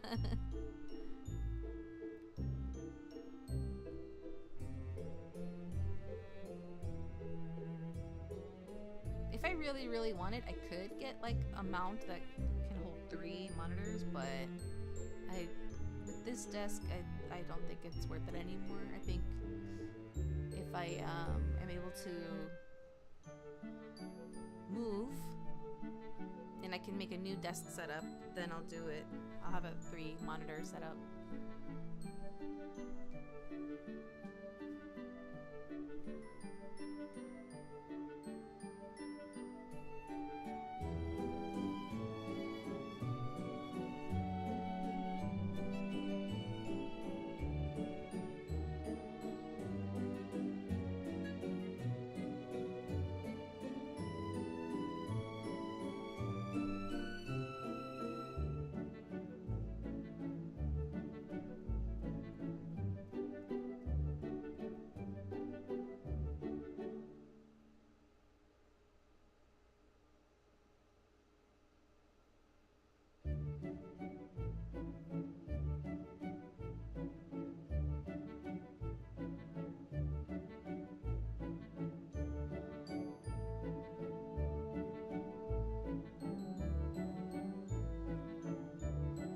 that's right. I need to look up something.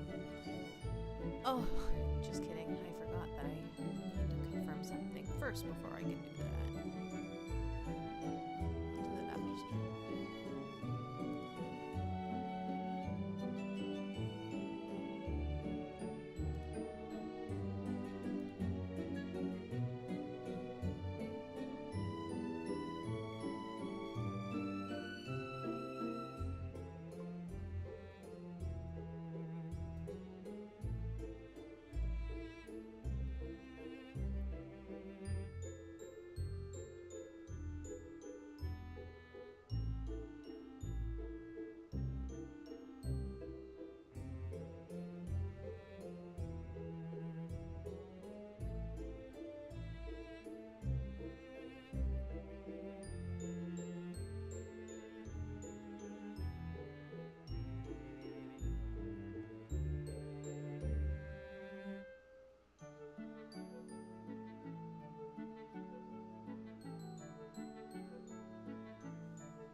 Saw a funny clip of Maximilian Dude. Someone installed Final Fantasy 14 on his computer. That's so funny. I don't know what his story is regarding whether or not he wants to play Final Fantasy 14, but that's really funny. Someone he knows installed it on his computer, and like someone in his chat noticed the icon on his desktop. He's like, wait, what are you talking about? And they're like, it's on the bottom.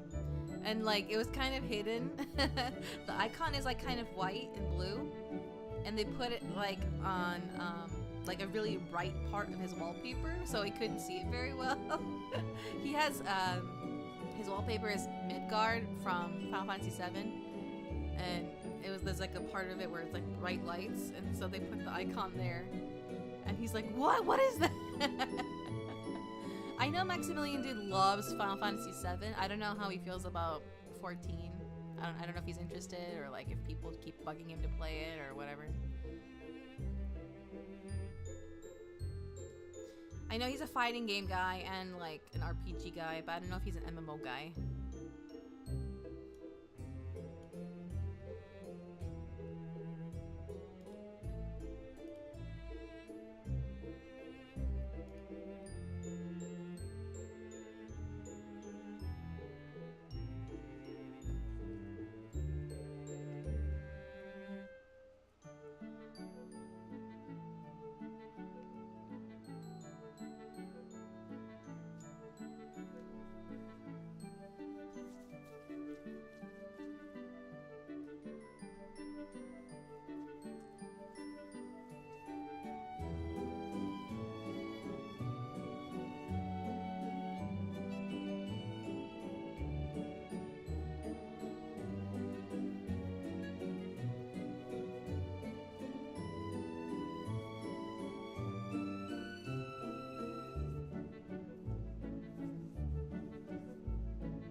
Sorry, I'm like quietly watching like videos and stuff. Sorry. I got distracted by a meme channel. Put that away for now.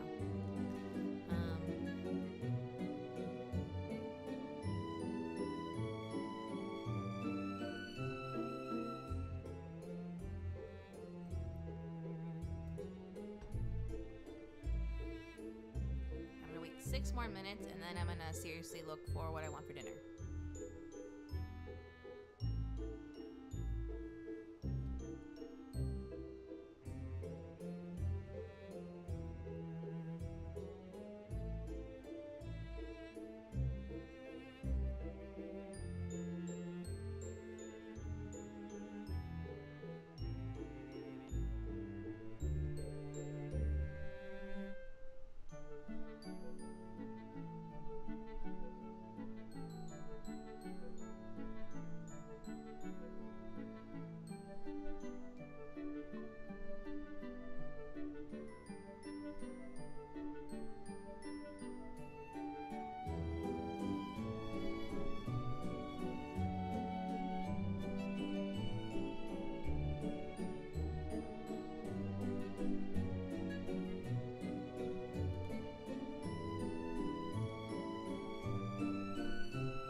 GameStop is auctioning off the stapler and the staple that damaged a Nintendo Switch 2 on launch day? Are you kidding me?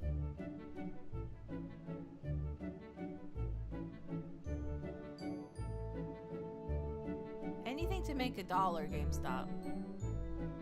Anything to make $1.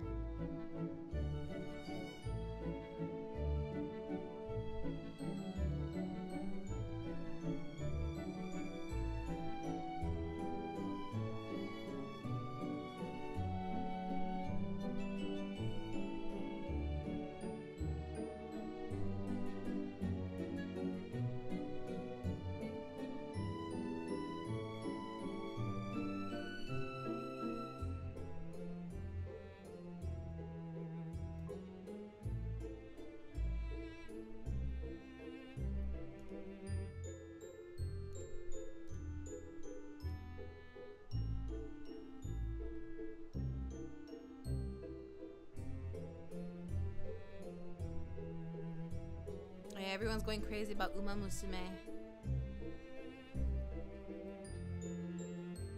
Unfortunately, I have no intentions of playing it.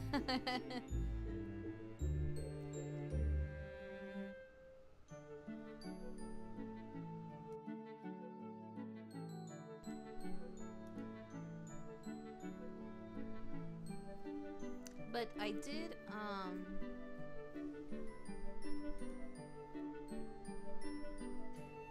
what's it called?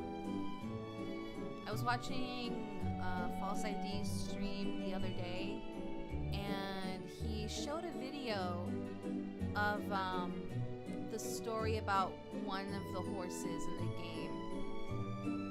Kind of like Genshin when it first came out. Kinda. I think it is a horse in the game. I assume it is. But yeah, he showed a video about, it was a kind of like a documentary about one of the horses, like a famous horse in Japan, basically. There's a horse, her name is Haru Urara. Yeah, the one who always loses. Yeah.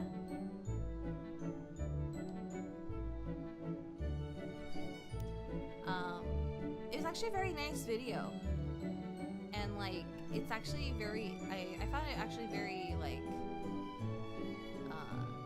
inspiring. Like it's you know, like she's supposed to, like, she's like a symbol of one who never gives up. And I thought it was really nice.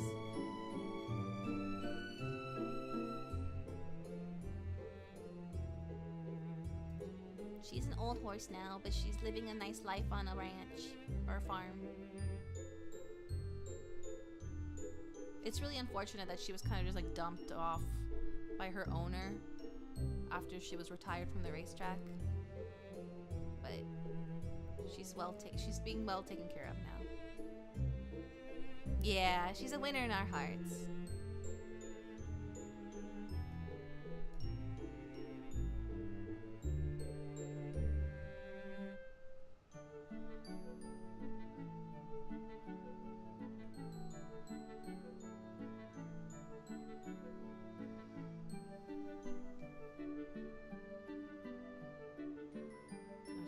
seeing pictures of food, now I'm kind of like actually hungry.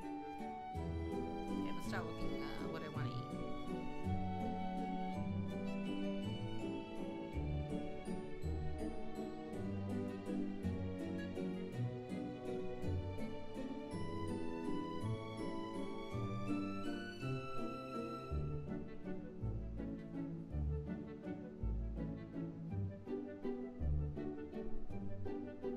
Where's the app? Oh.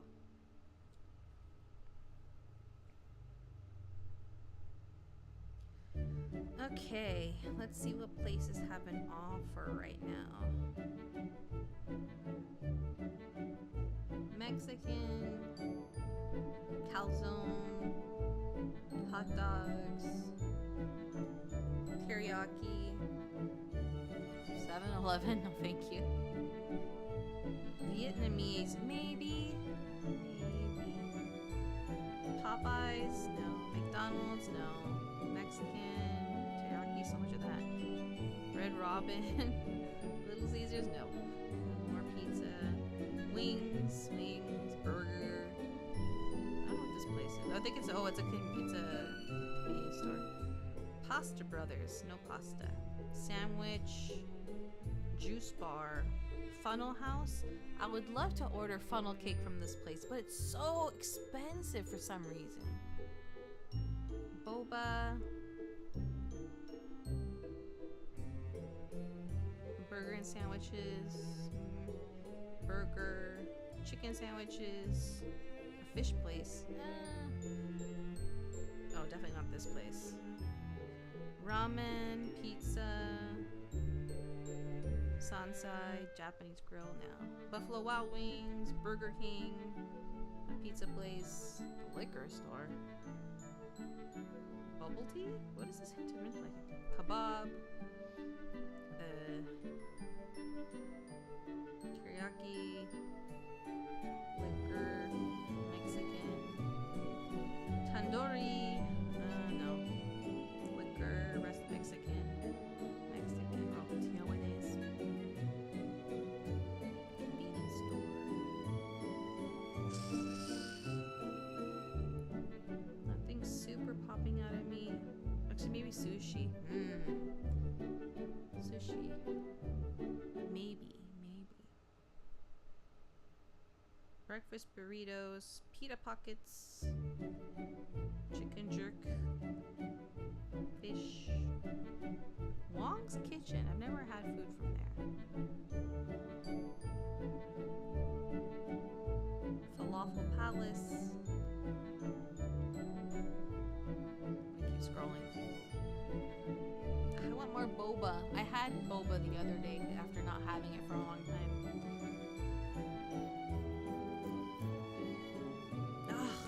There's this place that has Korean food. It's specifically tteokbokki, rice cakes.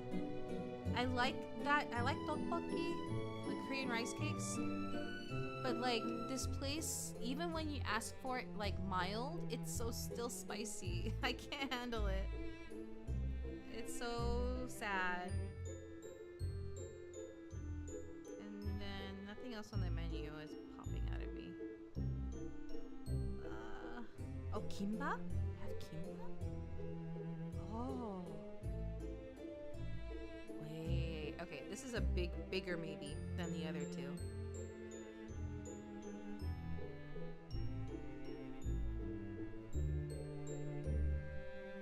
Oh, but I've been craving this place. It has like Filipino food, Filipino fusion.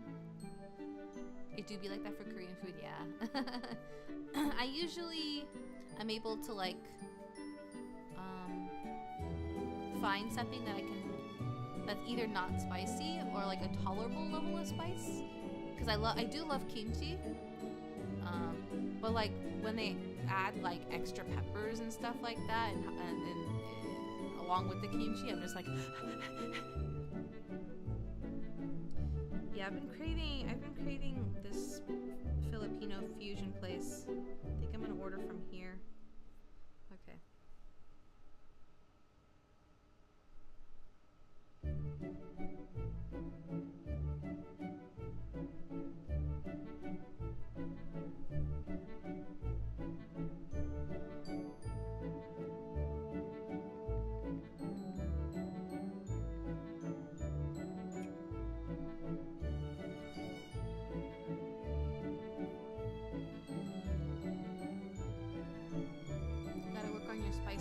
this and you can eat it all? It's so hard. No, I want to be able to taste my food. I don't want my tongue to be like numb.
Oh, right. There's a new Genshin video. It's like a lore video that got dropped like last night.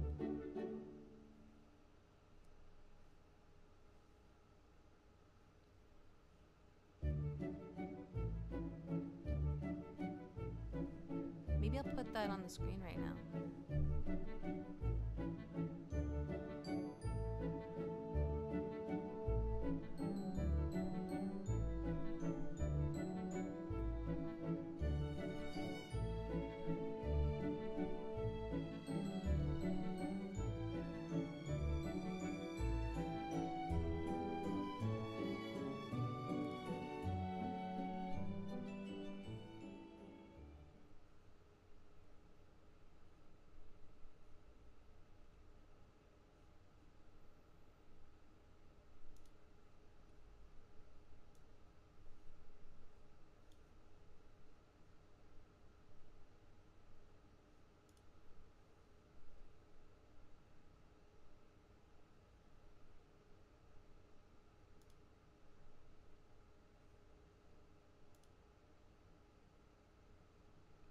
Teva chapter interlude teaser. The God's Limits. Yeah, that's the one. Oh, wait, I don't have to play before it. Okay.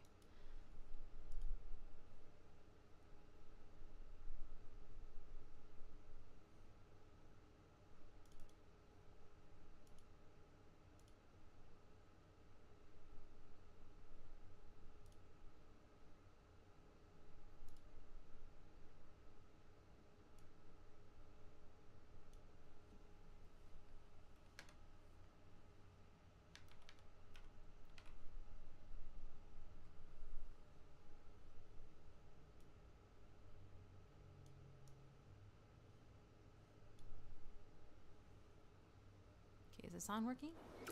Yeah, okay. Let's watch this.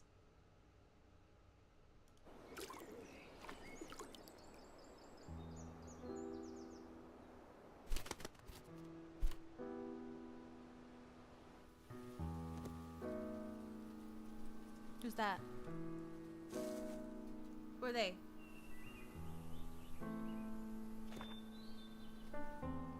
This world has always been so. Life abides no reason, for none are born by their own consent.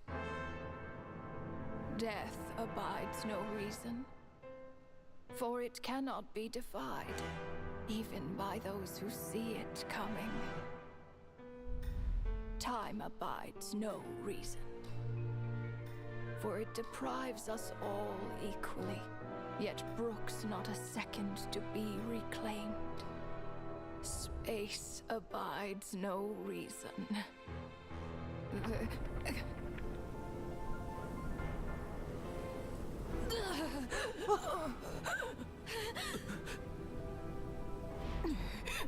The ruler of space stopped golden-haired twin travelers and mercilessly tore them apart.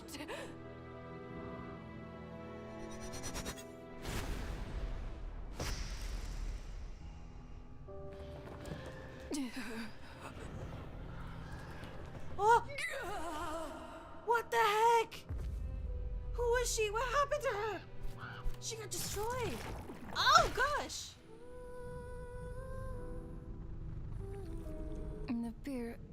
No. This looks more like Rhine-daughter's doing. Please don't litter other people's spaces with your bizarre creations. Unsurprisingly, all life here has been rendered unstable, tainted by the ruler of space. I have seen enough to know that repeating this experiment would be fruitless.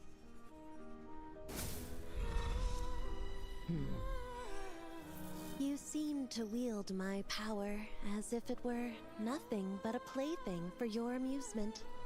Although merging with you has stripped me of agency, I shall still continue to voice my disapproval. My dear Rhine-daughter, you have my respect, Nibirius. Your nagging is one of the only things that can get under my skin.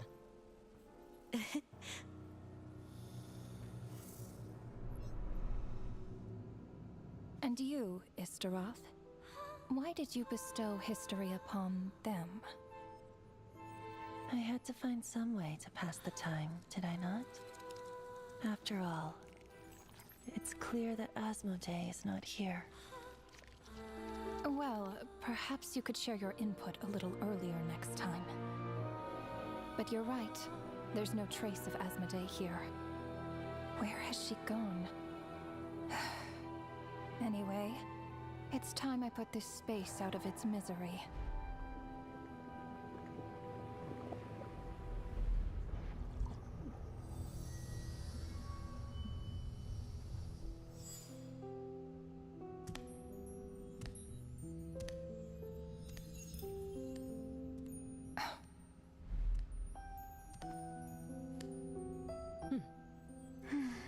These meetings are just a formality. Does it really matter that only 3 of us are here? I, for one, think that we should find her. Since the Heavenly Principles cast us as shades, not one of us has ever missed a meeting. What if she just switched sides? Finding her would do more harm than good. Now there's an interesting idea. Better than being devoured. Just switched sides? You make it sound like such a trivial affair. We are shades, shadows of the Heavenly Principles. It's unthinkable. Unless she loves her new master more than her own self. Renova, do you know that you're being watched? By whom? Whose gaze could pierce this far?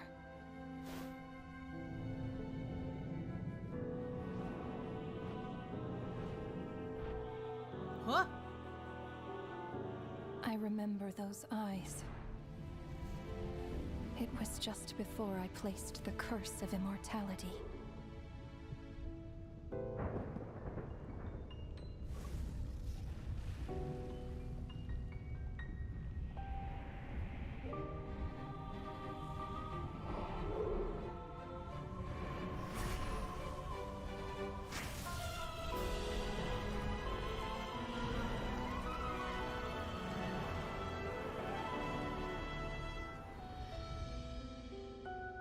Ah, yes.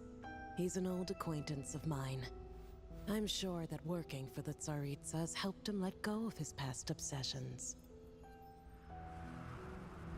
The Cryo Archon. With her paltry powers, she dares set her gaze on the Heavenly Principles. The Heavenly Principles have yet to awaken. If I were her, I wouldn't pass on that opportunity either. My dear Rhine-daughter, you know, I cannot allow you to think that way.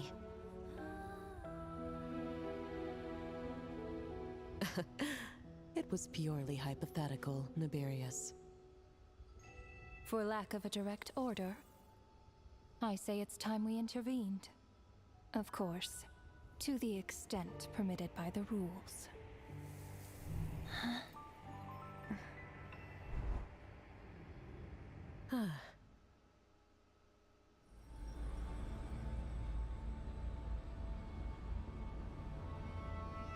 The gaze of the gods has always been considered a blessing. Hence the origin and meaning of visions. People have always yearned for the gaze of the gods. And yet, it is said that when mortals look directly upon the gods, they invite their wrath and retribution. And what of it? Lives will be lost, a nation brought to ruins. So be it. It is nothing I have not endured before. I already know the price of gazing upon the gods. So tell me, what is the price of killing a god? The god stays silent, as if the thought had never once crossed his mind. To all those who dare not look up to the heavens, Her Majesty the Tsaritsa says this. Behold. Even the gods have their limits.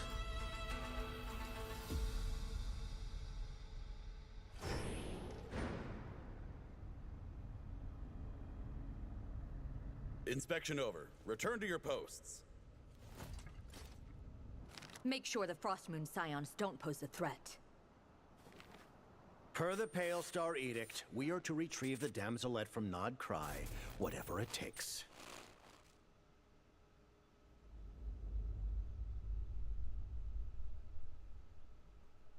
Whoa. That was a lot.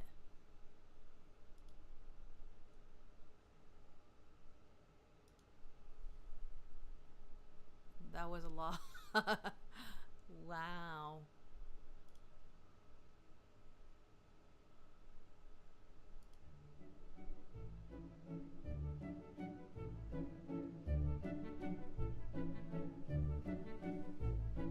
That was a huge lore dump. I'm looking forward to getting answers to the questions.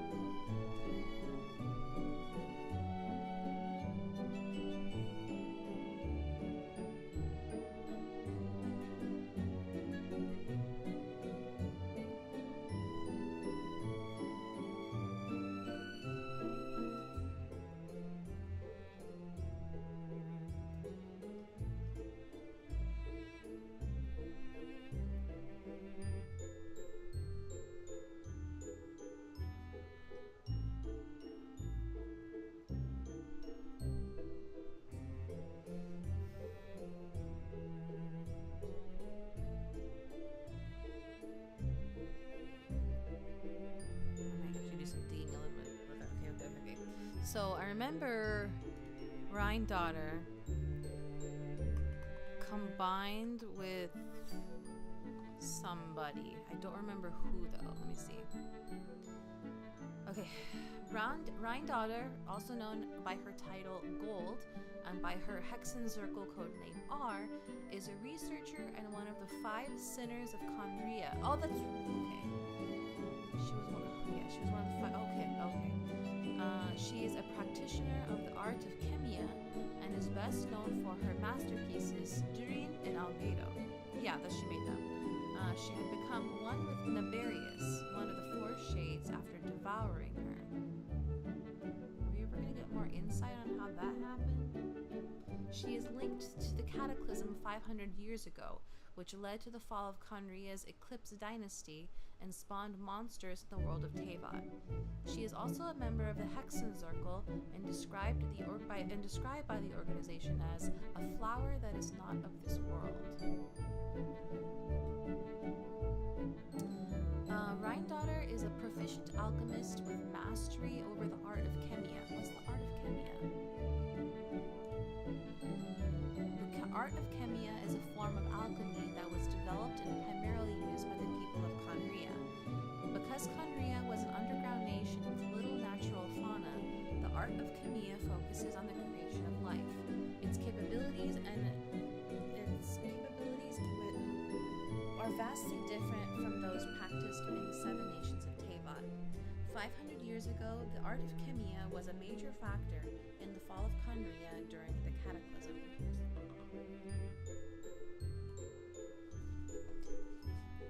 I'm gonna fall down a rabbit hole again in the Genshin wiki.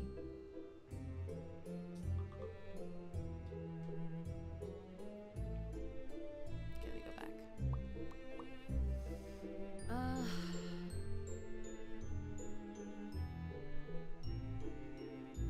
Unborn life, unfulfilled wishes, tragic dreams at the edge of the universal darkness that could never come true. Indwell my body and descend unto this world. That's a quote from Rheindotter in Durin's memories as narrated in Festering Desire, which is a weapon. Okay, at some point in time, she developed a penchant for madness. What is this? Oh, I see. Okay, that was. Oh, okay, that was a line. That's from a line that Albedo said in Our Conquest. She is longtime friends with the adventurer Alice, though how they came to know each other or how long ago they met, given the longevity of Alice and Clee's race, is currently unknown. After discovering the heart of Naberius with Albedo and consuming Naberius, she disappeared without a trace. Okay, how did that happen though? Okay, I'm gonna look up Naberius. Naberius is the ruler of life among the 4 shades of the heavenly principles.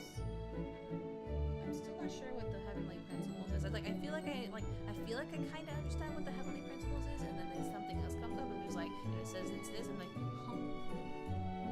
okay, heavenly principles. The heavenly principles, also called destiny, order, natural order, heaven, or the divine, in early parts of the civilization, is a descender and the progenitor god who came from beyond Tevat. Excuse me.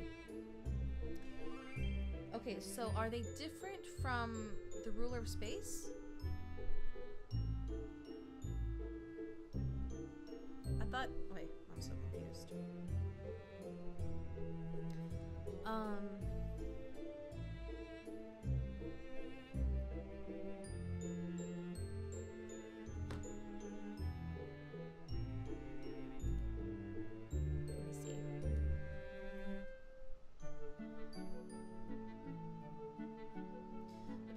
And currently serves as the ruler of Celestia and Tevat.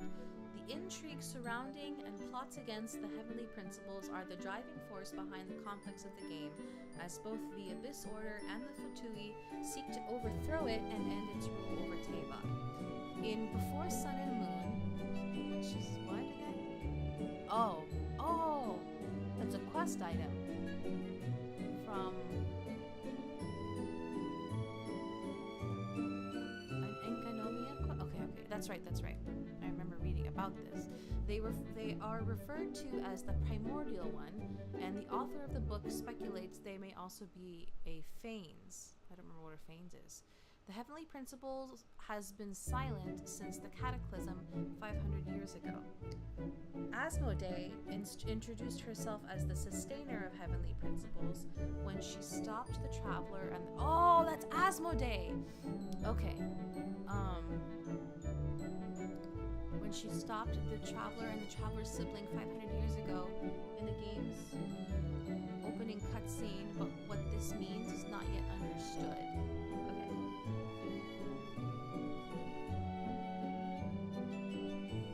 I'm ready to order.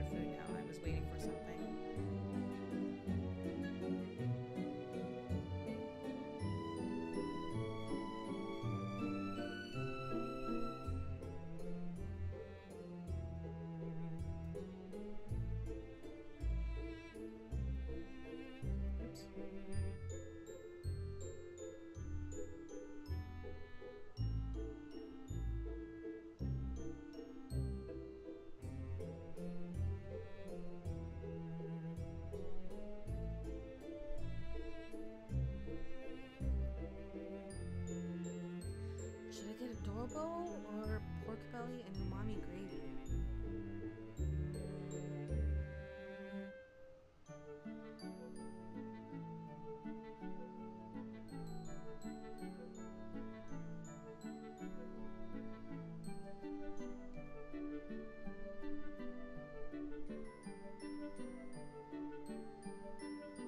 Look at the umami one. My earbuds are keep saying battery low, so I'm gonna wrap up stream very, very soon.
Finally. All right. Just about finished with work, actually. It's been a slow day, so didn't have a whole lot to do, so was able to spend most of the time talking with you guys, which is basically turn this into a Zatsu stream. I anticipate the same thing happening for when we do this next time. So I think instead of calling it like a co-working stream, we'll just call it like a Zatsu while working kind of thing. Yeah. I'm glad everyone seems to have enjoyed this. It was very like a chill, very, very, very chill stream. And I appreciate your patience and cooperation for the time that I had to be muted. I was worried that no one would stick around just because I was muted. I couldn't talk audibly. But we had people stay and chat with me, which was nice. So we'll see maybe about doing this tomorrow also. We'll see. We'll see.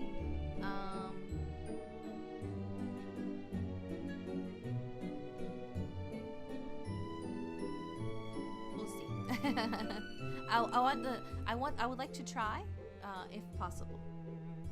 Yeah. All right. We're gonna go ahead and wrap up here. Thank you all so much for joining me today. Please leave a like if you enjoyed the stream. Please leave a comment if you would like to share your thoughts. And please subscribe on YouTube and or follow on Twitch if you would like to join us for more co-working streams or Zatsu and working. Just chatting, hanging out. And let's see, it's still early kind of, so it's dinner time for some people, so enjoy your dinner. For some people, oh, actually, it is bedtime for some people in certain places of the world. So if you're going to bed, I hope you rest well and have sweet dreams. If your day's just getting started, I hope you have a wonderful rest of your day. And I hope to see you all again tomorrow. Ta-ta! Kosmika!